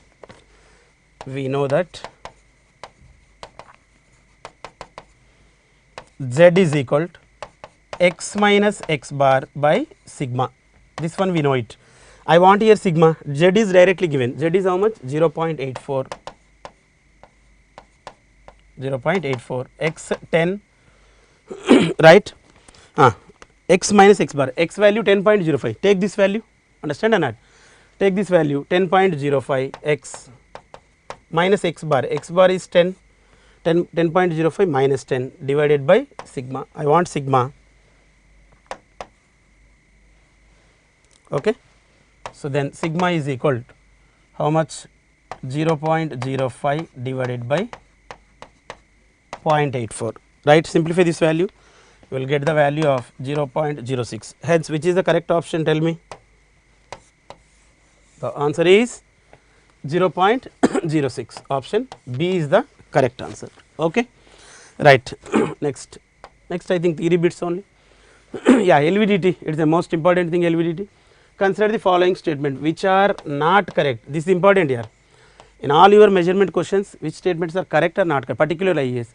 The LVDT output is basically an amplitude modulated signal. There is a possibility of mix up between the modulation frequency and the carrier frequency. The displacement varies sinusoidally, okay. So, I think statement number 1 is not correct. Is it sinusoidally? No, linear. LVDT itself only linear variable displacement transducer. Linearity is good up to 10 mm, correct statement, is a correct statement. Sensitivity is high, approximately 40 volt per mm, it is not 80, it is a 40 volt per mm only, right. LVDT sensitivity is very high, 40 volt per mm. So, statement number 3 not correct, 1 not correct, 2 is correct, but what they are asking which is not correct statement, hence 1 and 3, option B is the correct answer, okay. Next. Next question, tell me again what they are asking, which of the statements are correct, Consider the following statement regarding, right, in case of system failure usually the entire unit needs to be replaced, is it like that? No, whenever in any entire system is failure, when system is failure one particular unit needs to be replaced, so it is a wrong statement only. Capillary allows considerable separation between the point of measurement and the point of indication, correct, so statement is correct. Complex design makes the expensive, obviously na, when we go for complex designs, right, it will be expensive. So, statement number, right, 2 and 3 are correct statements, answer hence option C is the correct answer, okay. Go to next question. Yeah, consider the following statement regarding transducers. Again what they are asking, which of the statements are correct statements. Okay. Eddy current gauge is used for measurement of, used to measure the displacement, correct. Proximity sensors, eddy current gauges, very small displacements. Yeah, Pirani gauge is used to measure high pressure. Okay. Pirani gauge is used to measure high pressure. Is it correct? Pirani gauge is used to measure low pressure. We know very well. Low pressure. How much low pressure? In the order of 10 to the power of minus 3 mm of Hg to 10 to the power of minus 1 mm of Hg. So, I think wrong statement. Is it wrong or not? Pirani gauge is basically low pressure measurement device. Okay. Right. But what they are asking, which of the statements are correct? Okay. Yeah. Which of the statements are correct?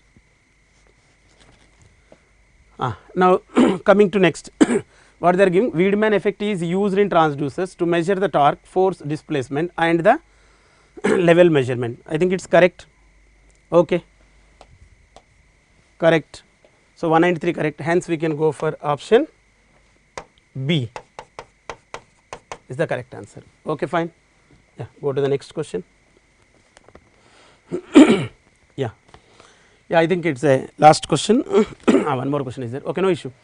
Now tell me, electromagnetic flow meter. Regarding electromagnetic flow meter, again which of the statements are not correct? Again not correct, important. Tell me, it is not suitable for metering corrosive acids, cement, slurries, detergents, greasy and sticky fluids. Okay, greasy and sticky fluids.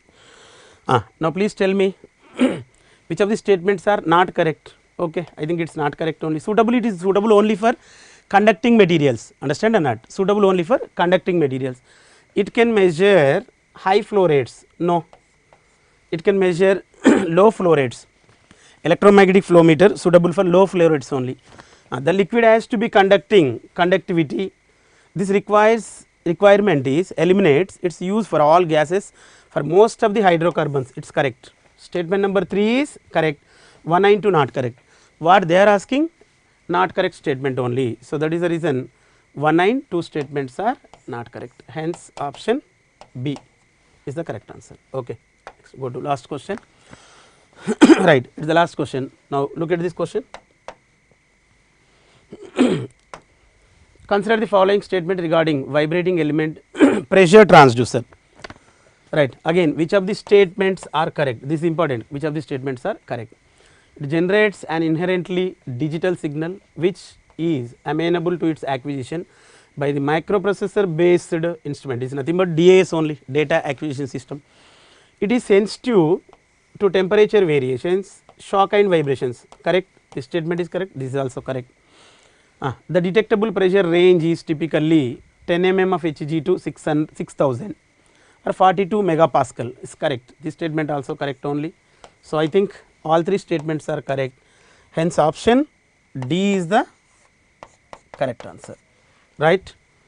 So, I think this is the end of the measurement. I think total 14 questions came in ECE. So, that is the reason it is a more weighted subject, right. So, all the best.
Hello students, we can see the solutions for ESE 2024 questions from advanced communication subject. So, first question, the critical fiber length of the fiber reinforced composite ranges between. If you just observe that the fibers are completely reinforced, fiber reinforced, so composite range between, asking with respect to the fiber diameter, that is with respect to the fiber diameter he was asking. So, when they are talking about the fiber diameter, we know that the reinforcement was done composite ranges, a very small reinforcement can be done within that core to make the fiber, like doping will be done. So, that is what the range will be very less, that is 5 and 20 times of the fiber diameter, and remaining things if you observe that is 150 times, 150 times, 200, 250, 150 times, that much times of fiber diameter cannot be reinforced. So, that is why the answer is 5 and 20 times the fiber diameter we are having. If you see the ratio of your complete fiber diameter and to the core, how much amount reinforced is always very, very small. So, coming to the next one, that is, so common error control techniques are not based on. See, completely error control techniques we studied error detection and error correction. So, two techniques are there. So, the error detection will be there. So, which are not based on, it is not based on, but it is based on the error detection. Error control can be done based on the error detection, right, and positive acknowledgement and retransmission. If you got a positive acknowledgement, we are not going to be talking about that we have an error. Okay, so that is not based, it is not based on the error controlling. So, next one is called as retransmission after timeout. Retransmission after timeout means after some time the time is completed, we can make a retransmission, again we are sending it, then it is also come under the process of controlling the error only. So, which is not based, was asking. So, negative acknowledgement is there. So, negative acknowledgement if you have, definitely you can send a signal back to get the correct information for retransmission. So, that means the positive acknowledgement and the retransmission are not based on. If it is based on, in the sense means we can tell it is correct, error detection, retransmission after timeout and negative acknowledgement. Okay. So, next question. If you come across the next question, that is SEMA, and he was asking about the match the following list. So, he was giving the complete list. So, SEMA is given MCCDMA, so IDMA and LASCDMA. So, all of the multiple axis techniques we are having. So, multiple axis techniques he was asking to tell about the values. Now, first of all I am talking about this SEMA. If you talk about the SEMA, it is called as sparse code multiple axis. SEMA stands for the sparse code multiple axis. If you see the SEMA, that is a sparse code multiple axis, and that sparse code multiple axis was nothing but an, if you observe carefully, such that this MCCDMA, I will tell the full forms, next I can explain that how they are interlinked to each other. If you know one thing also, we will get the option correctly. So, first is called SEMA, which is called sparse code multiple axis. MCCDMA, if you talk about MCCDMA, it is called as multi-carrier code division multiple axis. IDMA, interleave division multiple axis, interleave division multiple axis.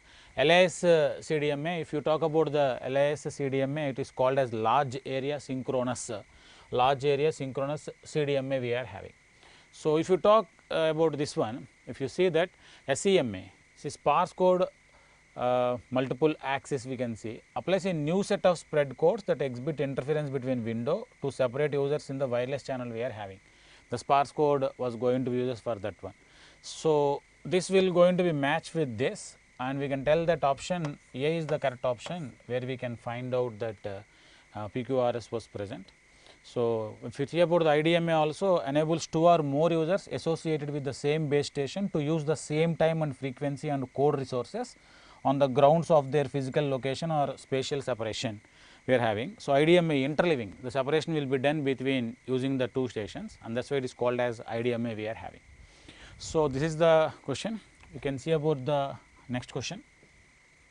Which one of the following is not the property of wise MAC, media access control, if you talk about MAC. So, talking about the wise MAC, if you see wise MAC means it is a peer-to-peer communication we are having. So, when you talk about the wise MAC, the preamble duration you was asking, the preamble TP is minimum of L theta into 4 of T W, and this is the which of the following is not the property was asking, remaining all are the properties, and this is the only thing which is not the property we are having. So, the packets in wise MAC may also contain one more bit, contain a more bit also, and these are all the remaining properties of your MAC we have, the preamble duration. So, next one, if you see the next question, a cell transmitter generates plus 15 dB RF signal and is connected to an antenna using an RF coaxial cable that induces a 3 dB loss. The cable has two connectors at its either ends that induce a loss of 2 dB each. What is the signal level at the input of the antenna, he was asking. If you see about this one, the input power what you are giving. So, if you see the input power is equal to plus 15 dBm. So, plus 15 dBm RF signal connected to an antenna using an RF coaxial cable that induces a 3 dB loss. That is the loss in the cable. If you see the loss in the cable is equal to 3 dB loss is given. The amount of loss offered is equal to 3 dB, and the cable has two connectors at its ends, induce a loss of the 2 dB. So, loss of connector is equal to 2 into 2 dB. The reason for writing 2 is nothing but, and we have two connectors are present. See, the two connectors are present given in the question, right. So, next one is what is the signal level at the input of the antenna. So, what is the signal at the input of the antenna, he was asking. If you talk about the signal level at the input of the antenna is nothing but N. So, if you draw a diagram, you will get a clarity such that it is what the cell side transmitter, so which is transmitting. So, we are having a coaxial cable and we are having two connectors, one connector here and another connector was going to be placed to the antenna block, which was given antenna block. And what is the output power we are having at the antenna, he was asking. He is giving input power, loss of the cable, and this is loss of the connectors we are having. So, obviously, he knows that P out is equal to P in. I am writing in terms of dBm directly, that is loss in the cable minus a loss in the connector we are having. So, I am writing directly. So, this is equal to P out in terms of dBm, guys, that is equal to P in is 15 dBm. So, 15 dBm minus loss of the cable is equal to 3 dB minus 2 into loss of the connector, that is equal to 2 dB, respective value is 4 dB. dBm minus dB is equal to once again dBm. So, we get the value that is equal to 15. So, value is equal to 8 dBm. So, the answer is equal to 8 dBm after doing the respective calculation. So, you can find out that your P out value is equal to 8 dm. So, option D is the correct answer we are having. So, this is one question. So, now coming to the next question. So, this is also asking about which of one of the following is not the property of flooding, he was asking. If you observe carefully, not the property of flooding, he was asking. Actually, flooding is a technique where we are using it in the routing techniques, and you know that flooding is sending a small package to the neighboring routers to know about the status or about knowing about the condition of the router. So, how about the neighbor routers we are having, what is the route present and what is the distance present between the two routers, everything. So, in that process what happened is we are going to be using a flooding. See, is not the property of flooding. See, it requires the network to provide multiple paths for each source and destination pair. Okay. So, generally even only one route also we are going to be using to get it, and that is why this is not the property we are having. So, remaining all are the properties only. Effective routing approach, when the information in the routing tables is not available, even the information in the routing tables is not available, if you send a flooding, it can going to be get back the complete table, LSDB will be formed. Okay. Link state database table will be formed. It may easily stem the network as one packet creates multiple packets that in turn create multiples of multiple packets, generating an exponential growth rate. Yes. We send from one packet to the another one, from there it send another packet to the adjacent routers, like this. The huge big web network we can find, exponential growth has to be present automatically. So, instead of explaining each and every so called these options, I am just talking about the required option we are having. So, if you see about that question number this question, so it requires the multiple network to provide multiple paths for each source to destination pair. Even single path is also there, it can going to be send the information to the routers. Okay. So, coming to the next question, which one of the following is a disadvantage of CDMA, he was asking. So, if you talk about the disadvantage of CDMA, asking disadvantage we have. So, when you talk about the CDMA disadvantages, of course, there are so many advantages are there. The most important one, security and bandwidth conservation and effective use. But the major problem we studied in the near far problem, and one thing, fading. Because of that fading also the low throughput will be present. compared to the other multiple access techniques. If you see other multiple access techniques, we are having a low throughput is present. Because of this low throughput, we are having that CDMA was going to be a somewhat a disadvantage we have. So, that is what it is called as a low throughput, So, remaining all things are going to be having sufficient protection, what I told you, security and all those things. I am not explaining each and every option to you, I am telling about that what happens to the things. Okay. So, I hope you understand this. So, coming to the next question, which one of the following statements is correct for ST connector? So, generally whatever the connectors that we studied in the classroom, and here the connector asking is ST connector. ST connector stands for the straight tip. It is called as the straight tip connector we are having. Okay, straight tip connector, we can tell this a little bit out of syllabus has came from this question, because the connectors that we studied in the classroom is basically depending upon the expanded beam principle connectors only we studied, and that too we study about the screw on, so on about the so called about the bayonet mount connector, and next one is push and pull configuration connector. These connectors we studied, but here the question was asked from ST connector, it is present.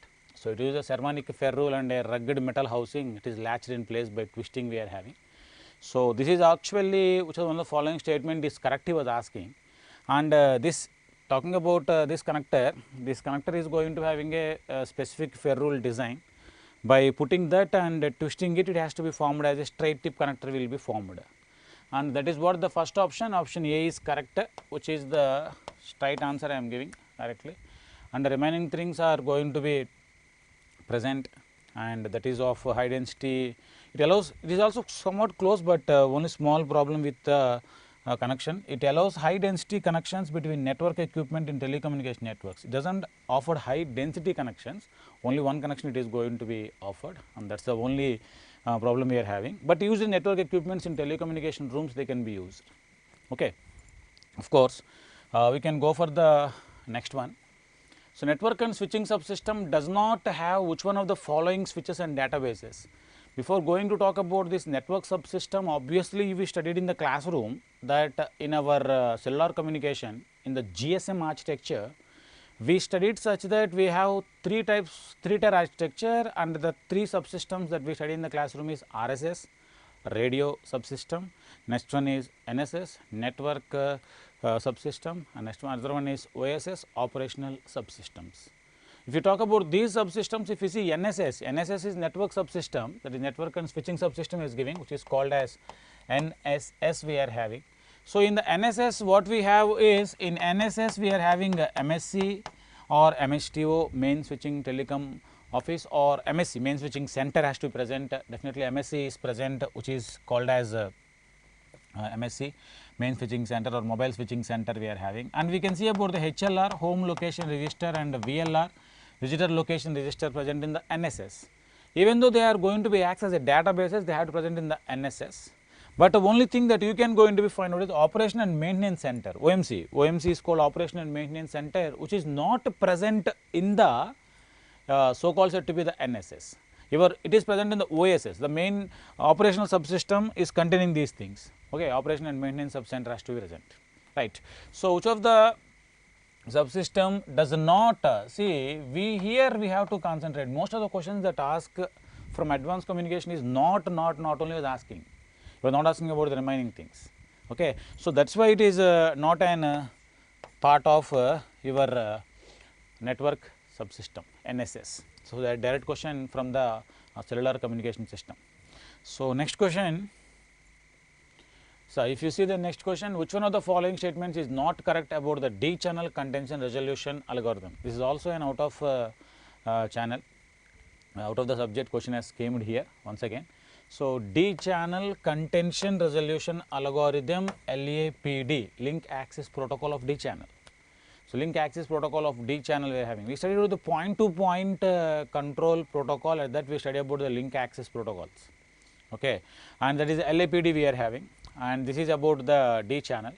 So, whenever we talk about the D channel, the first thing is, here also he was concentrating on the NOT. See, many questions that asked in that is not only.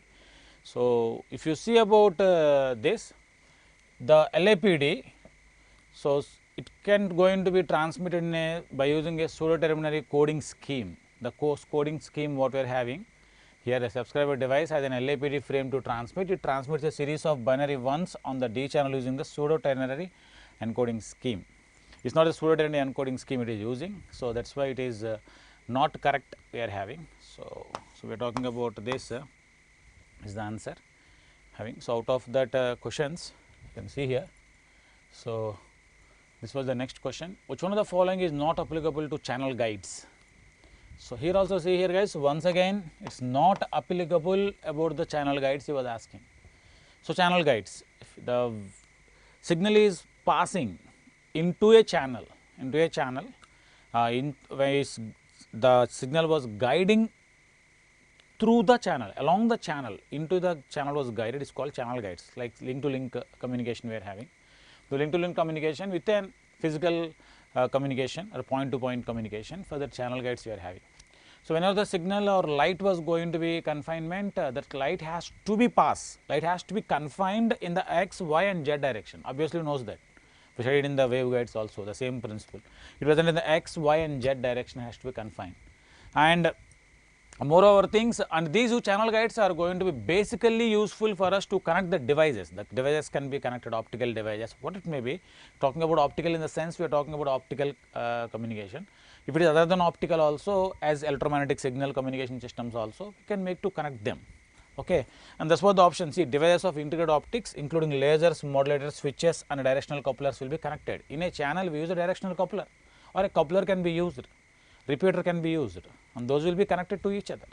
So, it is used in the design of single mode structures that are compatible with the single mode fiber guides. Obviously, I told many number of times in the classroom that is single mode fiber can be going to be used as mostly for making a connection between the two points in optical communication system.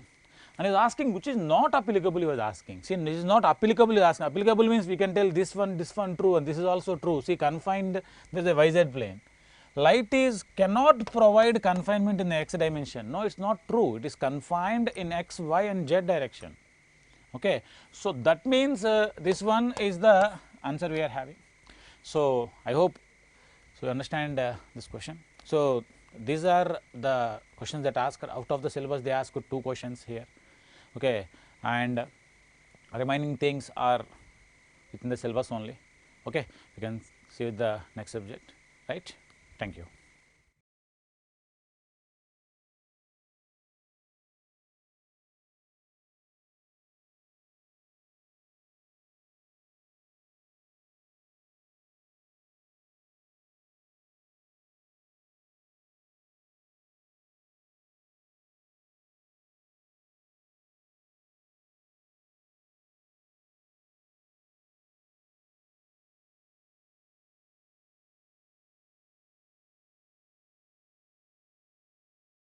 The digital electronics session.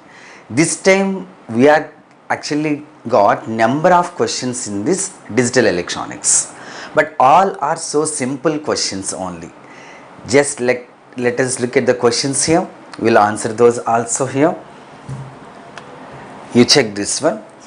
Which one of the following adders divides the full adder into groups and employs the carry bypass logic to speed up the carry propagation?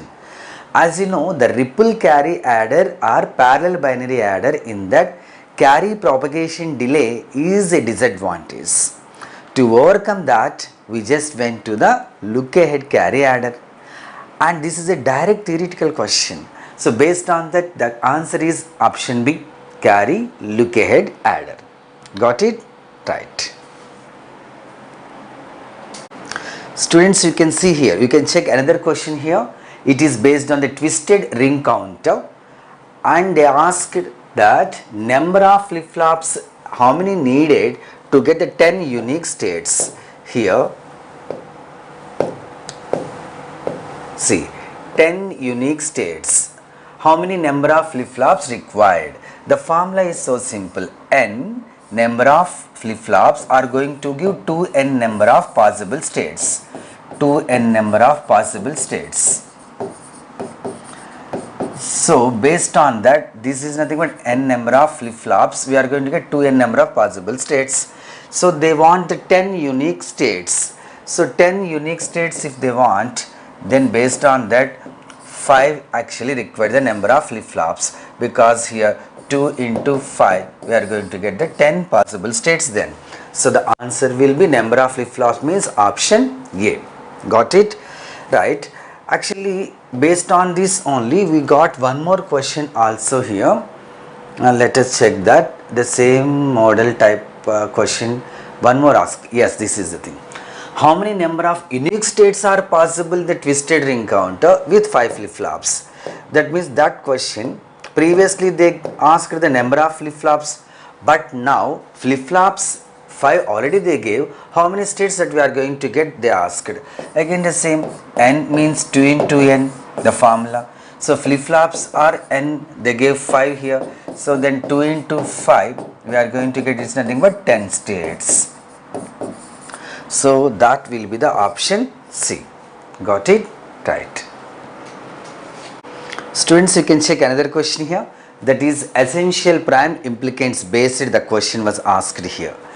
As you know, this is a very important topic. Every time, even in our PYQs also, we just discussed this one. And here you see, this is one particular group we are having, and like that here there is one more group we can have, and these together another group, and these are another group.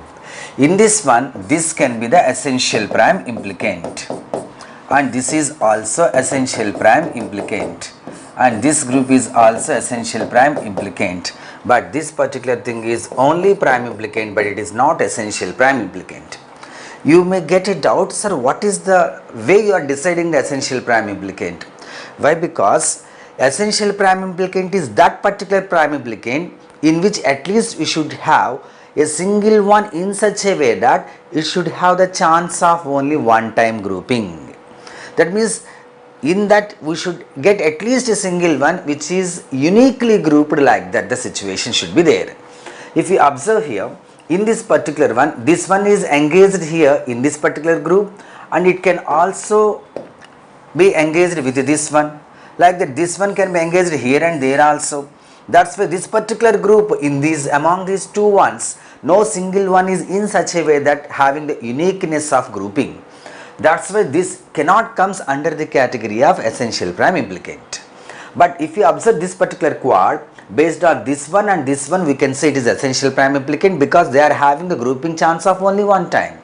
Like that, based on this particular one also we can say it is essential prime implicant because it is also having the chance of one time grouping. Like that, this particular one based also we can say it is essential prime implicant. So like that, if you make the groupings of these three, you can get the option D. Got it? Right. Thank you. Students, here you are having another question. Just it is so simple one, based on the K-map they asked. So the K-map simplification is so easy, you know that, because they gave the situation of this. We are having the numbers given in this way. So it is a 4 variable K-map. Okay, we are having this is 0, 1, 3, 2, 4, 5, 7, 6.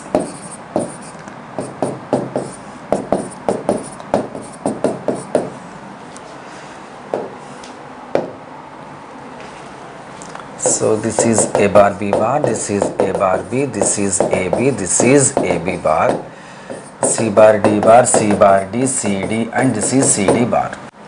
Now here they give 2, 3, 4, 5, 7, 8, 10, 13, 15. So the grouping can be done so easily like this. This can be a quad, and for this particular one you should make this one as a group, and for this as a group, and this one as a group. Just like that you can make it so easier way of simplification. Got it? Right. Dear students, here the question they gave memory based questions. Like IC number they gave, based on that they asked like that the question. 2 questions they asked like that. So in this we can have this particular IC number is going to be a 2 input multiplexer with 4 bit. So this is a memory based question. And next one, this is the Right, multiplex related question. They gave this particular expression AB plus B bar C and they are asking which is suitable in this one. Yeah, I said a shortcut also to you. First of all, AB plus B bar C means what the numbers that we are going to get, that we have to extract. So the numbers actually we are going to get from that F equal to sigma small m 1, 5, 6, 7. So in a K-map also you can just make it and you can get it. Otherwise you just take this one K-map 3 variable like this you are having. This is A bar A, B bar C bar, this is B bar C, BC and this is BC bar. So AB plus B bar C, how to make that identification AB. So this is A, B and B bar C. So this is B bar C and this is B bar C. So we are having 1, 5, 6, 7 like that 1, 5, 6, 7. Then how to make this one? Yeah, here we are going to make this is 2 by 1 mux now. So here we are having 4 by 1 mux here with 2 inputs here. Let us take this A and B here, select lines. Based on that C bar C, just make it 0, 1, 2, 3, 4, 5, 6, 7. This is I0, I1, I2, I3 like that we are having. So that we are having that. Now we are going to have in this particular 1, 5, 6, 7 means 1, 5, 6, 7. So based on that we can have here, this is nothing but C0, C1. So like that. Got it? Right.